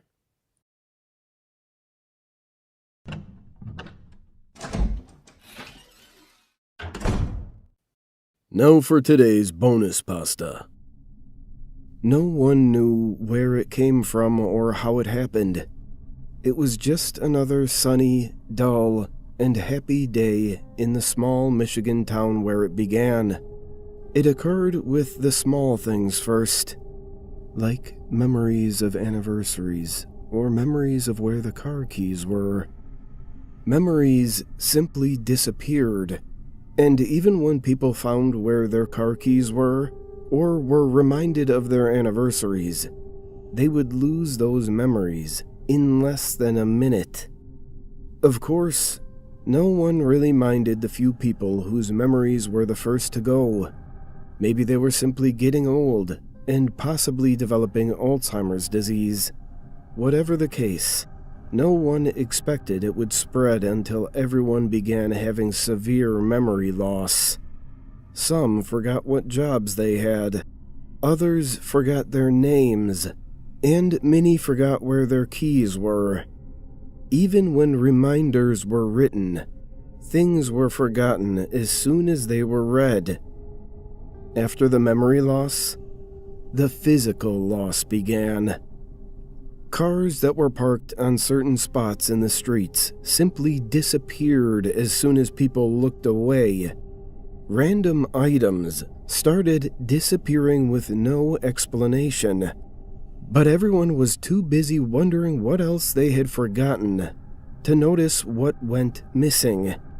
Some rambled about how God was punishing them. Others broke down emotionally from forgetting their children's names or from losing valuables. No one knew how it could possibly get worse until it did. Abilities started disappearing. At first, it was only the baker who lost his ability to bake. But then, the mechanic forgot how to use the hydraulic lift and crushed himself with a car, until everyone lost random abilities. Crashed cars filled the streets from people trying to flee, only to suddenly realize they lost the ability to drive. Some people sat crying on the streets because they lost their abilities to communicate. By the second week, everything was falling apart. Everyone had forgotten how to speak. Clothing randomly disappeared. Some starved because they had also forgotten how to eat. All the cars had randomly disappeared without a trace, along with random pieces of technologies, such as televisions and computers. Not that it mattered, because everyone had also lost their abilities to use them. Some lost their will to live and sat there crying because they forgot how to die until they simply disappeared. Cats and dogs were all lost, but no one had any idea how to find them because most had lost the ability to walk. I couldn't stand it any longer, so I simply walked. I walked as far as I could from that place. I was lucky that I could still walk. To this day, I have no idea what happened to the town, or how it happened. I walked for miles until I collapsed near a quiet road. I was lucky that some old couple driving a pickup truck found me and drove me to a local hospital. I was treated and re-taught how to eat, speak, and read again. I doubt that I will ever remember my name or the name of my town, but I record this to say that unexplained things happen. I can only imagine what else the people of the town lost next. They could have easily lost their youth and turned into old piles of skin and bone. They could have lost their minds, and soon their bodies. All I know is that the whole town was simply just lost. Now you, the listener, might think this is simply ridiculous after all. Nothing is simply just lost, right? Well, let me ask you this. Have you ever started to say something, but lost what you were about to say?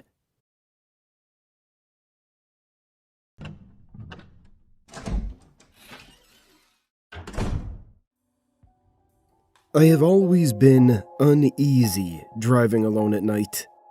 It was worst the first few times, when I had just gotten my license, but the nagging fear has never gone away to this day. It's disorienting to look into the mirrors and see nothing, and I mean nothing, but the consuming blackness of the night. It makes me hesitant to check the mirrors should I see this dark void. Or worse, someone sitting in my back seat staring at me. In the summer of 2013, I found myself driving home alone on Highway 902 from a party. It was almost midnight, and needless to say, it was pitch black. As was usual at night, I was on edge. I had the radio off, and could hear nothing but the muffled roar of tires on pavement, and the dull hum of the engine.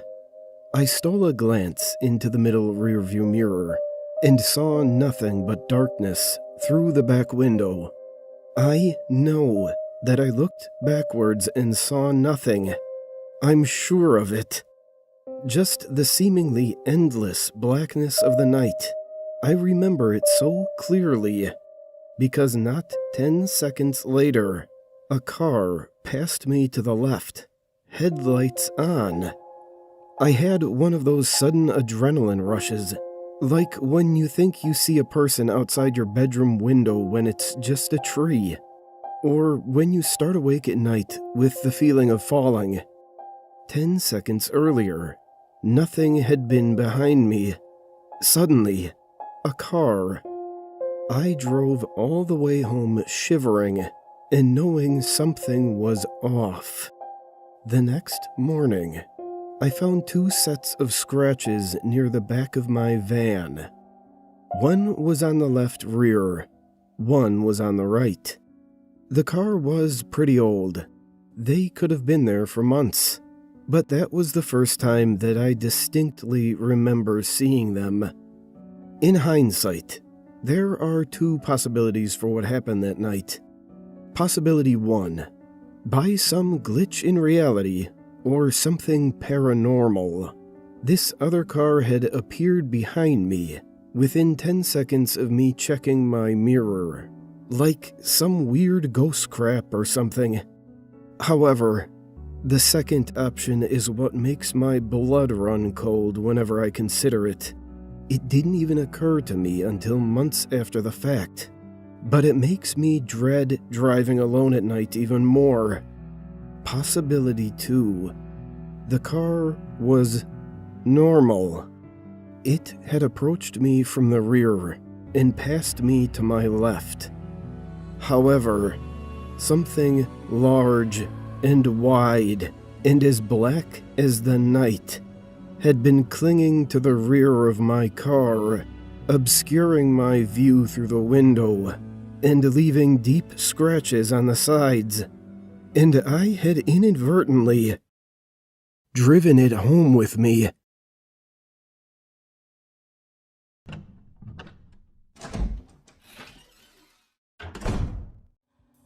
This happened a couple of nights ago, and I gotta write it down.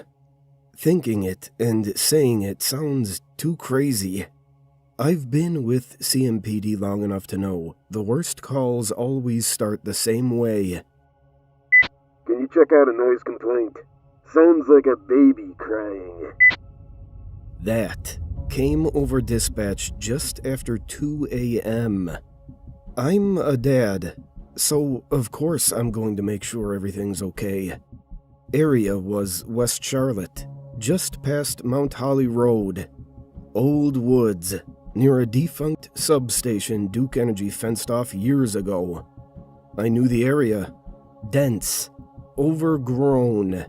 Not the kind of place you walk a stroller. It is where a lot of people camp if they don't have homes. So my brain made the call that some poor mama was out there with her baby. I was wrong. Caller didn't have a name. Just said the sound came from deep in the trees. Some drunk guy on his boat, probably out trying to catch some blue cats, heard spooky sounds in the woods. Been there, done that, got the t-shirt. I went alone.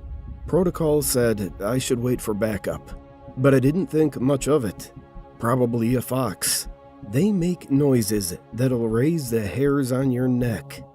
That, or someone dumped a cat in the brush. Or, at worst, it's a damn bobcat. Reason I know this is I've had my run-ins with them in the Lake Norman side of Charlotte quite a few times. They are mean as hell, but trick you by sounding like a baby. I parked on the shoulder and walked about 15 minutes into the woods. No trails, just soft earth and low branches clawing at my vest. The deeper I went, the colder it got. The kind of cold that doesn't belong in Carolina in April, but it's there anyway because the weather can't make up its damn mind. Then I heard it. Soft, weak, definitely a baby. A newborn? That's what I thought. It sounded like my baby girl, like the day she came home from the hospital. I froze. It was coming from ahead, somewhere beyond the next ridge. But it wasn't right. The cry looped. Same pitch, same rhythm, almost mechanical, like it had been recorded.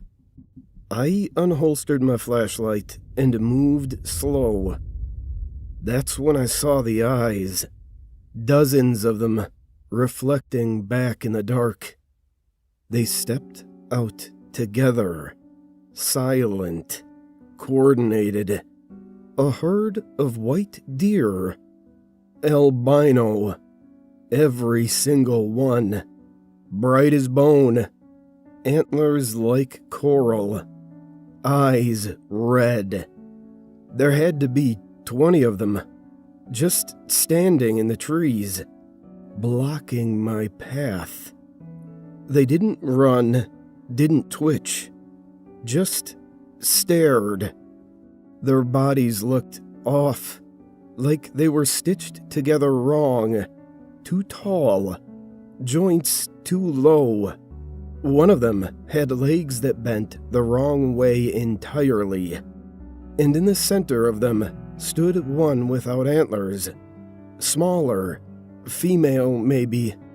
She opened her mouth in a way I've never seen a deer open its mouth, and from it came the baby's cry. I know I couldn't see my reaction, but I know that all the color from my body left me at once. I felt hot. I should have run. I didn't. I raised my light, and they turned, all of them, at once, walked back into the woods in perfect silence, vanishing between the trees, and the crying stopped, just like that. I stayed there another 30 seconds before my legs started working again. I also might have pissed myself. Back at the cruiser, I tried to call it in. Static. My radio didn't work until I was 5 miles down the road. And brother, that was a long walk. Next morning, I came back with animal control. They found nothing. No prints, no fur, no signs of anything, except a tooth in the brush. It was a human milk tooth. A baby tooth. Animal control guy said that's probably where the sound came from. A baby in the woods with a homeless mom. He shrugged his shoulders and chucked it into the woods. I don't know why, but I went and retrieved it afterward and took it home. Call me crazy. Whole department does now. They drug tested me after I gave my report. But here's the thing. Since I've brought that tooth home, I've caught glimpses of white deer in my yard at night. When I'm driving out on patrol, they run out in front of me. I've heard babies crying in the woods behind my house. I hear babies crying when I'm hiking in the mountains about 200 miles away from Charlotte. I hear them before I go to bed. My daughter is 14. I don't have a baby. She doesn't even live with me. I'm divorced. And the worst thing is, I don't know where that tooth is now. And the reason I'm writing this is because as I sit here in my home, I'm watching my security cameras. There's a white deer in my yard. And now it's screaming and yelling and cursing. But it's not a baby's voice anymore. It's mine.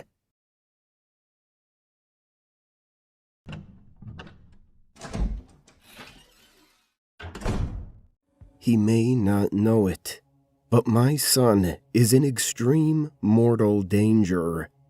With every passing minute, the odds dwindle that I will ever see him alive again.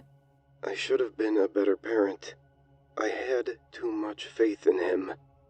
We haven't always been close, and we used to fight a lot. I know he secretly resents me for divorcing his addict mother. On the rare occasions when she actually shows up to her weekly visits to see him, he tells me to leave and listens intently to her mad ramblings, as if just to spite me. Despite how many times I have told him that I only do things for him because I love him and want what's best for him, he refuses to consider me as anything more than a roommate who pays for his expenses. He has a short temper and is very rebellious, despite his age. This brings me to our latest problem, one that could prove fatal for him. You probably all know about time control by now, but for those of you who have not kept up to date with current events, I will describe the recent past through my point of view. As you may remember, it was just 1 year ago when the research company Hastel announced its revolutionary breakthrough of time manipulation. I remember laughing at the headline, thinking that it was some ridiculous hoax that some unfortunate news reporter had happened to fall for. But as I saw the footage of the world's first traveler in action, I realized that the world would never be the same again. At that point, time machines were too large for practical use. A machine larger than a house was needed to slow down time for a small lab mouse for less than 5 minutes. Still, the world watched in awe as the mouse moved at supersonic speeds through a series of mazes.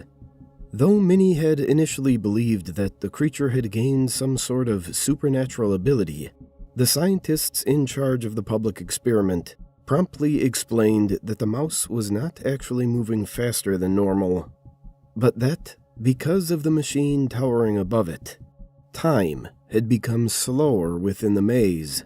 What had seemed like minutes to us was actually almost an hour to the mouse. Scientific communities from across the globe celebrated the historic breakthrough, but Hastel was preparing for a more lucrative future. Despite the limitations of the early models, I suspected from the start that it would not be long before Hastel had developed a sleeker and more marketable version of the device for public use.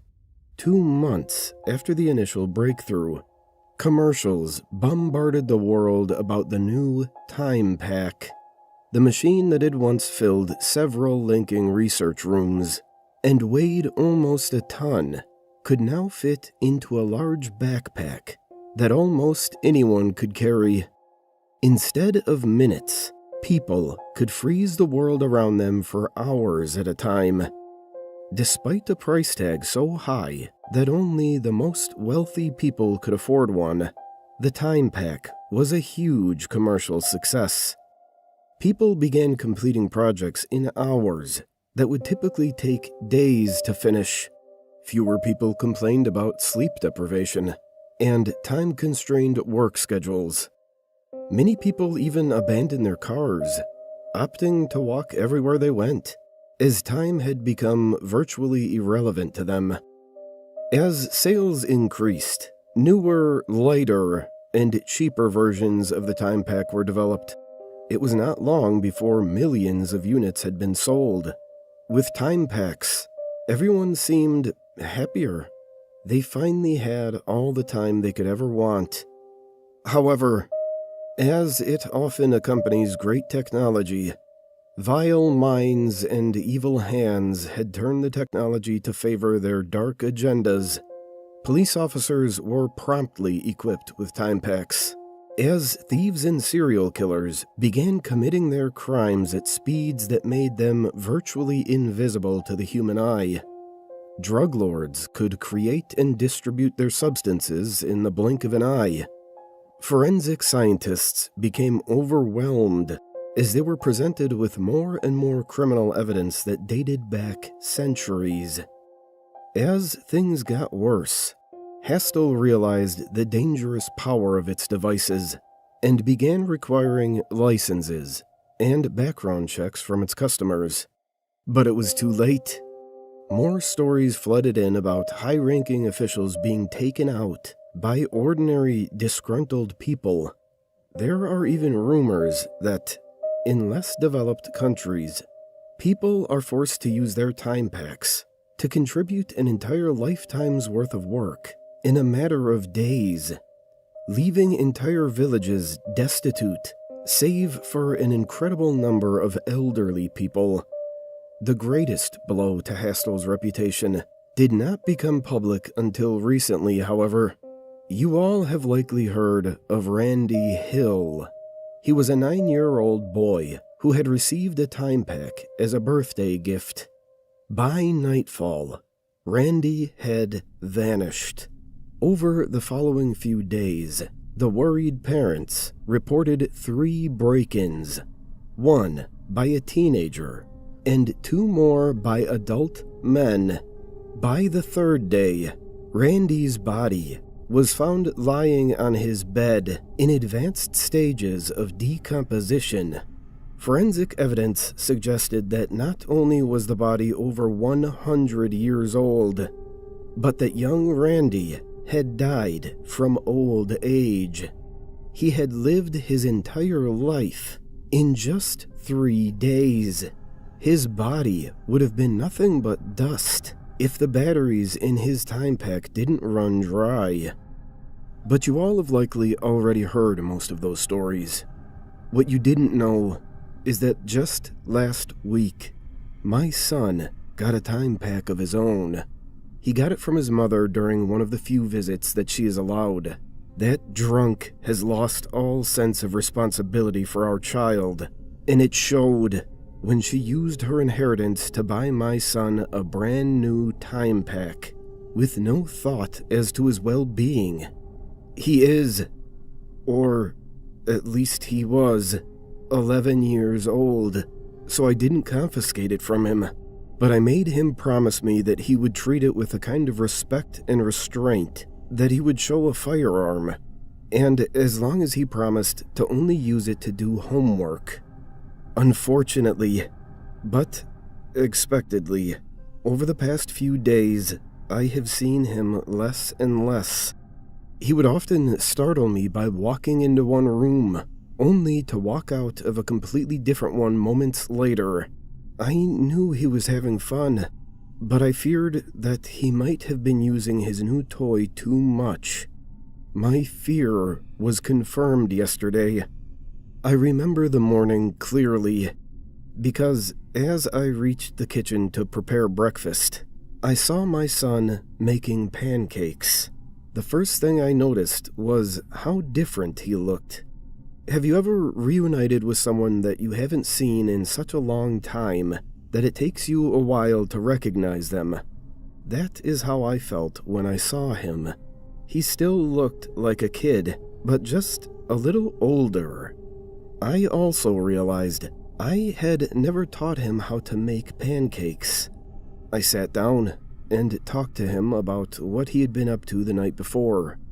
Straining to remember, he recounted that when he had gone to bed, he forgot to turn off his time pack.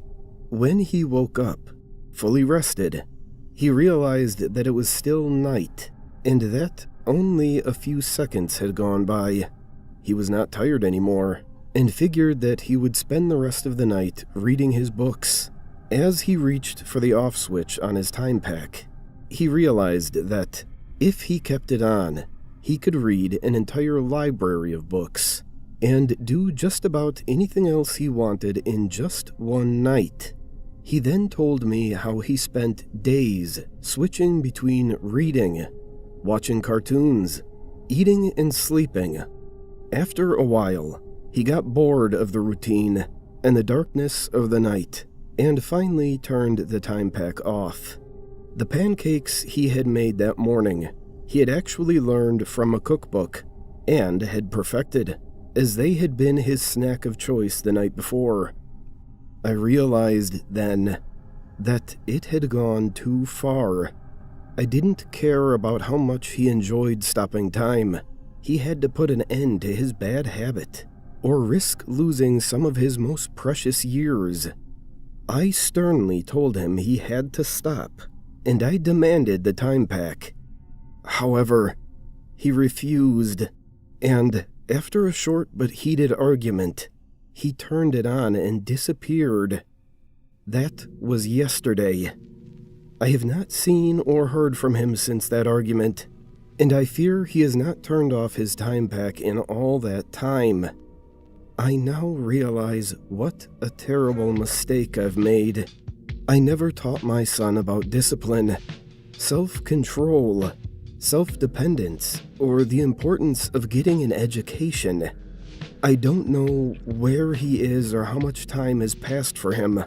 I do think that he will come to his senses eventually, but time is running out. Will he be a 50-year-old man before I see him again? I can't believe I am saying this, but I wish that he had just decided to run away months ago, before he ever got this time pack. At least then, he would have his whole life ahead of him. If there is anything you know that can help, please let me know. I read online about a rehab program for people who are addicted to time control, but I think it's too late for that. Call me as soon as possible with any ideas. I can't think of anything else I can really do. What makes me most nervous is that it's an exceptionally beautiful day outside. I can imagine someone spending all of eternity out there.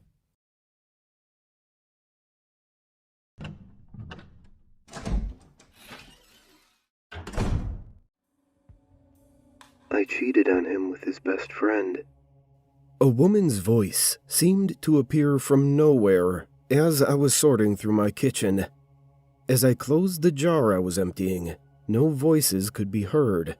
Glancing out my window and seeing nobody, I chalked it up to a passerby talking a bit too loud, especially too loud for a secret like that. I shrugged it off and got back to what I was doing, opening the jar again. I felt such a rush as I stole from the store. It was only a pack of chewing gum, but it felt so exciting. This time, a man's voice. I closed the jar with more force this time.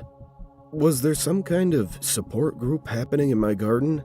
Where were these people? Getting frustrated, I opened the jar again and emptied it onto the counter. I was sick of reaching into it. I ripped a hole in my parents' painting and blamed it on the dog. I've been writing a novel for 5 years. I finished it yesterday, but I'm too scared to tell anyone. I've had a crush on my best friend's husband since the day we met. A flurry of voices spun through the air, each confessing their own secret. I must admit, after this, I must have looked crazy. I was going through the house, checking the volume of every device. Nothing seemed like it could have been playing any audio. Defeated, I returned to the kitchen, wanting to just sit down and relax. I put the jar back in the cupboard. I only discovered that the lid wasn't on tight when it fell off and hit my foot. As I bent over to pick it up, another voice slipped out.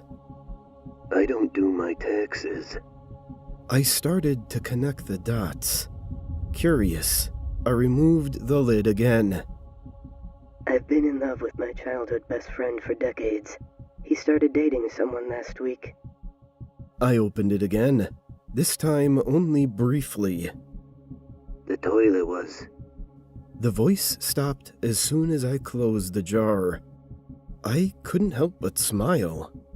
As unexplainable as this was, it felt good to understand where this was coming from.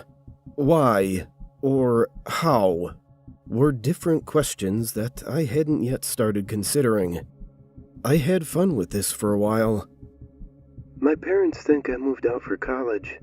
I live 2 towns over with my boyfriend. I found a wallet with $500 and never returned it. I don't find her attractive anymore. I felt naughty, hearing all these little secrets out of people's lives. It was my own little secret. Quite frankly, I'm disturbed at how quickly I accepted it as normal. Opening the jar and hearing an ethereal confession from a random person's own mind.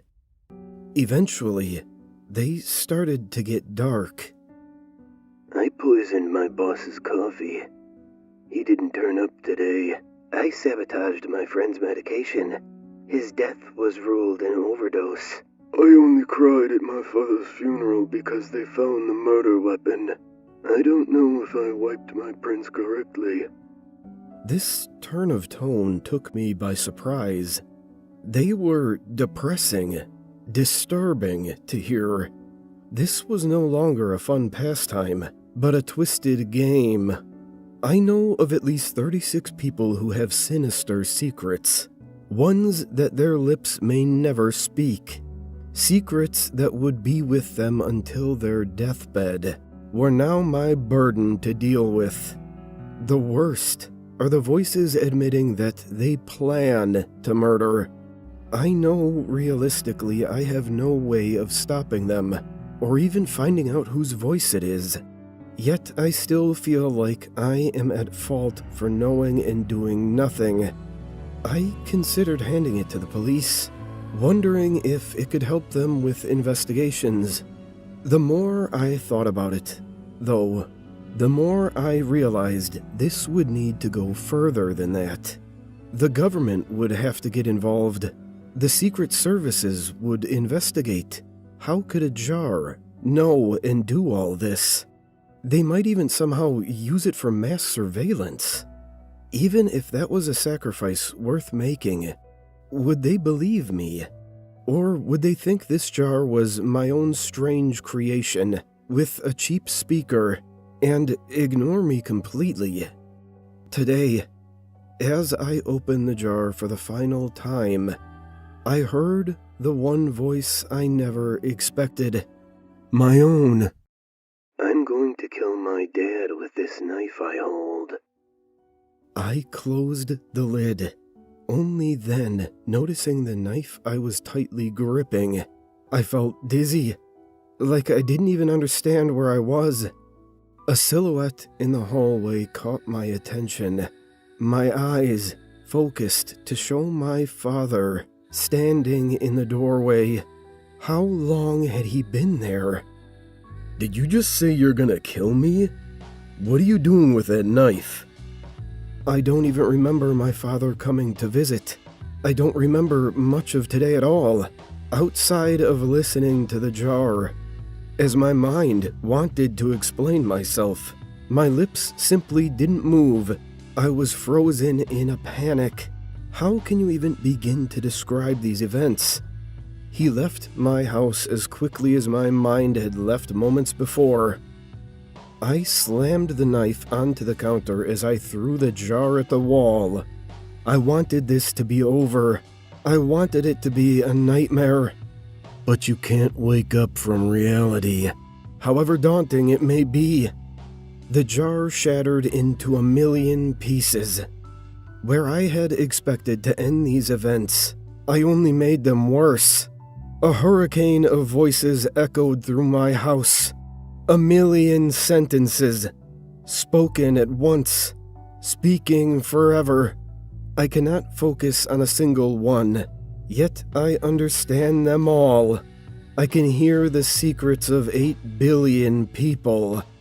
The world is a dark, deceitful place, and the very epicenter of that darkness lies in broken shards on my kitchen floor, reminding me that secrets are always surrounding us. We may think that our own untold tales are the only ones, but everyone around you, everyone in your life, they all have one. Some might say the secrets cling to you and never let go. I say that we cling to our secrets. I still hear them all. The symphony of the unknown becomes known.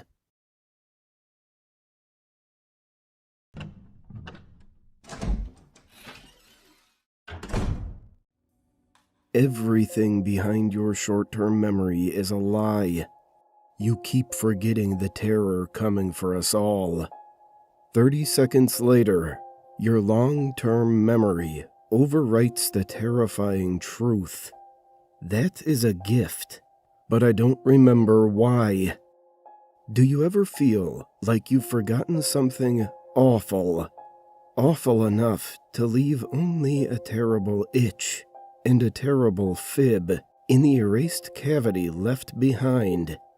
The forgetting may be a biological defense mechanism designed to protect the human mind from slipping into insanity when faced with a nightmare beyond mortal comprehension. The forgetting may, And this is a far more haunting possibility. Be a paranormal occurrence that I have yet to uncover, or that I simply don't remember uncovering. I think every last person has, at one point or another, experienced this thing which wants to be forgotten.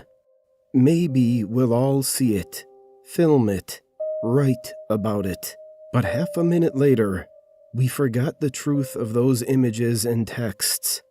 When you reflect on hearing this, for instance, you'll remember only that you've forgotten something.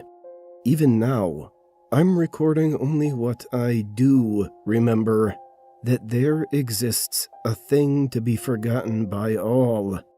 Whatever horror occurred in my bedroom, maybe 5 or 6 minutes ago, has been replaced by a memory of me sitting in the lounge and watching television. Yet, I still feel a residual pang of fear. From here onwards, I will jot down my thoughts during each encounter with this forgettable terror before my 30 seconds run out. Then, try my best to make sense of the writings later.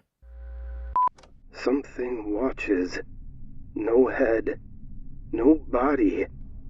Gray dots. Must be eyes, which is horrifying. But anything else would be worse.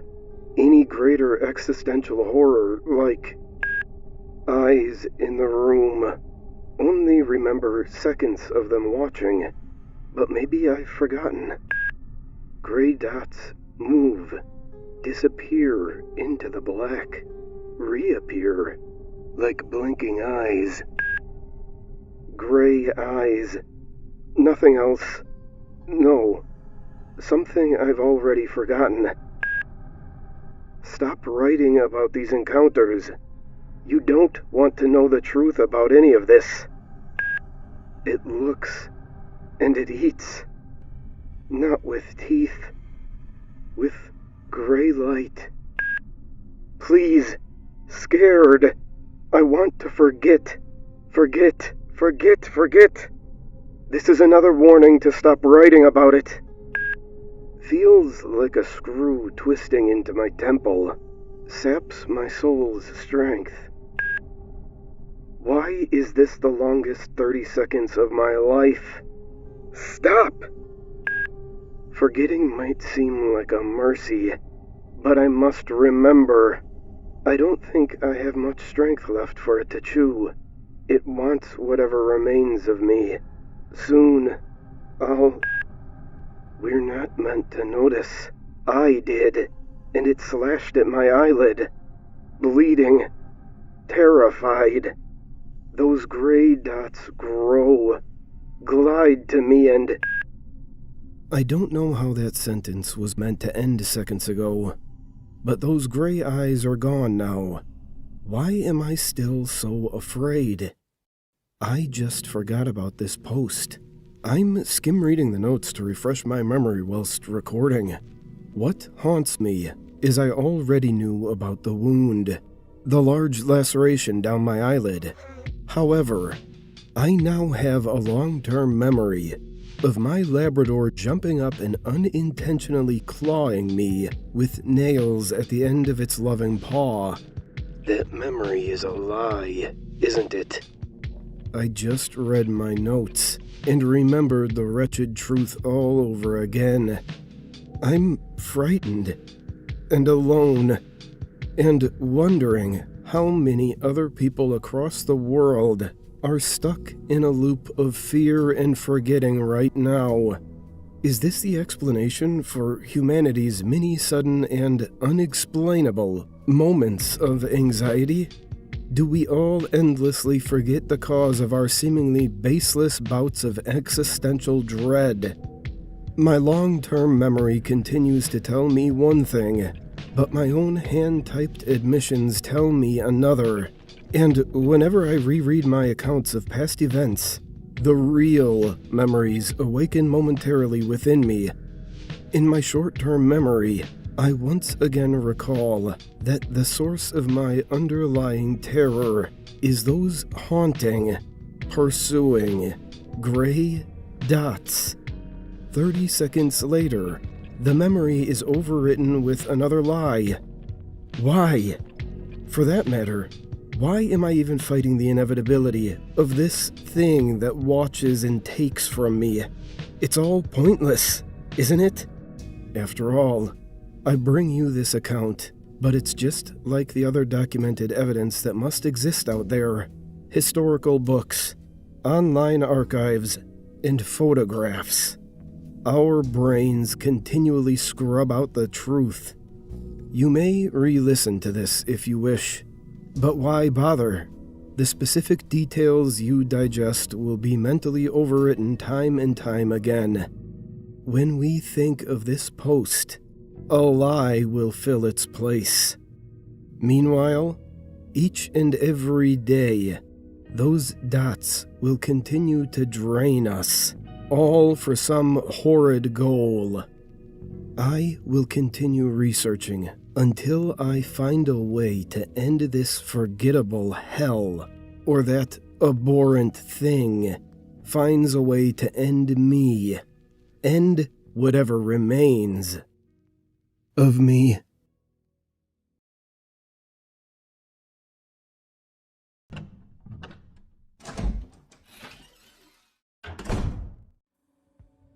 I had recently spawned a new world in single-player Minecraft. Everything was normal at first, as I began chopping down trees and crafting a workbench. I noticed something move amongst the dense fog. I have a very slow computer, so I have to play with a tiny render distance. I thought it was a cow, so I pursued it, hoping to grab some hides for armor. It wasn't a cow, though. Looking back at me was another character with the default skin, but his eyes were empty. I saw no name pop up, and I double-checked to make sure I wasn't in multiplayer mode.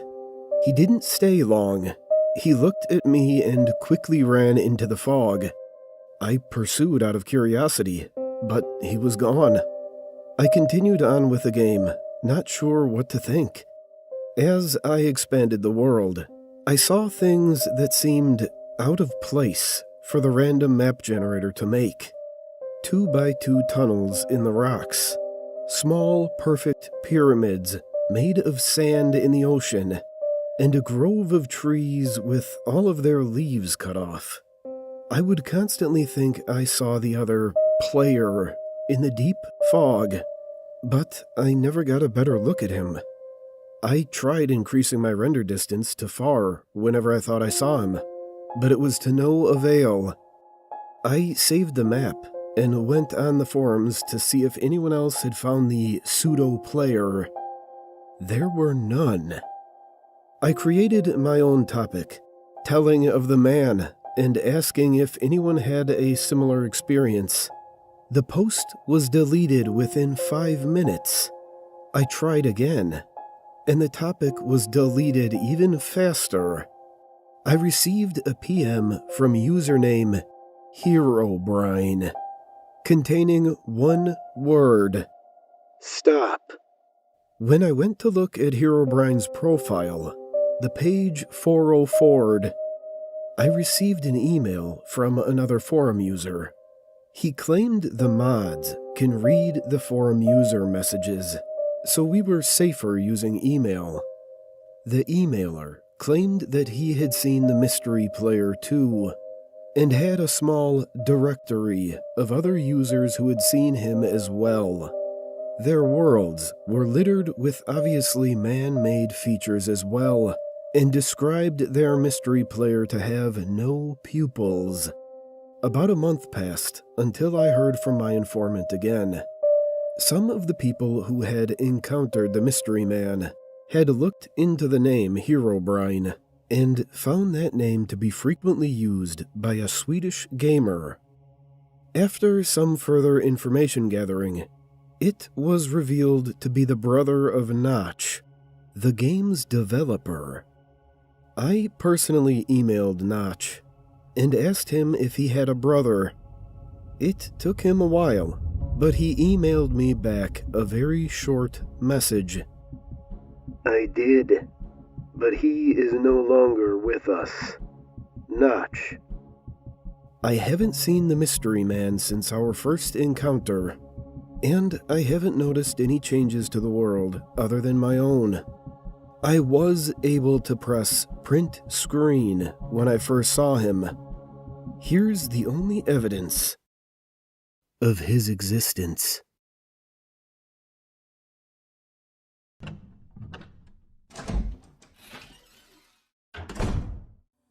Trees could move in a forest every night, and you probably wouldn't even notice. There are thousands of the things in even a small forest. You couldn't possibly know the position of every one. Sure, if your go-to spot had moved, you might be suspicious. But even then, if you don't go often, you'd probably just think you misremembered. Forests have few exact landmarks. It's the same all around. You'd be forgiven for not noticing the change, for not noticing that the trees are alive. But when they're at the edge of your window, bridging between the vast empty black of the night and the safety of your own home, you'll notice. When the outside world can tap upon your glass, you notice those things. A child cries. I think I heard a noise at the window. The mother consoles. It's just a branch in the breeze, honey. Go back to sleep. You hear that and feel relief from the explanation. I hear that and feel fear. What could be worse than a tree at the window? A tree that was not there yesterday. I've lived on the edge of Inwoods for over a decade. It acts as the border to the west of our small town.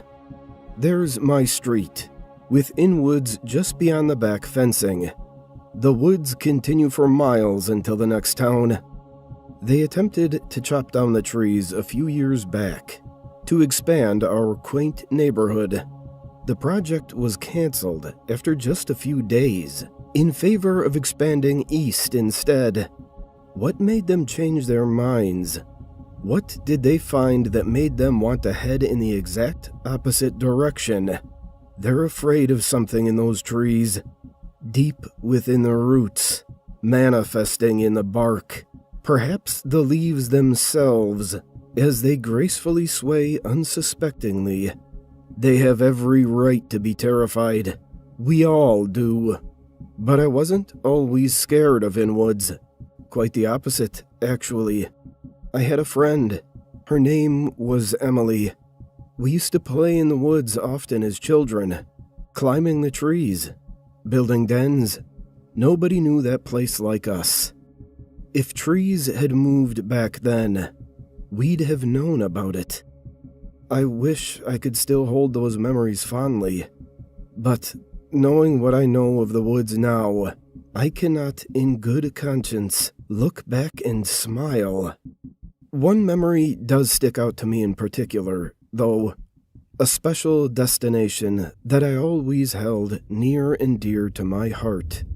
A few minutes' walk through the woods, staying on the dirt path and keeping to the clearings.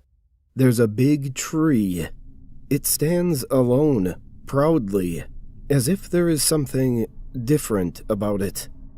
A forest, by definition, is a large group of trees, but this one didn't feel like part of it. It was a tree in a forest, yes, but it was not part of the forest it resided in. This was its own thing. It was special. It quickly became our go-to spot, and one day, we marked it as our own by carving our initials into the bark. W.E. Emily went missing in those same woods just a few days later. It was our last time together. I think about it a lot. I was 12 at the time. My parents didn't let me join the local search parties. They told me I'd be scared. I convinced them to let me join just once, and my reaction to what I saw seemed to prove them right. They thought it was a sign of my trauma, but it wasn't. It was the cause. The big tree was gone. Where our initials once etched into a monument of nature itself was now nothing. Emptiness. Of course, nobody knew the woods like me and Emily. Trees don't move. Everyone told me. You're scared. It's okay. We all are. But trees don't move. It only took me 14 years to prove them wrong. The woods began their creeping a little over a month ago. I was getting ready for bed. Yet, as my glance fell over the window, I noticed a tree over the fence. One that was not there before. The first tree to take a midnight walk. At least, the first I had noticed in over a decade. I found myself watching expectantly, but expectant of what, I'm not sure. I thought maybe I could catch it moving, morphing in the moonlit nighttime air. But it just stood there, staring back at me. Make no mistake, this tree was staring. No eyes to see, but staring all the same. It felt like it wasn't a part of the forest. A tree in a forest that it does not belong to is a curious thought to some, but a feeling I'm used to. Every night, when I went to bed, I would look out the window. More and more trees from the forest seemed to inch closer to my property. Each time, they stopped feeling like a part of the woods. Their membership to that club ends the moment they begin to move. They are their own collective once they do. I didn't tell anyone. I wasn't sure what to say. People thought I was crazy for implying that trees move as a child. Imagine what they'd think if I said it now. But a fact not spoken is a fact all the same. There is a horrifying thing one learns about forests when they begin to shift. They make noise. I wish I could say that it was simply a rustling or creaking as they reroute to their new location. That would almost be peaceful. They make noises that get burnt into your brain. They screech. They roar. They groan in pain.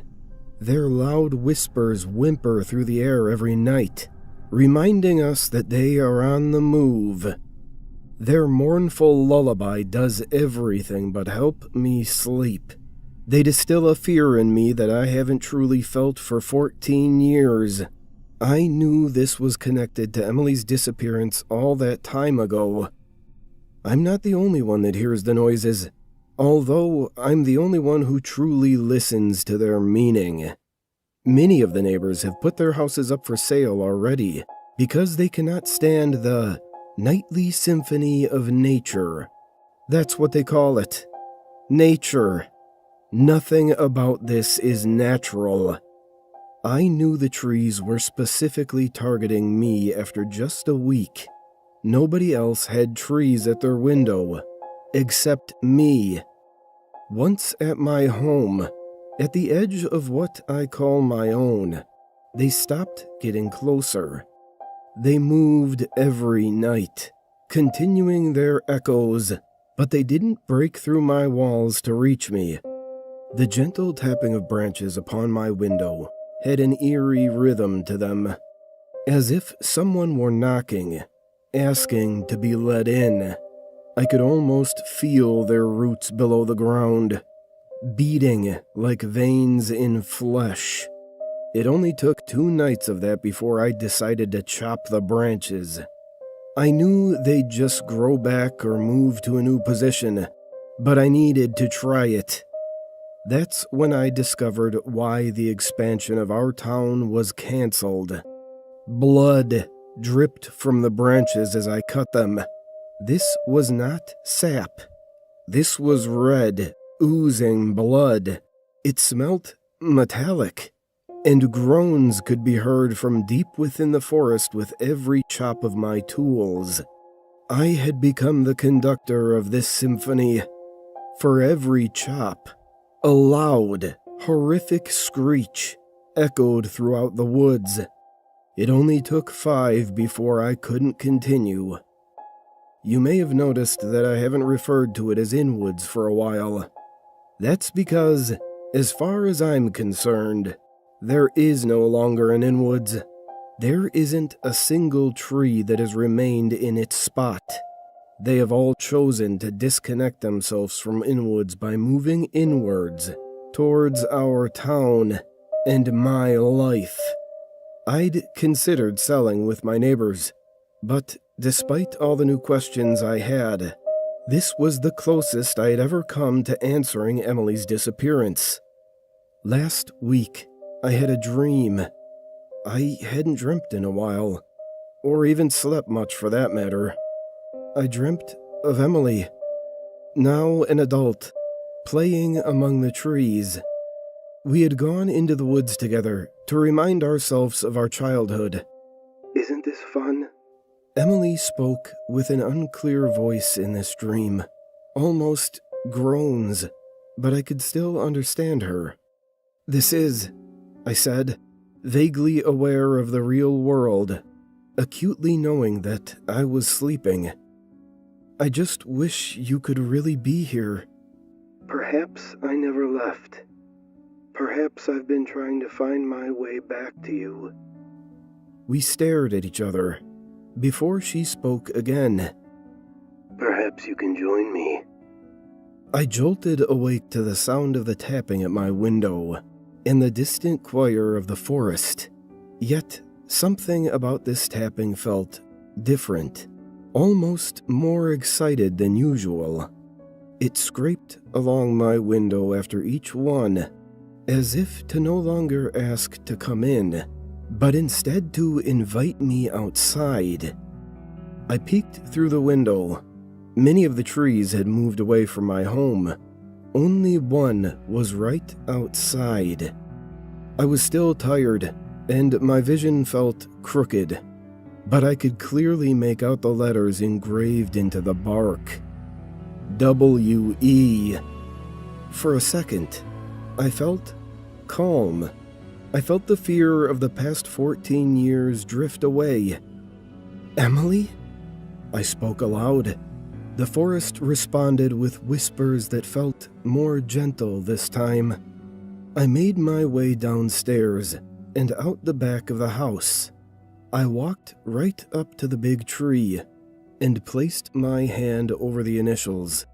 For just a moment, there was peace. The groans stopped, as did the tapping of the window. I felt a pressure tightening in my hand at the surface of my palm and fingertips. A creaking sound came not from the forest, but from this very spot on the big tree. It was growing around my hand. It wanted me to join it. It wanted me to become part of the woods. My veins tangling with the roots. My thoughts tangling with the leaves. I pulled away, bits of skin tearing from the outer layers of my hand. The pain I felt was shared. The creaking returned from the forest, louder than I had ever heard it. The forest is not Emily. Emily would not put me in a position like that. She wouldn't ask me to give up my life to become something I'm not. I believe the woods have tangled with Emily's memories. That which she was fond of is now what the trees are fond of.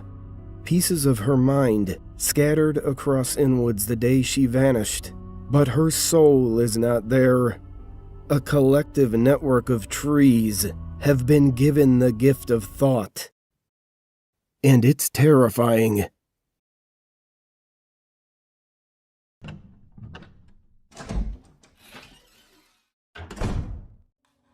I've lived in this apartment for almost 2 years, and until last night, I thought I knew every inch of it. It's a small, one-bedroom place. Just a decent spot that's close to work. The building itself is one of those old Milltown buildings, with an apartment up top and businesses on the lower level, with a hallway that separates the two. It's where the business owners would live when the town was first established. It's in the downtown area of a very, very small town. Nothing exciting. When I first moved in, the landlord, Shane, gave me a blueprint of the unit. A very old blueprint. At the time, I thought it was strange. You see, it's normal to get a layout print when in the process of renting just to see the floor plan. But who gives a blueprint showing the electrical layout, the water line, basically the entire construction layout for a one-bedroom apartment? It was weird. But what made it even more odd was Shane himself. He's always been off. You know the type. Quiet. Always watching. Never really says much unless he absolutely has to. He wears Dahmer-style glasses and combs his hair over a hole in his toboggan. He's balding. I'm Southern. Shut up. He dresses in blue short-sleeve coveralls and adorns himself only in the jewelry that is a few ink pens in his pocket and a very musty odor. The most intimidating part about him is his height. The man is 6'11". Not joking. Anyway, the first day I meet him, he just stood there, staring at me for a moment, before handing over the keys from his Hulk-sized hand, muttering something about making sure everything's in order. Even when he gave me the blueprint, he wouldn't look me in the eye, just said, "You'll want to hold on to this."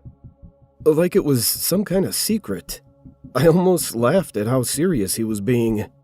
I should have asked more questions then, but I'm a dumb welder and I do what I have to get by.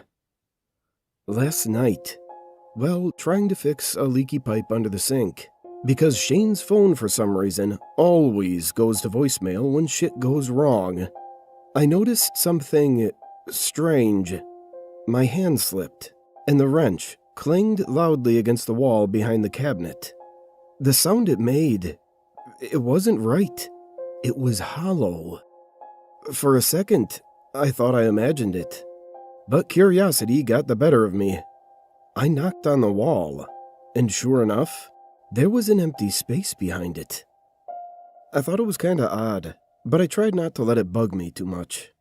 However, I've read a lot of horror stories, and seen a lot of videos of people finding hidden rooms in their homes, so I didn't sleep much after that. This morning, I pulled out the blueprint that Shane had given me. No hidden rooms, no extra spaces. It was all supposed to be solid, but that hollowed sound kept gnawing at me, so I grabbed a hammer and started chipping away at the wall. Behind it, there was a door. A small, old, wooden door, barely 4 feet high, painted the same color as the wall so it blended in perfectly. I checked the blueprint again. No mention of a door. No mention of a hidden room. Nothing.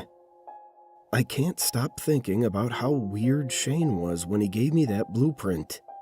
Why would he go through the trouble of giving me this if it didn't even show this? Why didn't he tell me about the door? Why didn't he look me in the eye? I don't know what's behind it, but something about it feels very wrong. Like it's been waiting all this time, just hidden till now. I'm gonna get to the shop. I got too many orders coming through to worry about it. People need their drive lines and their tanks and trailers repaired. But maybe somebody here knows something about old buildings or can help. Anyway, if anything comes of it, I'll let y'all know.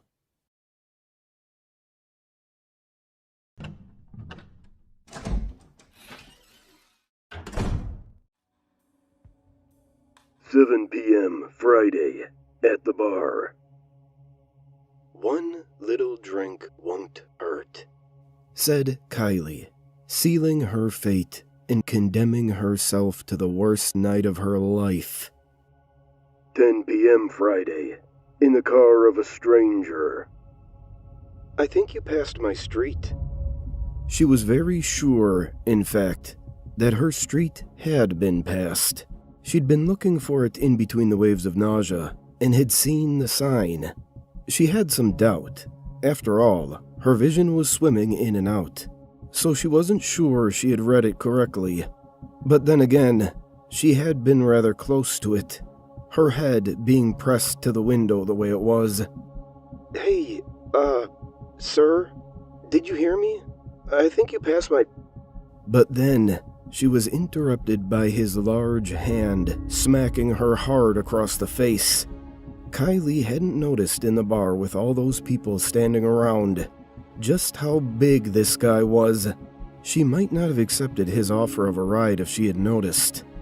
She sat back in her seat in stunned silence, unable to process what was happening. 10:26 p.m. Driving further into nowhere.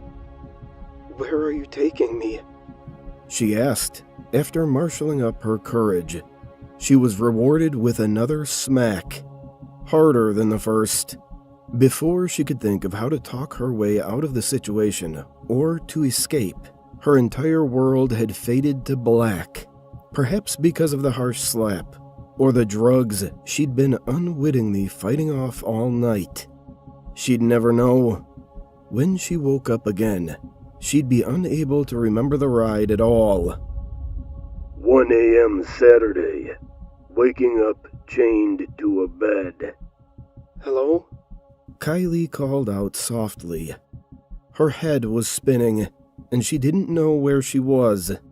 Even the thought of sitting up made her want to be sick. She knew she wasn't home, but she couldn't think of anywhere else she could possibly be, unless she'd been having a terrible dream about being abducted. But that couldn't be true, could it? The last thing she could clearly recall, she'd been supposed to meet up with a friend at a bar. Everything after that was hazy. Surely, if she wasn't in her own bed, she must be on someone else's bed. A friend, or worst case scenario, she'd gotten a little tipsy and was at the home of a one-night stand. In either case, someone would be around. Hello? She called again, a little louder. Hello? Someone responded this time. There were too many things about that one word for her to process in the state she was in. It was a deep male voice, and it was warm, welcoming. It was also not coming from beside her in the bed, but from the other side of what sounded like a rather large room. Kylie tried to open her eyes, not sure why she hadn't started with that. Then, she realized they had been open. Everything was just dark. Who are you? She asked, trying to sound braver than she felt. A friend. 3:30 a.m. Talking to a friend. I wish I could see you. Her friend had taught her a lot. In the couple hours they had known one another, they had bonded. Dire situations have a way of forcing people who might ordinarily have nothing in common to become the best of allies when facing an enemy. At the end of the day, friendships were all about survival, and Kylie's new friend had taught her a lot about surviving in her new prison. He'd been there for her when she had been sick, and when she had first discovered the chain around her ankle. He'd calmed her down and answered her questions to the best of his ability. He told her about their situation. There was one man and one woman. He wasn't sure what their relationship was. He'd thought once that they were brother and sister, what with them looking alike. But he'd also seen them do things to one another that no siblings should be doing. The man hit harder, but the woman kept a person longer, which was crueler in its own way. As Kylie listened to him describe in only the faintest detail the sorts of things he'd seen in his time there, she felt like being sick all over again, and once or twice she had been. She was scared. She'd never been a tough person, and judging from her friend's assessment of the situation, she didn't think that she'd last very long at all. All things considered, she wasn't sure that she'd want to. Dying would be preferable to her. She didn't want to linger during years of torture like her new friend must have, seeing others come and go. He sounded weak, tired, and in great pain. She never wanted that to be her. The one small thing she would have asked was that she could see her new friend's face. With all the discussion, she felt like she knew him, and she'd rather his face be the last one she saw than the face of her captor. Her eyes had adjusted to the dark somewhat, and she was now sitting on the bed facing the direction his voice came from. But even squinting, she could see no more than a vaguely human-like shape in the dark. Maybe someday you will, he answered sadly. 4 a.m. in the dark. How long do we have?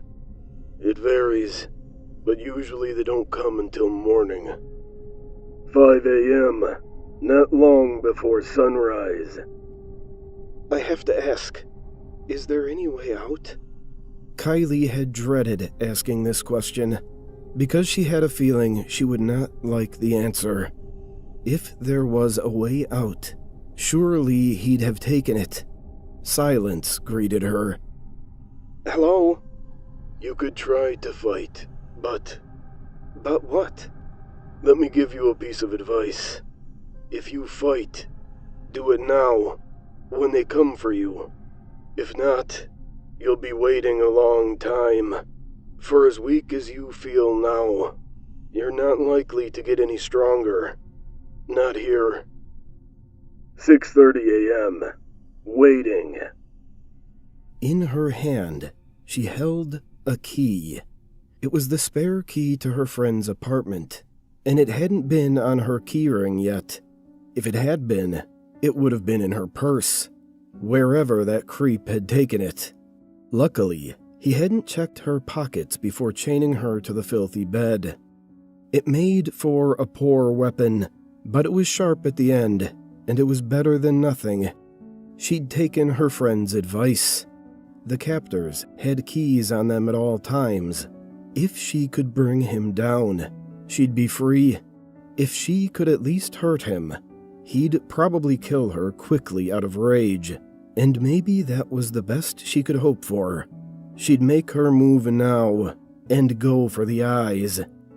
She laid on her side, pretending to be asleep, waiting for the footsteps to get closer. She tensed as she felt his weight on the bed, but then she lunged. 6:17 a.m. Lying in blood. Kylie. She was too tired to answer.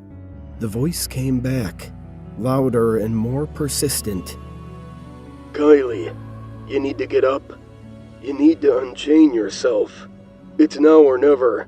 You took down the bigger one, but if his woman comes down here before you've moved, you're not going to be strong enough to fight again. Get up, Kylie. She had won the fight, but only barely. The initial shock and the blood loss from losing the first eye had been enough to weaken him, but that was only a relative term. He'd still been strong enough to beat her bloody, which he had continued to do until his last breath, even as she'd been stabbing away at him with her sad little key. I'm sorry. I can't. She had tried to tell him. She wasn't a good fighter. She wasn't strong. She let the blackness take her again. 11 a.m. Standing behind her new friend. Coming to, She'd been relieved. The woman hadn't found her yet. She'd thought there would still be time to unlock the two of them and escape together. He hadn't spoken to her, though, not since the sun had risen. She stood behind the other bed, looking at the shape under it. I'm going to get you out, okay? She pulled back the sheet from the form and screamed. She jumped away from the frail body with its discolored, pale flesh, causing the lifeless head to fall to one side. She watched with horror as his eyeball fell out and rolled across the floor. She rushed up the stairs, more eager than ever to be home. It wasn't just that her friend was dead. It was that he had obviously been dead for a long time.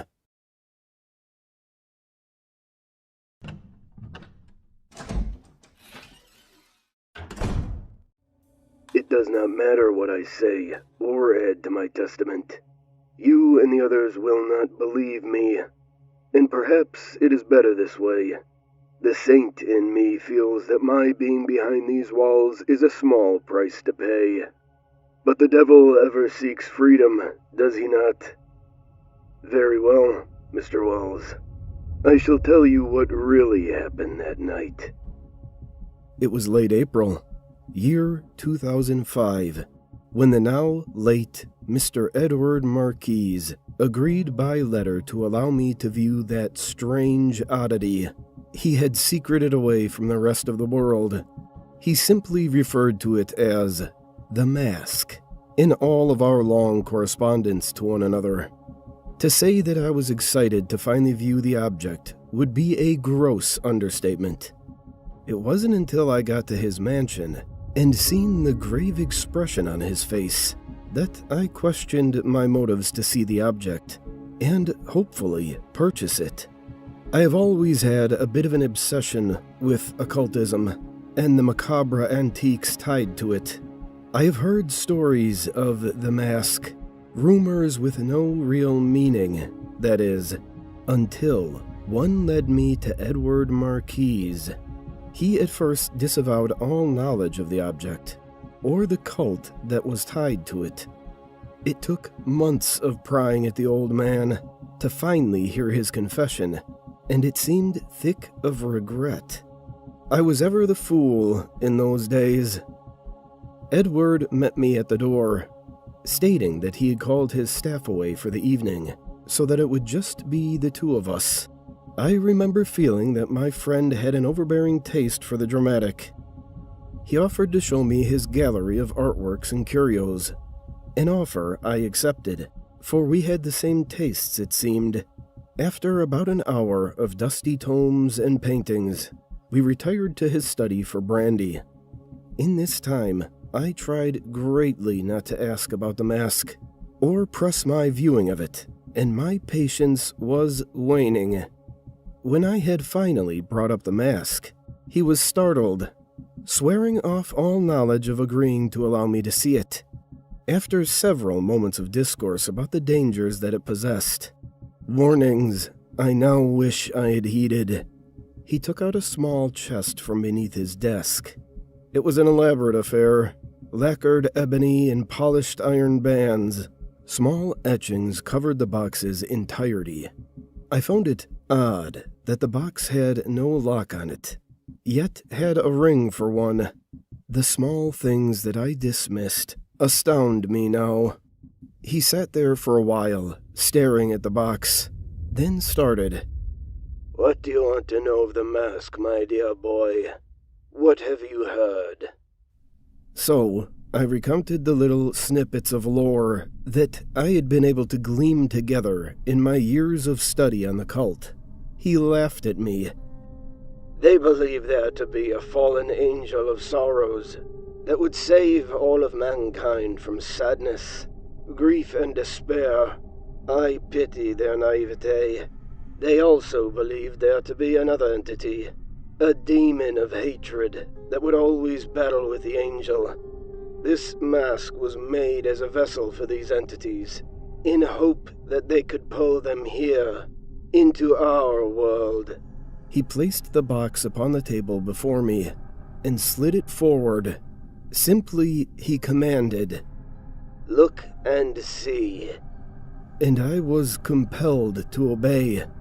The lid seemed heavy, unnaturally so, as if it weighed several times more than it should.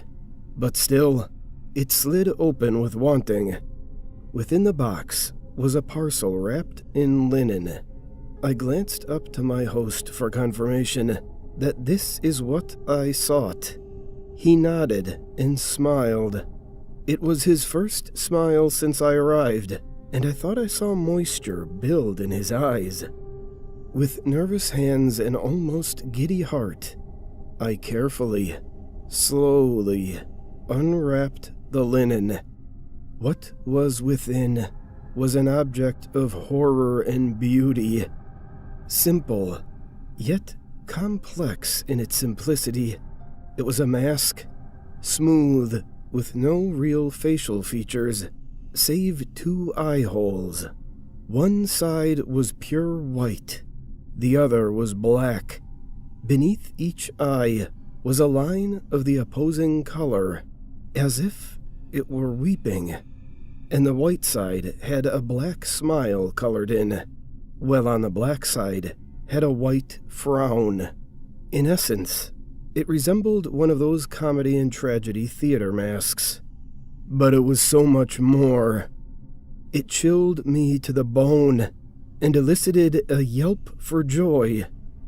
I was so entranced by the mask, lulled into its beauty, I almost didn't hear Mr. Marquis weeping. I remember asking what was wrong, but my eyes didn't leave the mask until his reply was forced and choked with laughter. He made me do it, boy. I didn't want to do it, but he made me. As he spoke, a red drop landed upon my hand, drawing my attention to the ceiling. I vividly remember the taste of bile as I retched into my mouth at the sight. 5 bodies, assumedly the staff, were chained tight against the ceiling, ripped to shreds, their faces locked in expressions of horror. The sound of scraping metal drew my eyes to Edward. His face, it was twisted, frozen in a snickering grin, mouth wide, teeth black, and he was crying, but his tears were black. He looked like the mask, or rather, half of the mask, and he held a long knife in his hand, drying blood still on it. Isn't it lovely? They will never feel sorrow again. He began to laugh, but his voice was different, as if it were someone else. So, how about it, Nicholas? You want a smile for Ed? He asked, just before he lunged at me. I scrambled out of the way, for some reason grabbing the box. As he fell to the floor, I started at him and began bashing his head in. What happened next is vague, and I can just barely remember that I was laughing. It was several hours later when the police picked me up on the side of the highway, covered in blood, clutching my mask in my hands. Your mask, Mr. Jacobs. Why, yes, Mr. Wells. It was my mask after all. Now tell me, Michael. Oh, shit. The final words the cup heard as it fell to the ground after sliding across my desk, having been hit by a careless and forgetful hand, specifically my hand. I always put my cup of water to my left as I sit down, but on this particular day, I had placed it on my right. A seemingly small, insignificant decision, which would have no impact on anybody's day whatsoever, unless you instinctually assume the space to your right is empty, as it usually would be, and therefore allow your mind to ignore any object that may be there, which is exactly what I did. I looked down. I heard no impact hit the floor, nor did I see anything there. The motion of movement hurtling downwards seemed to have fizzled from existence as I paid attention. For a moment, I almost considered that it may have been a false movement from the corner of my eye, a fault of the mind's design, seen every day by everyone. But no, I had definitely felt and heard my hand hit something. A simple glance at my desk, both sides, confirmed my cup had left the surface. I stood up, checking under the desk. When that yielded no change, I took a peek under my chair. No cup, no puddle, nothing. A certain unease crept into my senses. It felt like trying to name a song and having the lyrics just on the tip of your tongue, or walking into a room and suddenly forgetting why you're there. I was holding this cup just a moment ago. I should be able to reach out and pick it back up. I know I should. Yet here, at my desk, teetering on the edge of unexplainable, my cup wasn't there. It was, then simply wasn't. What do you even do at that point? You know, for a fact, that you have spilt a drink all over the floor, yet you can't find it. Do you ignore it and hope it turns up eventually? You're prepared to clean it up, to pick up the broken shards of glass, yet your task is suddenly halted.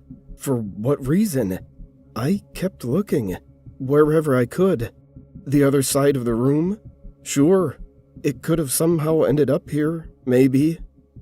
The dim lighting played tricks on me, momentarily thinking I had located the cup down the back of the sofa, or underneath the table. Each time, the relief was short-lived, as it only ever turned out to be shadows playing tricks on my mind. Why do we do that? Why do we find it so easy to mistake one thing for another when we're in a hurry to find it? No rogue splash of water, no shimmer of glass poking from the carpet. Had it slipped from the desk? Or reality? The cup never showed up. It never will. Neither will the one I dropped the next day, or the next. Before this, I don't even remember the last time I had dropped a cup. It's not something I particularly make a habit of. But now, it's happening daily. Perhaps my brain, subconsciously so, had locked onto this experience. Perhaps I needn't even wonder. I had been telling everyone about the strange event, and it had been on my mind a lot. In hindsight, I guess I was aware of how focused on it my mind had become. Each time, the cup disappeared, just as it had the first time. Each time, however tightly I held on to it, however careful and mindful I tried to be, it happened. It fell to the floor, the same spot as before. It never hit. After that third time, I stopped bringing drinks to my desk. It seemed to be the only place that this would occur. It fixed the unease growing inside of my mind. For a while.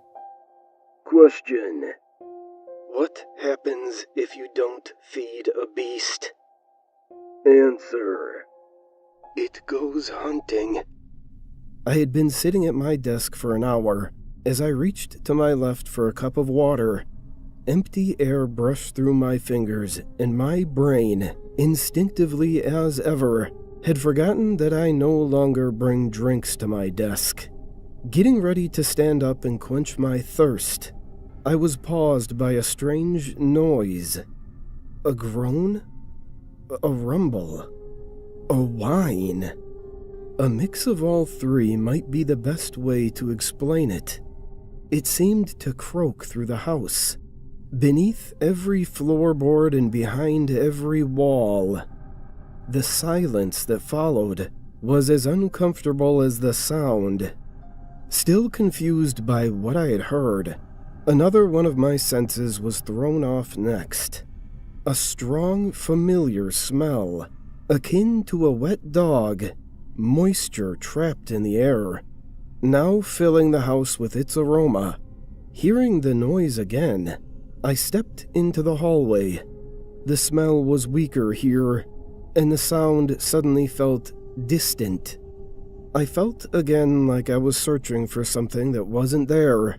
I almost considered that my mind was playing tricks on me, but I knew it to be real. I knew it as well as I know my own name. Turning around, looking back at my desk, I saw it.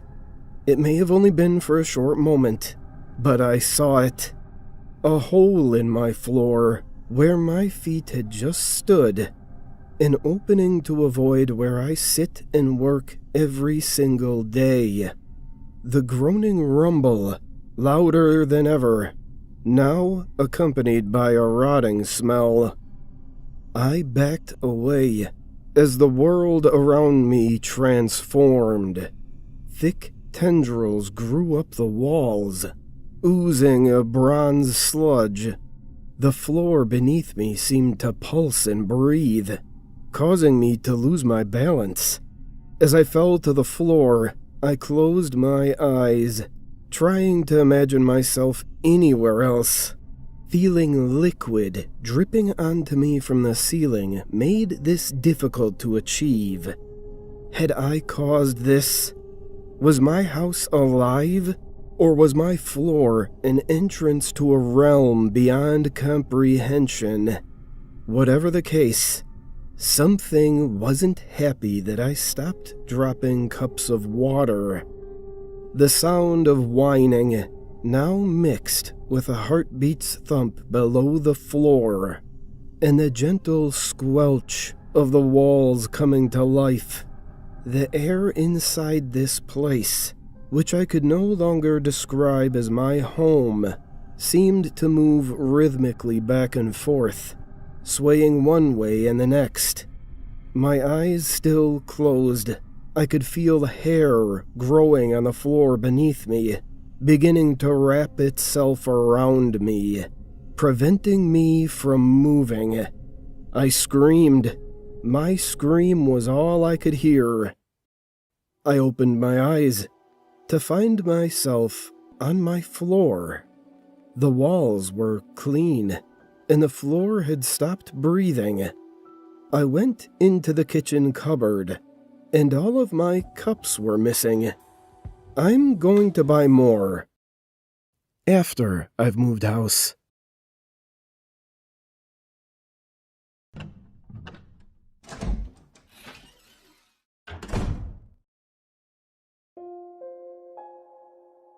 My life is not what you would call privileged.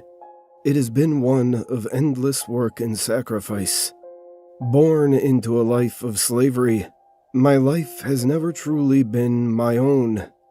My time has always been dictated by others, when to eat and sleep, when to rise and when to rest. Very little of my day could I ever call my own. Still, it could be worse. I am far more fortunate than others, the bastard child of a pharaoh and his handmaiden. My life has been afforded more luxury than most in my station, rather than toil away in the perpetual darkness of the mines, or be subjected to the back-breaking labor of building the great tombs and monoliths of our great leaders. My job is to tend to the personal stallions of the pharaoh, as well as his numerous other household creatures, feeding, bathing, cleaning stables. My tasks are tedious and seem to never end, yet I remind myself it could always be worse. If that should fail to brighten my spirits, I have but to look down the palace walls at the thousands of souls struggling to survive each day as the slave master cracks his whip. My father has never publicly acknowledged that he and I share the same blood, yet I believe he knows. He has always shown far more mercy to me than any other, ignored many of my smaller transgressions. Often I would find him wandering the stables during my routine time to tend to them. We would converse for lengths of time, forming something akin to a relationship, something I never witnessed him do with any other servant in all my years in the palace. As I aged, more of my father's face began to show in mine. I never boasted to others who my father was, for fear of reprisal. But by the age of 12, it was practically undeniable. The queen, who I believe had no prior knowledge of her husband's philandering, grew suspicious, then downright outraged. She began to scorn my mother, constantly having her redo tasks because of inconsequential and often imaginary complaints. On several occasions, she had her chained and whipped for minor infractions. She even went so far as to have her imprisoned for days with no food once. My father had little choice but to stand idly by and let it happen. I do not fault him for this. Any act of interference would have only raised questions better left unasked. Even the Pharaoh of Egypt, ruler of all the lands, a god on earth, must answer to his queen in one form or another. Once the queen had grown weary of tormenting my mother, and my appearance began to take that of my father, her attention shifted to me. Scorned though she was, I believe the queen had a heart, because she was not as vindictive towards me as she had been to my mother. Perhaps she understood that I played no part in the transgression against her and her marriage, that I was nothing more than a byproduct of said transgressions. No, I don't think she was punishing me so much as she was my parents. All of this was nothing more than an inconvenience. The real problem didn't arise for nearly a decade. My father grew ill. The queen summoned the finest healers and holy men in the land, but it was all for naught. The illness progressed, showing no signs of relenting until the pharaoh was nothing more than a shell of his former self. It was clear to everyone in this palace that his time was short on this earth. The pharaoh had a second son. He was born just shy of a year after I was. When we were younger, we often played in the gardens together, but naturally grew apart as we aged, our different stations in life pulling us in opposite directions. To the best of my knowledge, he had never known about our kinship. That was, until my father lay on his deathbed and made his final confession to his younger son. No one was present for the conversation, so I cannot be certain of what was said, but I believe the pharaoh only wanted his younger son to know that he had a sibling. Rather than bring us together, this knowledge only served to drive a wedge between us. The prince immediately began to fear for his legacy, worried that I could usurp the throne from him. The thought had never occurred to me to do so, but as I was the elder son, I was technically within my right to do so. My father died during that conversation. At the time, I thought nothing of it, but recent events have given me cause to reconsider. I am certain that my younger brother killed our king, ending his life before he could tell anyone else. Our pharaoh was laid to rest days later in his glittering sarcophagus, bound tightly in funeral bandages, as he was placed in his tomb among the riches with which to pay for his trip to the afterlife, and several felines to lead him to it. The new pharaoh, my brother, decreed that as his most trusted and faithful servant, I had been chosen to accompany the deceased into the afterlife to better serve him there. All the masses of Egypt cheered, overjoyed at the honor bestowed upon me. Accompanied into the tomb by several guards, I was beaten mercilessly. Barely conscious, I could do nothing but watch through blurred vision as the tomb was sealed, the light becoming nothing more than a sliver before disappearing entirely. I was terrified, but I'd be lying if I denied that the idea of eternity with my father in paradise was appealing. We could finally be together as father and son, not merely king and servant. We would be able to say all the things we were unable to say before. So I did my best to tend to my wounds, wiping away the blood so as to not appear monstrous when we arrived on the other side, and tried to focus on the joyous future ahead. That was over a week ago, I believe. Time is slippery when there's no light to track. I don't understand why I haven't been taken to the afterlife yet. I've managed to slake my thirst with some of the wine entombed with my king. I held off as long as I could, but the wait for the afterlife has taken far longer than I ever imagined it would. I pray to the gods that my father will understand and be forgiving when I see him next. Hunger is a pressing matter, though.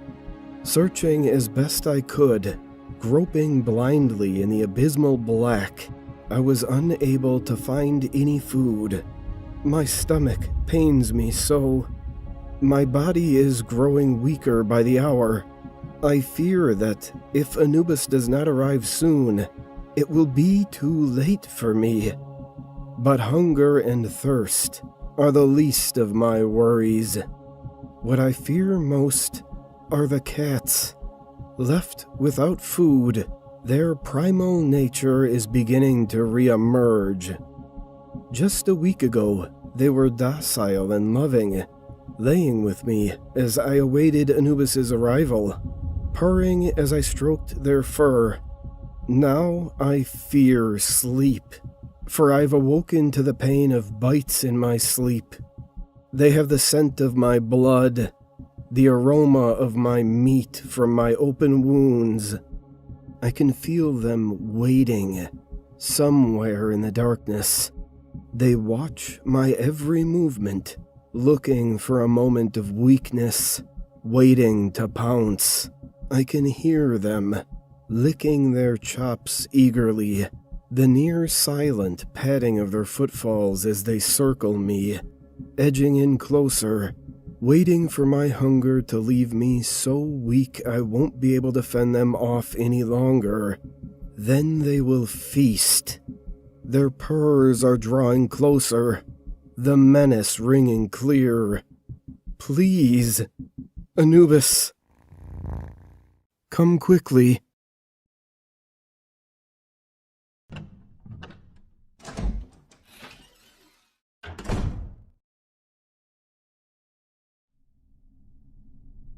The higher up people live in a building, the safer they feel leaving their windows open. The ground floor? Absolutely not. What if someone climbs in? The first floor? Well, maybe. People won't exactly climb up. But still, don't leave them open if you're going on holiday. Anything above that? Seems pretty safe. People leave some windows open literally constantly. I mean, what kind of dangers are going to find you so high up? If you live above the 10th floor, you won't want to find out. Leaving a window open could be the most innocent, grave mistake you could possibly make. My warning to you is not about falling from your window ledge.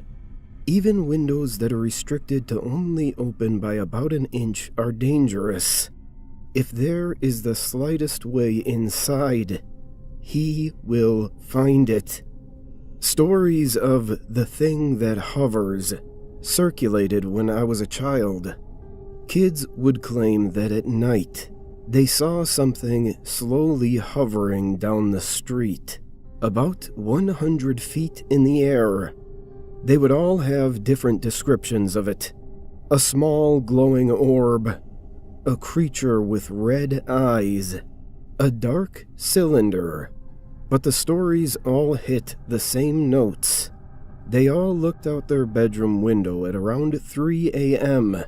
They all saw something high in the sky, but not too high.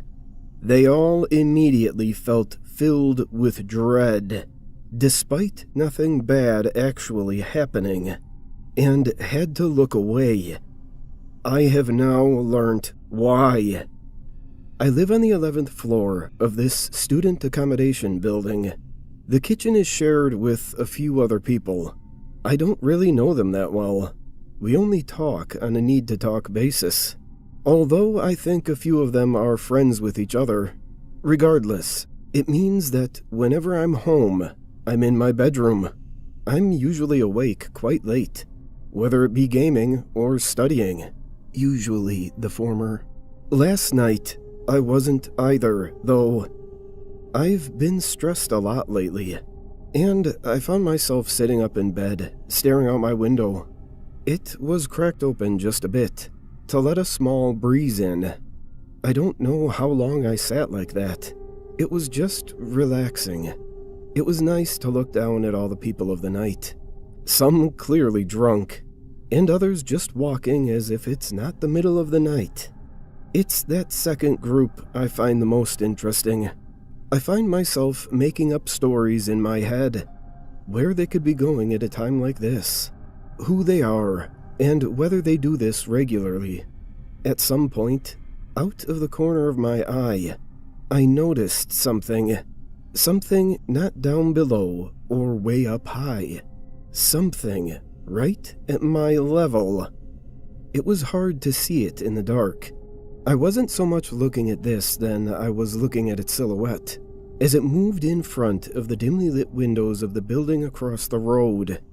The room directly across the street had its light on and the curtains open, and it was the best light source I had. It didn't seem to be any shape to me, more like a cloud of smoke, one that didn't rise, but just moved in unnatural ways. I immediately thought back to the childhood stories of the thing that hovers.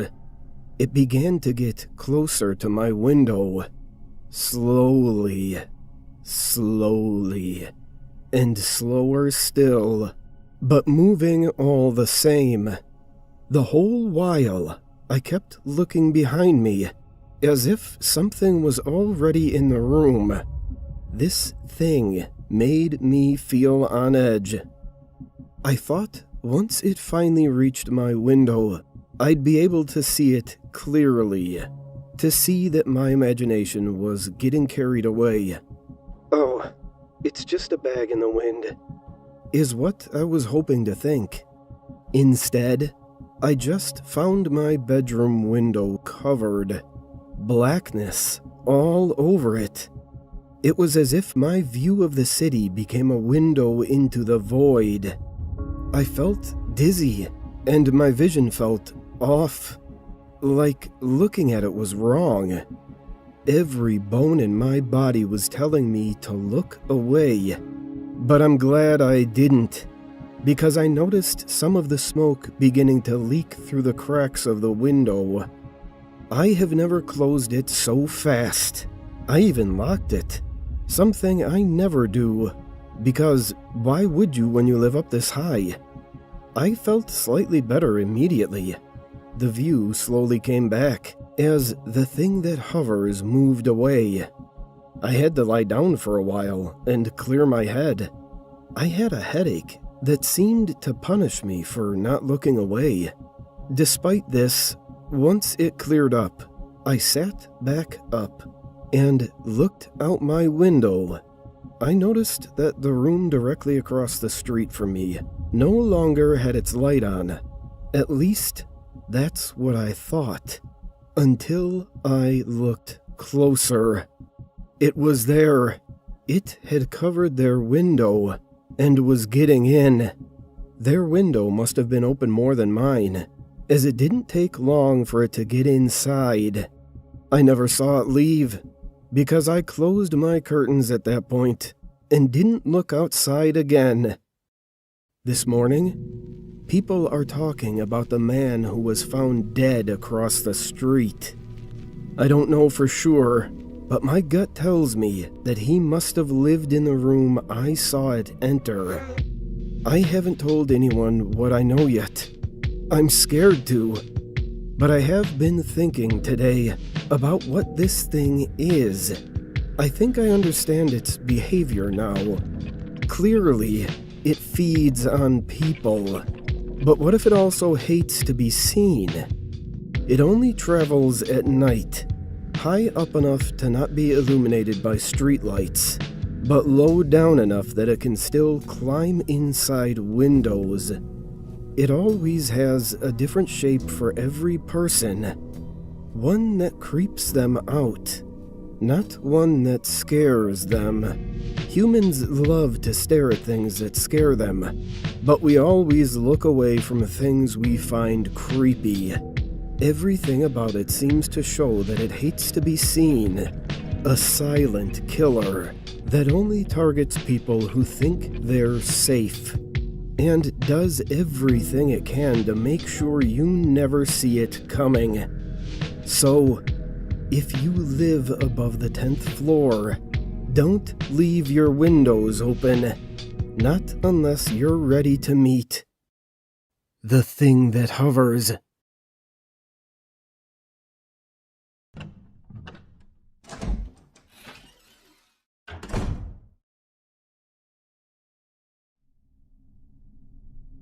No, mirrors are not a paranormal portal to a dark dimension. They're mirrors. They reflect light. The issue is when you think you're looking into a mirror that isn't really there. The mirrors in your home, probably fine. Dirty mirrors with smudges on them, probably fine. Mirror on a wall where you know what's on the other side, definitely fine. But if you see a clean mirror in public, on a wall that looks like you can't get behind it, stay away from it. Do not look at the thing pretending to be you. That is not you. I can't say for certain who is orchestrating this, nor do I know why businesses and public bathrooms are agreeing to it. But more and more establishments are building identical bathrooms next to existing ones. I know this because I'm one of the contractors who keeps being hired for this. I have built 3 bathrooms so far, each of which we were told to pay meticulous attention to detail and to build an exact mirror image of an existing bathroom. At first, it didn't seem too strange. The places just needed space for more toilets. Perhaps they were getting a lot of customers. The first job was a generic public restroom in my local town center. The second job was in a restaurant a couple of miles away. The third was for the university of a neighboring city. The fact that each of these separate and very different locations had the exact same request was unsettling, but it was money. Why wouldn't we accept? A few days into the third contract, I was in my local town center, purchasing some supplies for the job. I needed to use the bathroom, so I made my way to the public ones. They're a little hidden through an alleyway, the type you definitely wouldn't use at night. When I got there, I noticed that the bathroom I had helped build was simply not there. They had filled the doorway back in with bricks and cement, as if it was never there. I figured they had realized that having 2 identical bathrooms was silly. They had probably got some people to knock down the shared wall between them to turn it into one larger bathroom facility. But no. Once I was standing inside, it was the exact same size as before. The shared wall, the one with the mirrors across, was still there. They had hardly even cleaned up the place. It was all as filthy as ever. All except for the mirror. The mirror was crystal clear. It didn't make sense.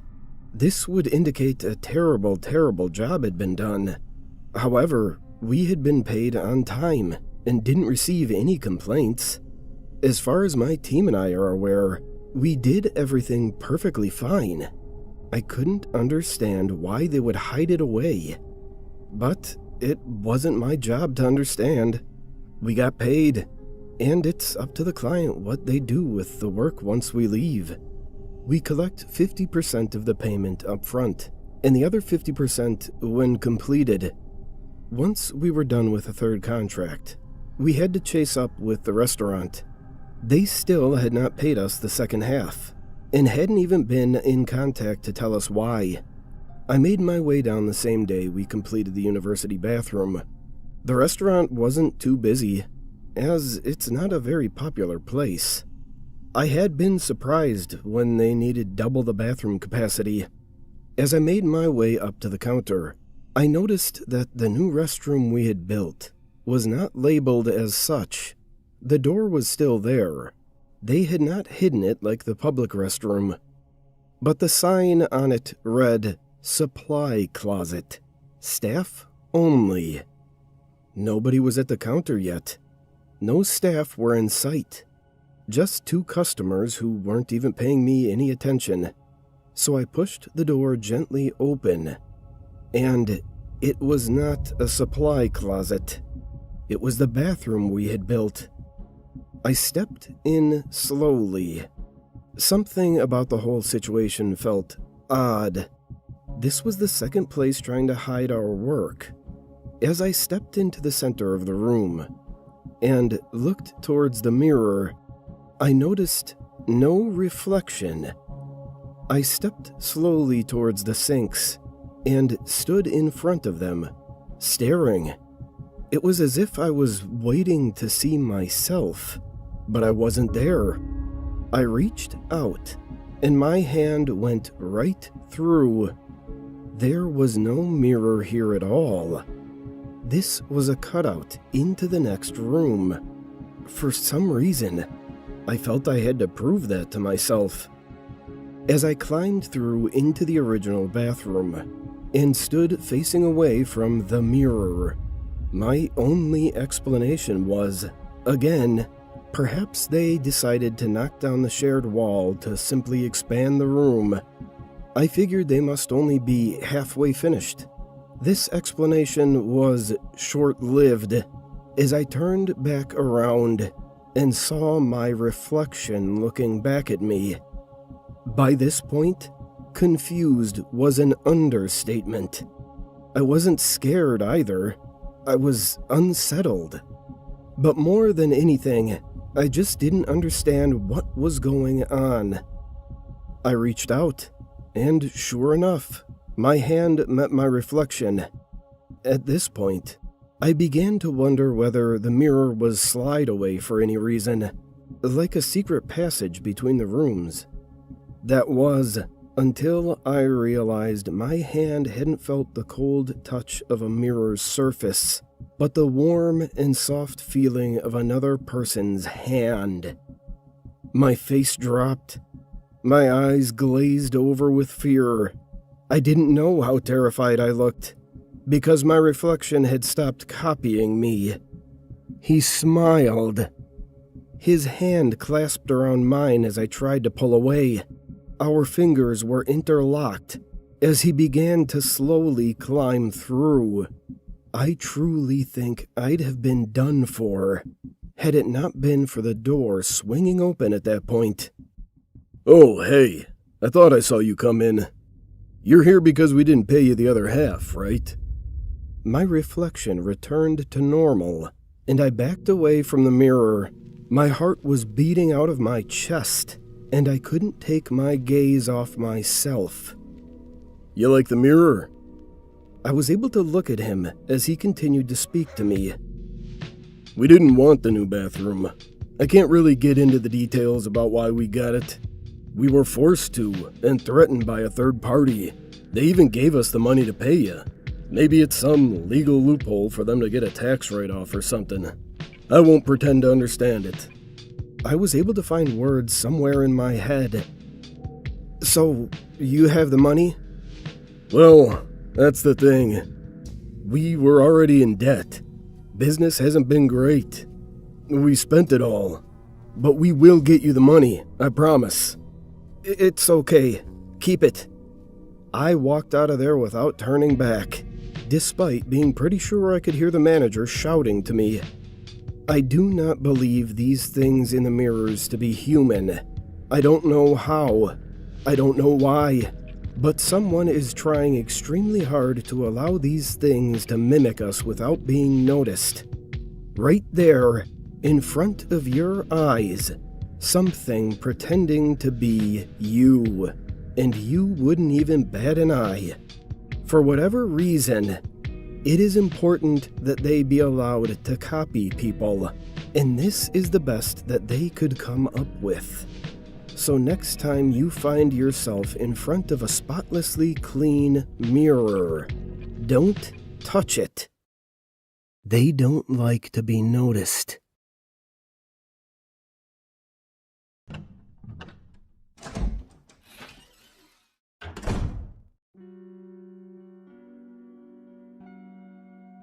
I've been packing boxes for the past few days, moving out of my parents' place and into my own. Admittedly, there wasn't a ton to do. I'm trying to furnish a whole apartment with a bedroom's worth of stuff. It's strange how it can seem like you own so many things until you move to a larger space. Suddenly, all of the things that spent years next to each other have a whole new open area to be spread across. There was one box that was nearly forgotten, because it wasn't a newly packed box. It was a box packed by my parents years ago.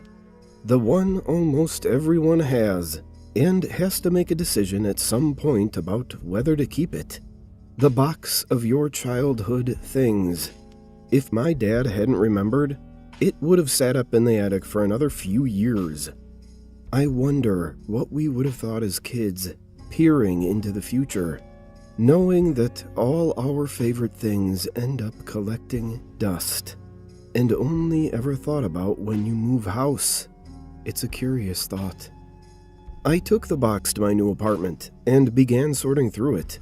I decided to get it out of the way first, as it was the only box I wasn't sure of the contents. I didn't know how much I'd be keeping, throwing away, or donating. Putting everything into 3 piles was difficult and emotional, but I was able to make a decision for most things. To say it opened a gateway back into my childhood would be wrong, as it didn't. A gateway would imply I could walk through and live it again. What it provided was a window, one which I could only look through and never open. But what a beautiful, crystal clear window it provided. Sorting through that box was one of the happiest moments of the past few years, until I got to the end. Perhaps the reason I'm focusing so much on happiness is that I'm afraid to continue this story. The final item in the box was a diary. My diary. It was pink and shiny. Cliché, but all the TV shows had this sort of thing in them, so it's what I wanted as a kid. I never stuck to many things in my childhood, and this was no different. I used it for about a half a year, and even then I missed about half of the days. So even after 6 months, it would have only had about 100 entries. I sat there and read every single one, each dated about 10 years ago, and each one making me happier. But the smile dropped from my face when the dates crossed a threshold of impossibility. 2 years ago, Dear Diary, I totally forgot about this. My dad got a new job recently and had to store some of his old work stuff in the attic. I helped and found this whilst up there. Reading through the old entries was enchanting, to say the least. Maybe I'll come back sometimes and write more. Alicia.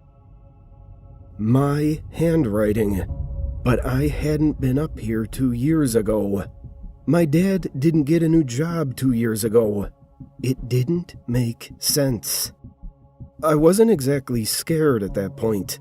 I didn't know what to think. I was just confused. And so I read on. 1 year ago. Dear Diary. This again. Although I don't remember writing that last year. How strange. Was still cool to read through all this, though. I've just moved out and found this in a box of old stuff. Good job my dad reminded me about it. I'm hoping that living alone isn't as scary as it seems. I suppose only time will tell. Future me, you got this. Alicia. How could this be dated a year ago? This all happened, but it happened the same day I had read it, and I certainly never wrote it. 6 months ago. I'm not doing this diary shit. What the hell is this? I've never had a diary in my entire life. How does this thing know everything that has happened to me as a kid? At this point, I started to freak out. This entry wasn't like the others. It wasn't just confusing for me, but clearly whoever wrote it was also confused and concerned. Except they still seem to think they're me. The next one changed that. 4 months ago. How odd. This entire journal perfectly describes my life. Up until a couple of years ago. I'm moving out in a few months. I haven't already moved out. But all of the entries as a child perfectly mimic my life. Except for one crucial detail. My name is Rebecca. How on earth could this be? The next one was the worst. 2 months ago. Dear Diary, someone just broke in. I'm hiding in the attic, and I found my childhood diary. I've called the police, but I'm scared. I just need to take my mind away from this. The police wanted me to stay on the phone, but I was afraid of making noise. I can hear them downstairs. I hope I get to read this again soon. Writing this makes me feel like I'm going to be okay. It turns this into a memory, and not a final day. I wish I had the time to read the past entries, but I don't. I promise I will soon. I just hope that I manage to. The entry ended there. It's covered in dry blood. At this point, I was physically shaking.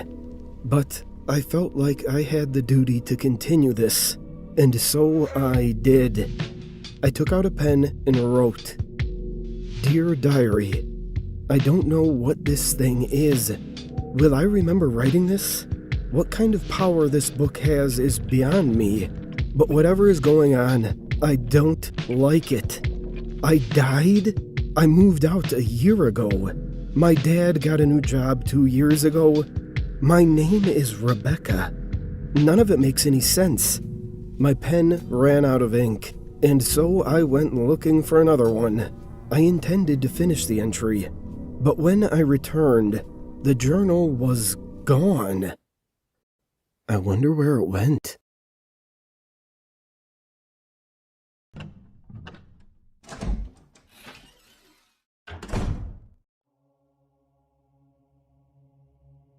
There is a house that I spent a good portion of my childhood in, and the house that I, to this day, although no longer living in it, will always call my true home. I have many fond childhood memories in that house, and it's where our family lived the longest. What I'm about to describe are all real events experienced in this house by me and the rest of my family. These are true accounts. and are not exaggerated in any way. We've always known that house was haunted, not to the point of being insane and deadly, like you see in the movies, but plenty of unnerving things have happened there. Let me start by telling you a little bit about the house. The first thing you should know is it's very old. From the 1800s, it used to be a hotel. When my family bought it, I, being the youngest, was only a little kid. We remodeled that house, and even extended it a little. It took a very long time, but eventually, that old, rickety house from the 1800s got a brand new, modern makeover. However, the things lingering in that house which we couldn't see stayed. At first, it started out with smaller things. My older brother would occasionally be falling asleep in his room upstairs, which was always cold, and someone would blow in his ear.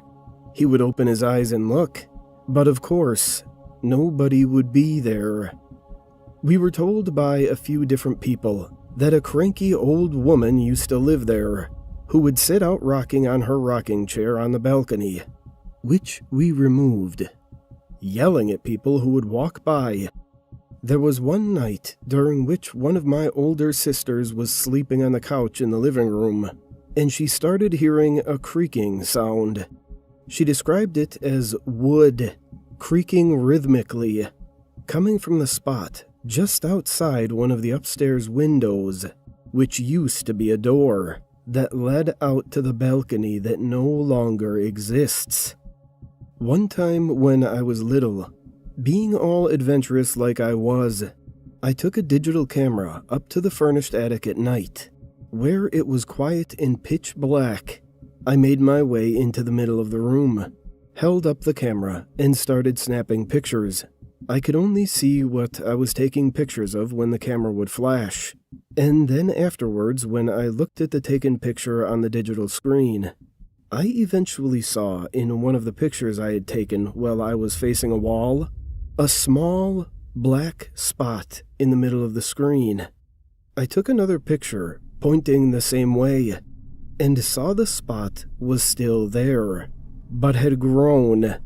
To me, it looked like some sort of portal to nothingness, a small void of blackness in the room, something that sucked up the light of the flash and didn't reflect any back. As I took more and more pictures of it, it got bigger and bigger, until it was almost covering the entire camera lens. Just blackness. It then occurred to me that rather than growing, this black mass actually seemed to be getting closer and closer to the camera lens. I don't remember anything past that point. I must have run downstairs. Things started getting more physical.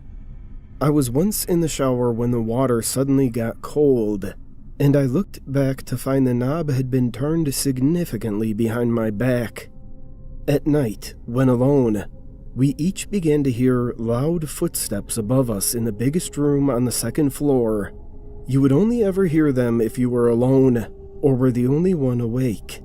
Once, they were so heavy, it sounded like there was an elephant or something up there, and the ceiling cracked so loud that I half expected it to cave in on me. My sisters shared that room for a long time. Eventually, one of them moved out. Only one remained in it. When she was walking around up there, you could hear her footsteps clearly. The only problem was, I would also hear those footsteps walking around when she wasn't home. Sometimes, I was home alone. My mom was awakened one night when my friend was sleeping over to loud footsteps running up and down the stairs. According to her, it sounded like more than one person, and was practically a stampede. She jumped out of bed, angry at us for being up so late, causing such a racket, opened her bedroom door into the room where you can see the bottom of the stairs, But there was only dead silence and darkness. Everything was still. She thought we must have run upstairs, and she had just missed us. So she went up the stairs and opened the door to the room we were sleeping in, which was my sister's old room, now vacant after they had both moved out. But we were sound asleep. She thought maybe we were faking it, and inspected us closer, and realized that, no, we were clearly out cold, and had been that way for quite a while. She mentioned all this to us the next day, maybe still wanting to think that it was us. But we, of course, had no idea what she was talking about. One night, I was just about to fall asleep when I heard a man's voice, right in my face, whisper the word, Bang. It pulled me out of my sleep, making my eyes shoot open and look around in the dark room to find nothing. After a minute, still being tired, I brushed it off and closed my eyes again. I started to drift back to sleep when the voice once again quietly whispered, Bang. in my face again. I opened my eyes again to once again find nothing. This happened a total of 3 times before I was finally able to fall asleep. So many things happened in that house, but after so many years of constant activity, you get used to it, and things that used to frighten you begin to simply annoy you. Sometimes, if you were alone and there was a persistent noise being made where no other person was, like the squeezing and popping sound of plastic water bottles in the kitchen, you could simply look in that direction and say, "Stop it." And sometimes it would just stop. We were eventually able to get the things that were dwelling in that house out, and the activity, after years of persistence, stopped altogether. As I said earlier, I still consider that house my one and only true home, and I always will. I spent years growing up there as a child with my family, and 2 of my close friends, as well as family friends. Despite the occasional paranormal activity, I have many good memories of that place. It is where my mind will always wander back to whenever I think home.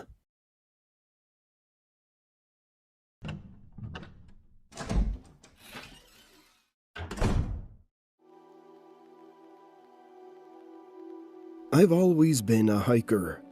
Not a casual one, though. I love the solitude.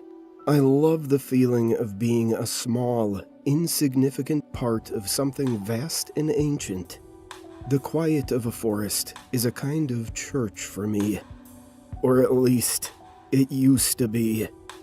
Yesterday, I decided to tackle a remote section of the Greenhorn Mountains. It's a rugged, beautiful area that doesn't get a lot of foot traffic. I parked my car at a dusty trailhead, clipped my pack on, and headed into the wild. The first few hours were bliss.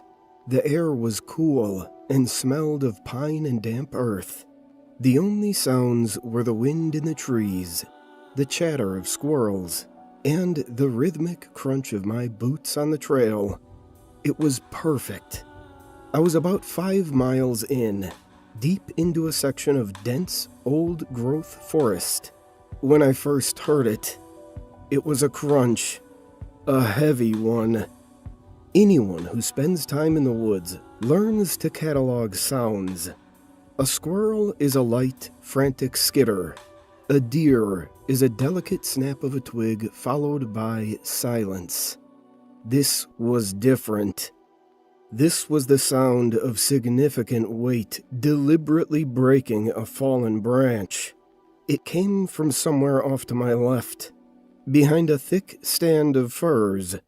I stopped, my ears straining, and scanned the trees. Nothing.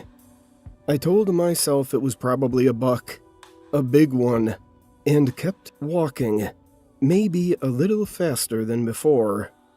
100 yards later, I heard it again. Crunch. Closer this time, and it was followed by the sound of something large moving through the undergrowth. A heavy shush, shush, shush of foliage being pushed aside. My blood went cold. This wasn't a deer. This was something big. I slowly, carefully turned my head, and I saw it. Through a gap in the trees, maybe 60, 70 yards back, was a bear. A big, brown bear. Not just big, but massive. Its head was down, sniffing the path where I had just walked. It wasn't just wandering. It was following my trail. My heart hammered against my ribs.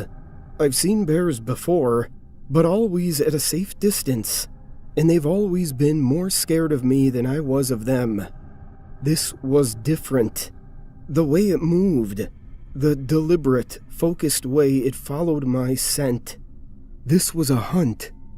Every nature documentary I'd ever seen flooded my brain. Don't run. Running makes you prey. Don't make eye contact. Don't show fear. I took a slow, deep breath, trying to calm the frantic hummingbird in my chest. Okay. I'm okay. There's still distance. I just need to be smart. My plan was simple. Keep moving at a steady pace, putting distance between us, and slowly start to curve my path in a wide arc. The main trail back to the car was about a mile to my east. If I could circle around the bear's position without it realizing I was flanking it, I could get back on the main trail and head for safety. It was a gamble, but it was better than just walking in a straight line, leading it like the Pied Piper of Doom. So I walked. The next hour was the most terrifying, mentally exhausting hour of my life. Every step was deliberate. Every rustle of leaves behind me sent a jolt of pure adrenaline through my system. I didn't dare look back too often, maybe once every 5 minutes. Every time I did, my heart would sink. It was still there, a lumbering black shadow, moving silently between the trees, always keeping the same distance. It was patient. It wasn't in a hurry. It knew it had all the time in the world. The beautiful forest had transformed into a claustrophobic, terrifying labyrinth. Every tree was an obstacle that hid me from it, but also hid it from me. I kept moving, trying to execute my wide, circling maneuver, but the terrain was getting thicker, forcing me into narrow game trails. The distance was closing. I could hear its heavy breathing now, a low, guttural huffing sound that seemed to vibrate through the ground itself. The pretense was over. It knew I knew, and it was done being patient. I glanced over my shoulder. It was only 40 yards away now, and it was moving faster, its walk breaking into a low, loping trot. The rational part of my brain screamed, "Don't run!" But the primal, terrified lizard brain took over. All my clever plans evaporated in a cloud of pure panic. I ran. I crashed through the undergrowth, branches whipping at my face, my lungs burning. I didn't care about the trail anymore. I just ran downhill, hoping to gain speed. Behind me, I heard the bear break into a full charge. The sound was apocalyptic. It wasn't a lumbering beast anymore. It was a freight train of fur and muscle and teeth, snapping trees like twigs. its paws thundering on the forest floor. It was gaining on me. I could feel it. I was going to die. A stupid, terrified death, torn apart in the middle of nowhere. And then I heard the whistle.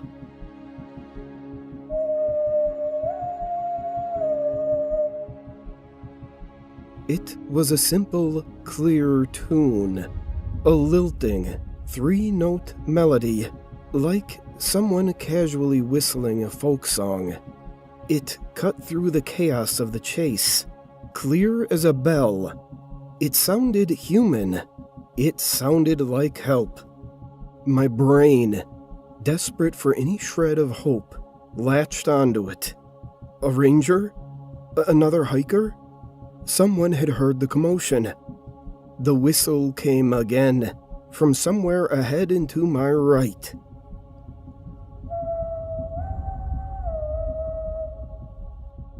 It was a signal, a direction. Without a second thought, I veered toward the sound.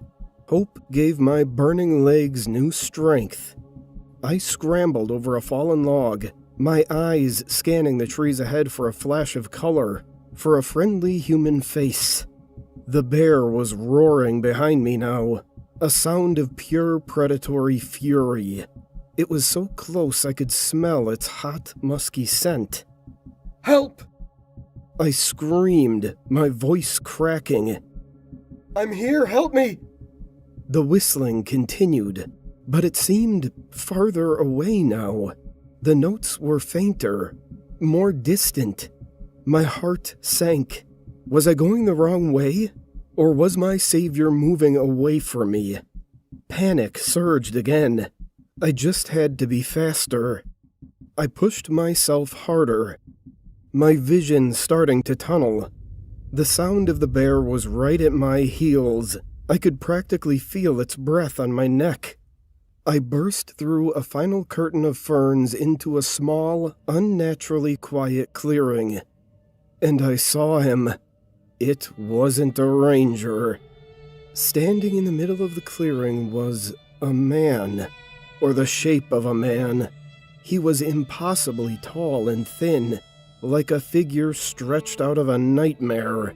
He wore tattered, filthy rags that hung from his skeletal frame, and a wide-brimmed, stained hat that was pulled low, shadowing his face.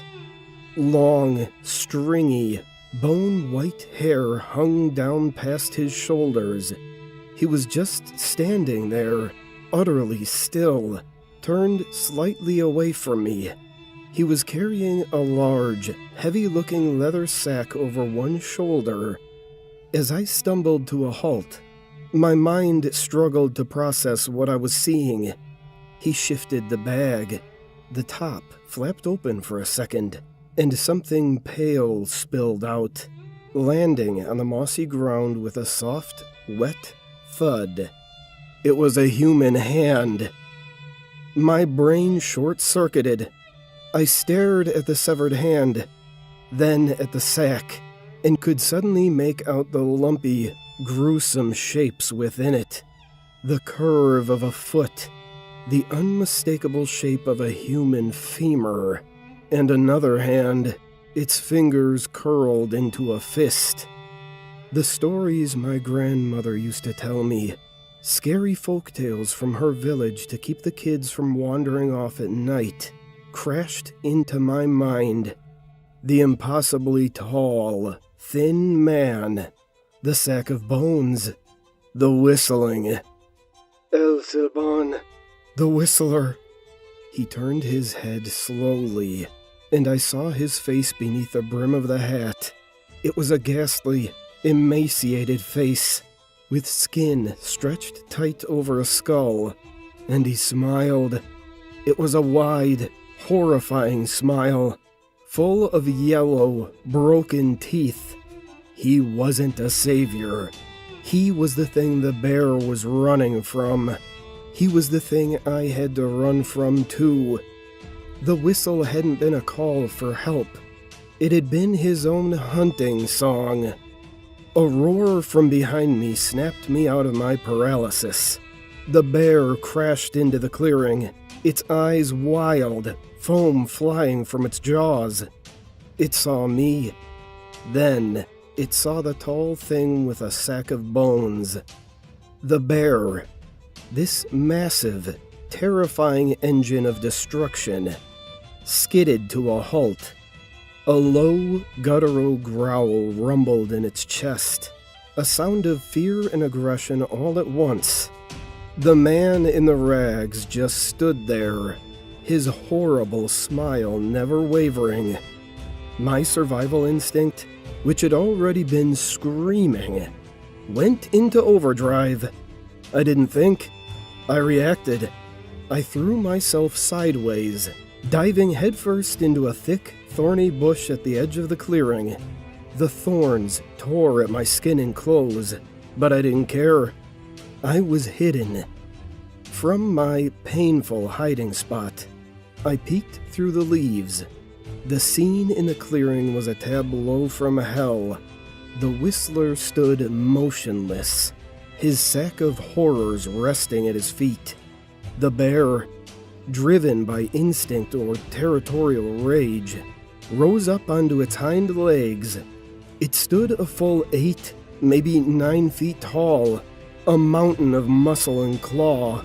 It let out a deafening roar that shook the very air and swiped one of its massive paws at the tall, thin man. I didn't wait to see the blow land. I couldn't. I scrambled out from the other side of that bush and ran. I ran back the way I came, away from the clearing, away from the two monsters fighting for the prize. For me. I ran like I had never run in my life, my mind a blank slate of pure terror. And then I heard it. It wasn't a roar. It was a scream. A high-pitched, agonized, animal scream of unbelievable pain. It was the bear. The sound was cut off abruptly, followed by a wet, cracking sound that I will hear in my nightmares for the rest of my life. And then, the whistle started again.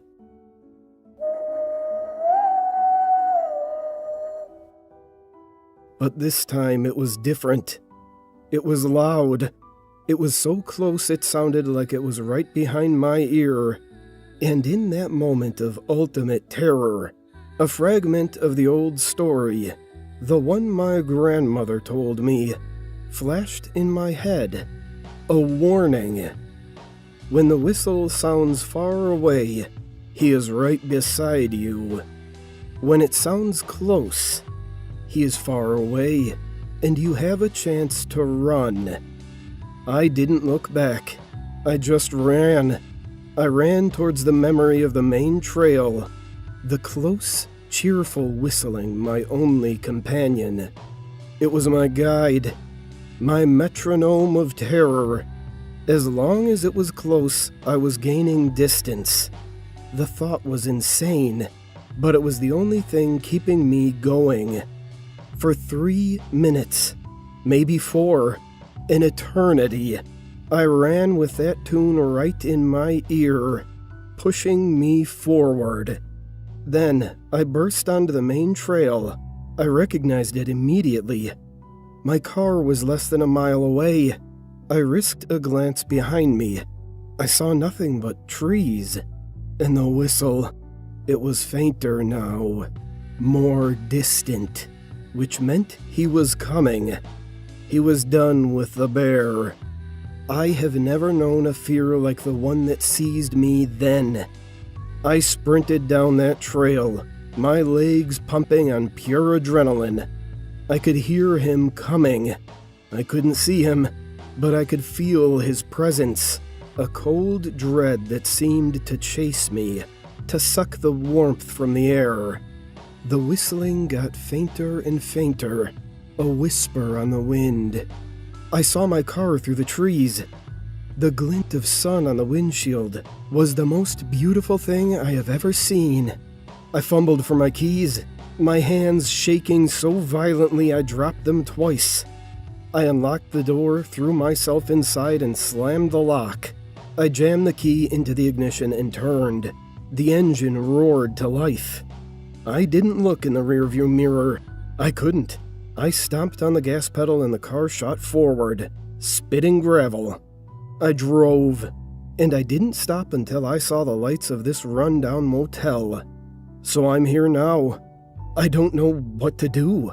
How do you explain this to anyone? But I had to tell someone. I had to warn someone. The things in the woods are real. The old stories are warnings, not entertainment. And if you're ever lost in the deep, dark woods, and you hear a whistle, don't run towards it. It's not a friend. It's not help. It's a lure.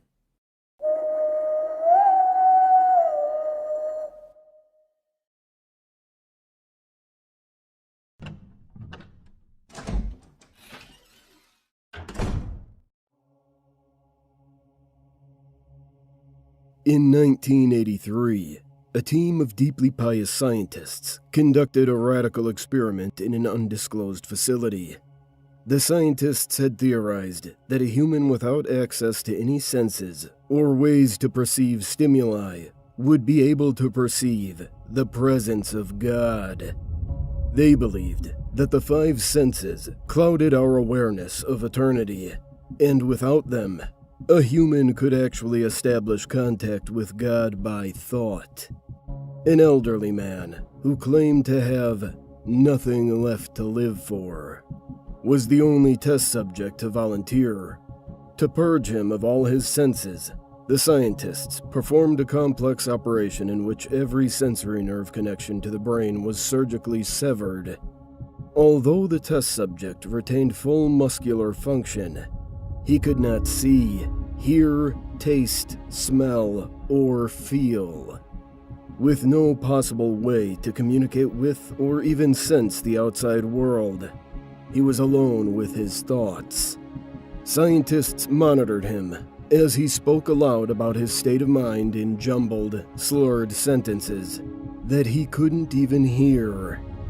After 4 days, the man claimed to be hearing hushed, unintelligible voices in his head. Assuming it was an onset of psychosis, the scientists paid little attention to the man's concerns. 2 days later, the man cried that he could hear his dead wife speaking with him, and even more, he could communicate back.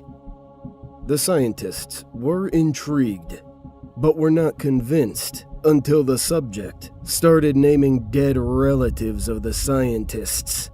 He repeated personal information to the scientists that only their dead spouses and parents would have known. At this point, a sizable portion of the scientists left the study. After a week of conversing with the deceased through his thoughts, the subject became distressed, saying the voices were overwhelming. In every waking moment, his consciousness was bombarded by hundreds of voices that refused to leave him alone. He frequently threw himself against the wall, trying to elicit a pain response. He begged the scientists for sedatives so he could escape the voices by sleeping. This tactic worked for 3 days, until he started having severe night terrors. The subject repeatedly said that he could see and hear the deceased in his dreams. Only a day later, the subject began to scream and claw at his non-functional eyes, hoping to sense something in the physical world. The hysterical subject now said the voices of the dead were deafening and hostile, speaking of hell and the end of the world. At one point, he yelled, "No heaven, no forgiveness," for 5 hours straight. He continually begged to be killed, but the scientists were convinced that he was close to establishing contact with God. After another day, the subject could no longer form coherent sentences. Seemingly mad, he started to bite off chunks of flesh from his arm.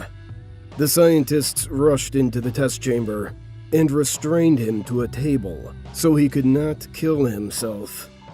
After a few hours of being tied down, the subject halted his struggling and screaming. He stared blankly at the ceiling as teardrops silently streaked across his face. For 2 weeks, the subject had to be manually rehydrated due to the constant crying. Eventually, he turned his head and, despite his blindness, made focused eye contact with a scientist for the first time in the study. He whispered, "I have spoken with God, and He has abandoned us." and his vital signs stopped. There was no apparent cause of death.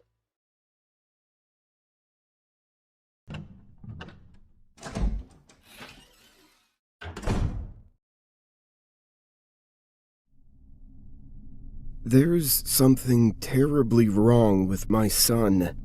He's only 4 months old, but I can still tell that he isn't acting like himself. He used to laugh whenever I made funny faces, but now he just stares at me. He stares at me with a blank, yet strange expression. He used to cry at night, just like a normal infant, but now he just lies there, looking at the ceiling from the comfort of his crib. It's downright weird. I'm not even sure if he's sleeping anymore. Every time I get up in the middle of the night to check on him, he's just lying there with the same facial expression, staring at nothing. He stares at nothing, that is, until I enter the room. Then he turns his attention to me. I don't like it. I truly don't. I decided to take the little guy to the doctor's office shortly after this string of occurrences began. As unsettling as the ordeal seemed, I was more concerned than anything else. This was my only child, after all, and being a single parent tends to leave little room for me to do much else but worry. Sometimes I wish I had someone to share the burden with. For now, it's just me and him. Upon arriving at the doctor's office, I noticed that there was others in the waiting room. A mother, her son, and their service dog. I'm fairly certain the mother was deaf. The boy looked to be about 3 years of age. He looked over at us and smiled, but his amused demeanor was abruptly replaced with what appeared to be a look of terror. He scrambled over to his mom's leg and hid behind it. This is when the dog looked over at us and began barking wildly. It was the weirdest thing. The mother managed to calm both her son and dog down, and the 3 of them took their turn with Dr. Harrison. They eventually left, leaving only my son and me. We continued to wait, while Dr. Harrison prepared for our appointment. The time that then passed must have amounted to only a few mere minutes, but it felt like a hell of a lot longer. I could see my son staring at me out of the corner of my field of vision. I could feel his eyes piercing through mine, even though I refused to look back at him. I can't explain it, but an odd sense of anxiety began growing within me. Luckily, Dr. Harrison came out and saved me from my private anguish. It sounds awful, but I could not bear to be alone with my son any longer. I spoke with Dr. Harrison and explained everything that had been going on, being careful not to tell him about what had just happened in the waiting room. I didn't want him thinking I was crazy. He performed the usual tests on my son and told me that he was a perfectly normal and healthy baby. He even told me that I was lucky that he was so calm at his age. Lucky? Really? I could not wrap my head around this. No, I wasn't. And no, my son was not normal. Normal babies don't act this way. They just don't. I could have ignored the situation and chalked it up to an odd phase that he was going through, one that would hopefully pass in the coming months. But not only did it not pass, it also became much, much worse. I tucked my son into his crib a few nights ago and tried my best to ignore the blank glance that he threw my way. I turned off the light and went to bed. This was my normal routine. At roughly 3 in the morning, I woke up. I don't know why I woke up at such an odd time. I usually sleep through the night. Like a baby, for lack of a less ironic phrase. I am, however, glad that I woke up when I did, due to what I found upon waking. There, on all fours, crawling about on my bed, was none other than my son. How was that even possible? I quickly looked over at the crib. It was just how I left it. There was no way he could have crawled out of there at his age. He surely would have hit the floor with a loud thud and injured himself. So how exactly did he get from his crib to my bed? How? I put my son back in his crib and tried to go back to sleep. I found this task to be nearly impossible, as I couldn't get the image of my son out of my head. When he was crawling on my bed, he was crawling towards me. Not only this, but he still had that blank expression on his face, staring at me as he crawled, his eyes never wavering. He didn't blink, not even once.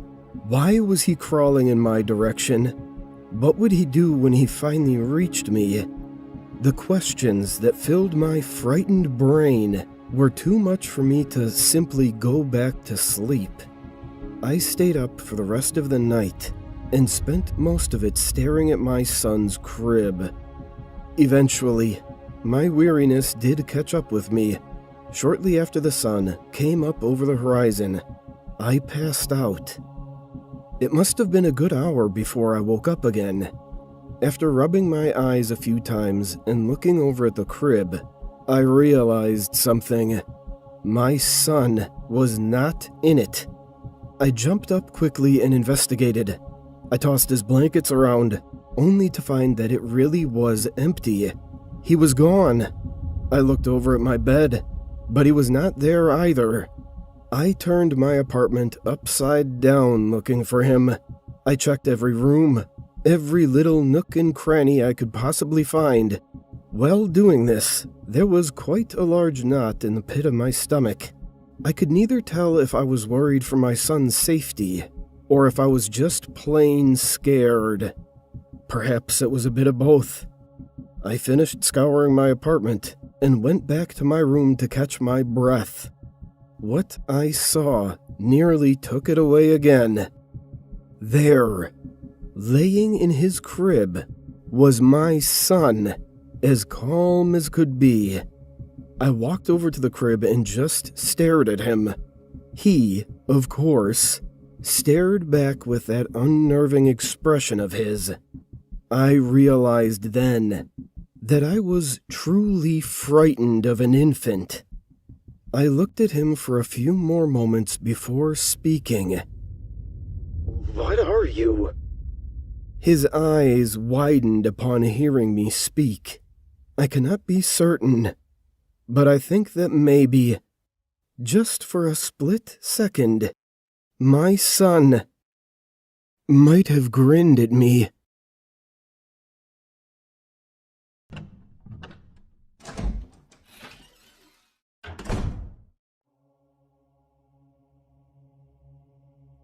I know most people find it disturbing, but someone has to do it. I collect dead bodies. It's something I do every day, and it almost never changes. My colleague gets to the scene first to do all the prep work.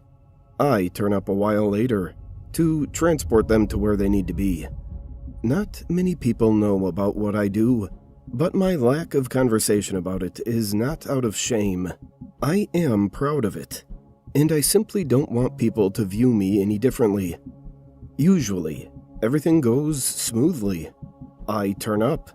The body is already concealed in a bag, and I load it into the vehicle. The whole drive is just me and a body in the back, and maybe my colleague on some days.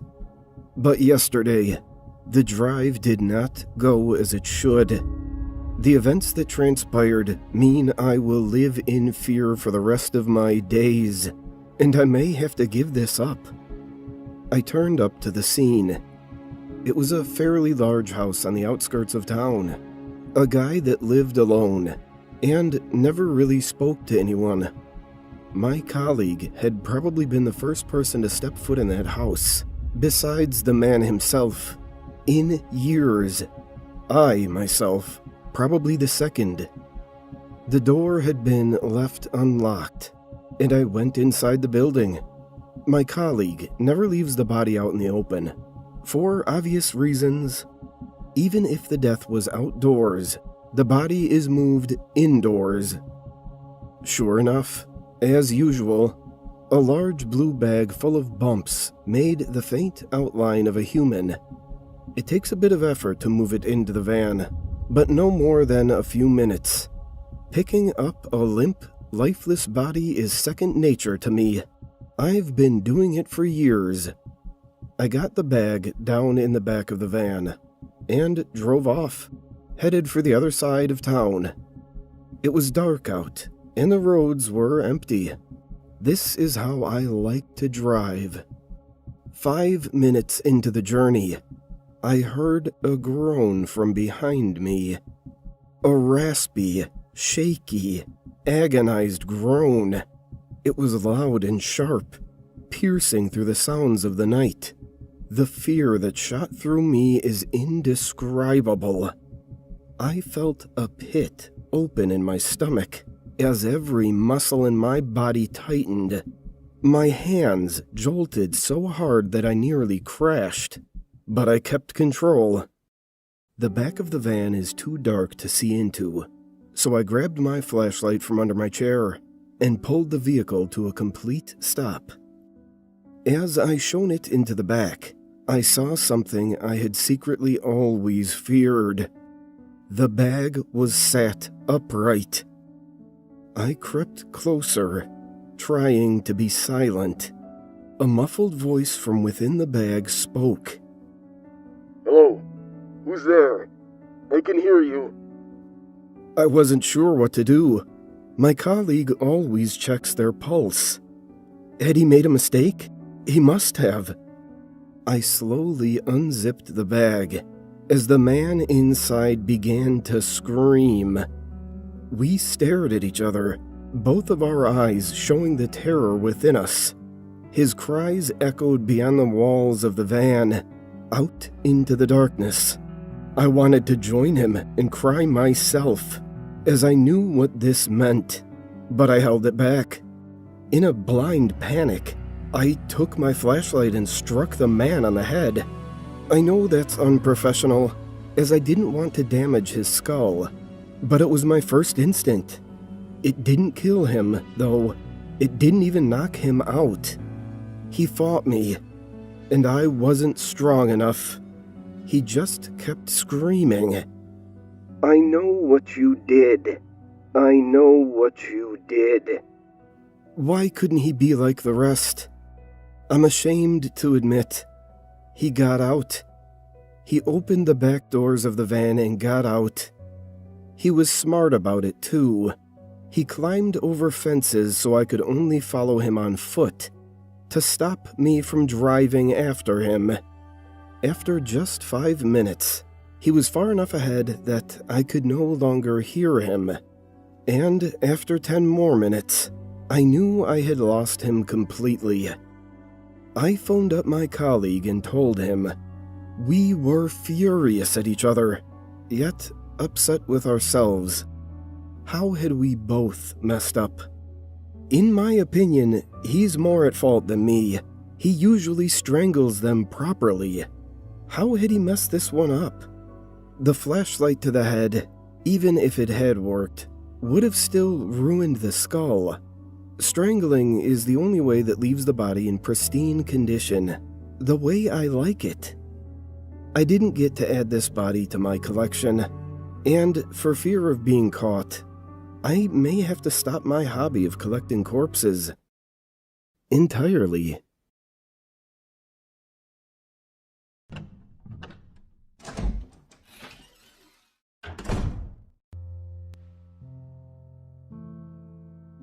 I discovered the meaning of life.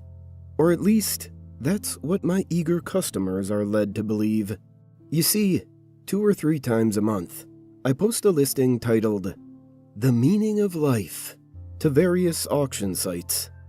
I couple it with a sappy picture of a sunset or rainbow, and a description that reads, "All views are subjective. Results may vary." Most people wouldn't bat an eye at such a ridiculous listing, but there are some gullible folks out there that take the bait. When the bidding ends, I usually take home anywhere from $5 to $12. After I've received my money via PayPal, I ship out the item. What is the item, you might ask? Well, I scribble down an inspirational quote or life lesson onto a piece of paper and mail it out in your standard letter-sized envelope. The quotes are usually from famous writers, historical figures, or the Bible. Some of them include, "If light is in your heart, you will find your way home," quoted from Rumi. "People will forget what you said. People will forget what you did. But people will never forget how you made them feel," quoted from Maya Angelou. "It's never too late to be what you might have been," quoted from George Eliot. And that's it. One stamp, a drop in the mailbox, and my work is done. It's as simple as that. You might call me a scammer, or a con artist, or perhaps even a plagiarist. And, in truth, you are correct. I'm taking advantage of the naive people out there who are probably just looking for a sense of purpose in life, all so I can make a quick buck. But I'd like to think most people know it's bullshit and purchase my listing just to see what I'll send them. Besides, I'm a bachelor right out of college. So long as I can make a small dent in my phone bill and eat a packet of ramen each night, I'll sleep just fine. As you might imagine, I receive quite a bit of hate mail. I've learned to ignore angry emails and private messages on the auction sites. As soon as I see that it's from one of my customers, it gets deleted. I do, however, receive the occasional snail mail.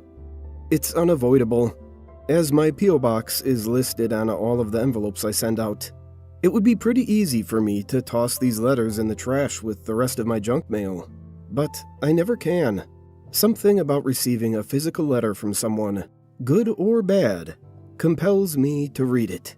I feel that anyone who takes the time to write one deserves to have their voice heard, even if I don't really care for what they have to say. The more physical letters I receive, the more amused I am by them. To paint a better picture, here are a few of my favorite quotes from the fan mail I've received over the years. "You're nothing but a glorified fortune cookie service.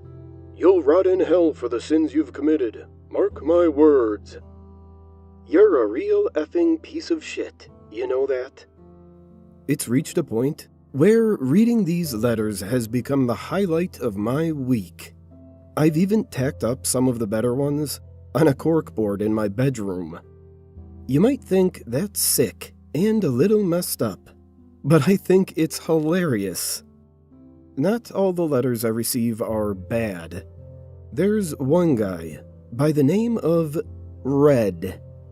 No last name. That's all he ever writes above his return address. who mails me constantly. He sends me inspirational quotes in exchange for mine.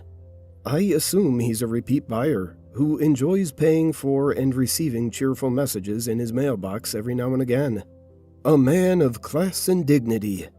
My kind of customer. The first quote Red ever sent me was, "The fear of death follows from the fear of life. A man who lives fully is prepared to die at any time." From Mark Twain. This was a great first impression, as Mark Twain is one of my favorite authors. The quote was much appreciated. As such, I hung it up next to the hate mail on my corkboard. Some of the things Red sends me, however, are not corkboard material. Some of the quotes he sends are morbid and depressing, and other times he'll mail me small packages containing little trinkets that I have no use for. It's a little weird, but I figure the guy is depressed and just needs a friend. Maybe the quotes he buys from me are the only thing he has to look forward to each morning. Perhaps the things he sends me are his way of saying thanks. To me, it's a validation that what I'm doing isn't completely sleazy. But here's where things get weird. Today, I received another envelope from Red. I smiled when I pulled it out of my P.O. box. His letters and gifts, no matter how odd, were just as much, if not more of a highlight to my week than the endlessly entertaining hate mail. Upon opening the envelope, however, my smile vanished. Inside was a photograph of me, taken up close through my bedroom window. On the back of the photograph was another one of Red's quotes. You look so alone. Where's the meaning in your life?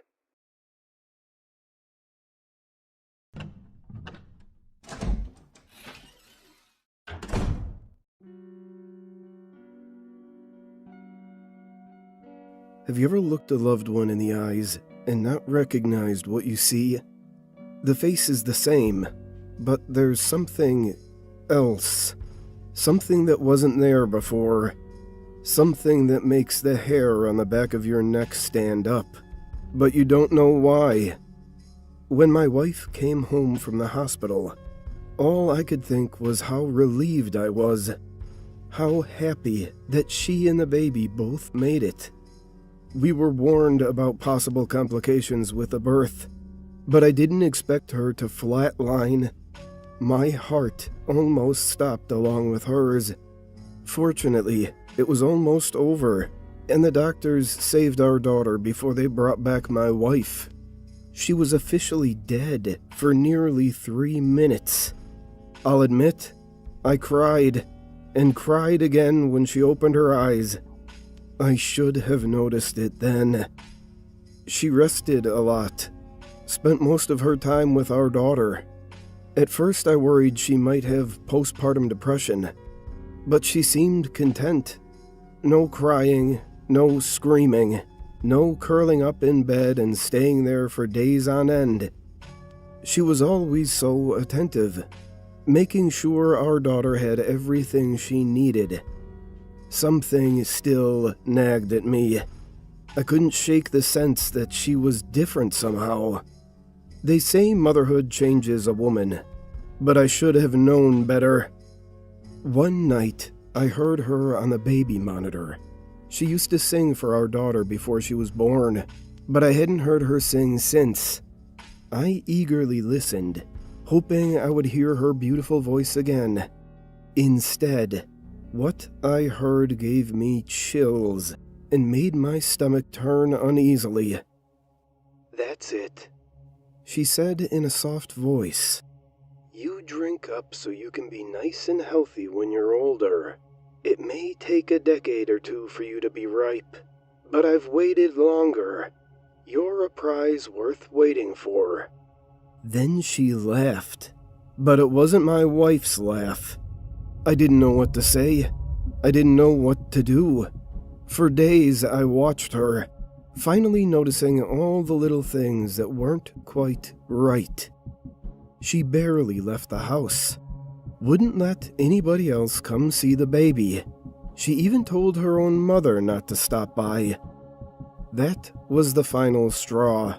Something was wrong, and I had to know what.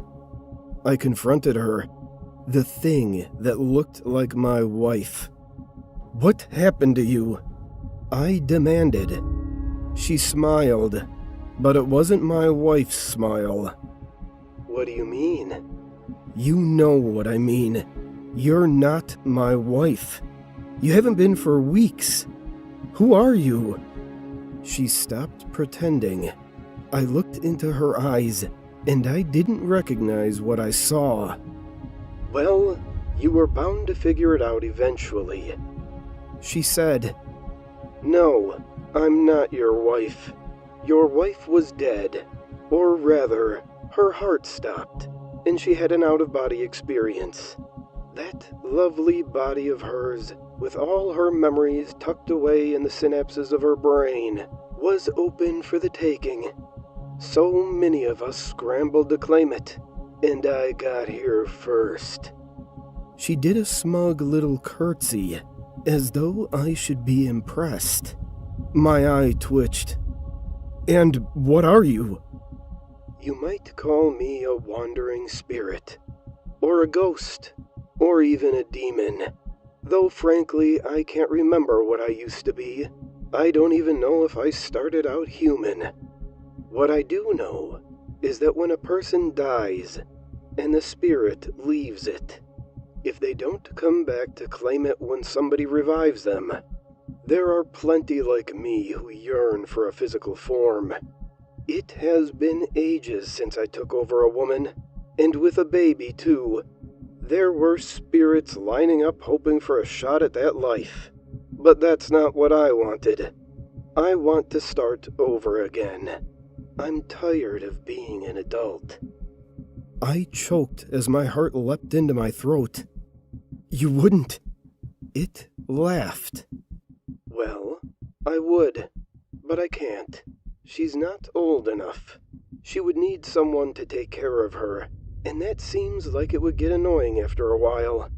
Besides, she's so fragile. There's no telling if her body would actually survive." "I won't let you lay a finger on her," I snarled, my fists balled in rage. "Ha! I suppose you'd kill me first. Think that one through a little. If you kill me, and you get caught, then you go to jail, and your poor baby girl grows up an orphan, or bounced around the foster system. At least she would get to live." "Oh, she wouldn't be dead my way. Simply banished, without a body, until she could find one to jump into, like I did." It smirked. "Besides, I don't think you have the guts." I couldn't take it anymore. I had to protect my daughter. My wife was already gone, cursed to some hell I couldn't even imagine. I ran to the kitchen and took a knife from the counter. Then it was scared. It tried to run, but I was too fast. I thought of all the times I had playfully chased her and caught her with kisses and merciless tickling. She would scream with laughter then, but now it was just screaming as I drove the knife into her chest. With its last bit of strength, it wrapped my wife's hands around my throat and squeezed. In all my shock and grief, I didn't fight. My tears ran down her arms as everything faded to black. And that's when I took over his body.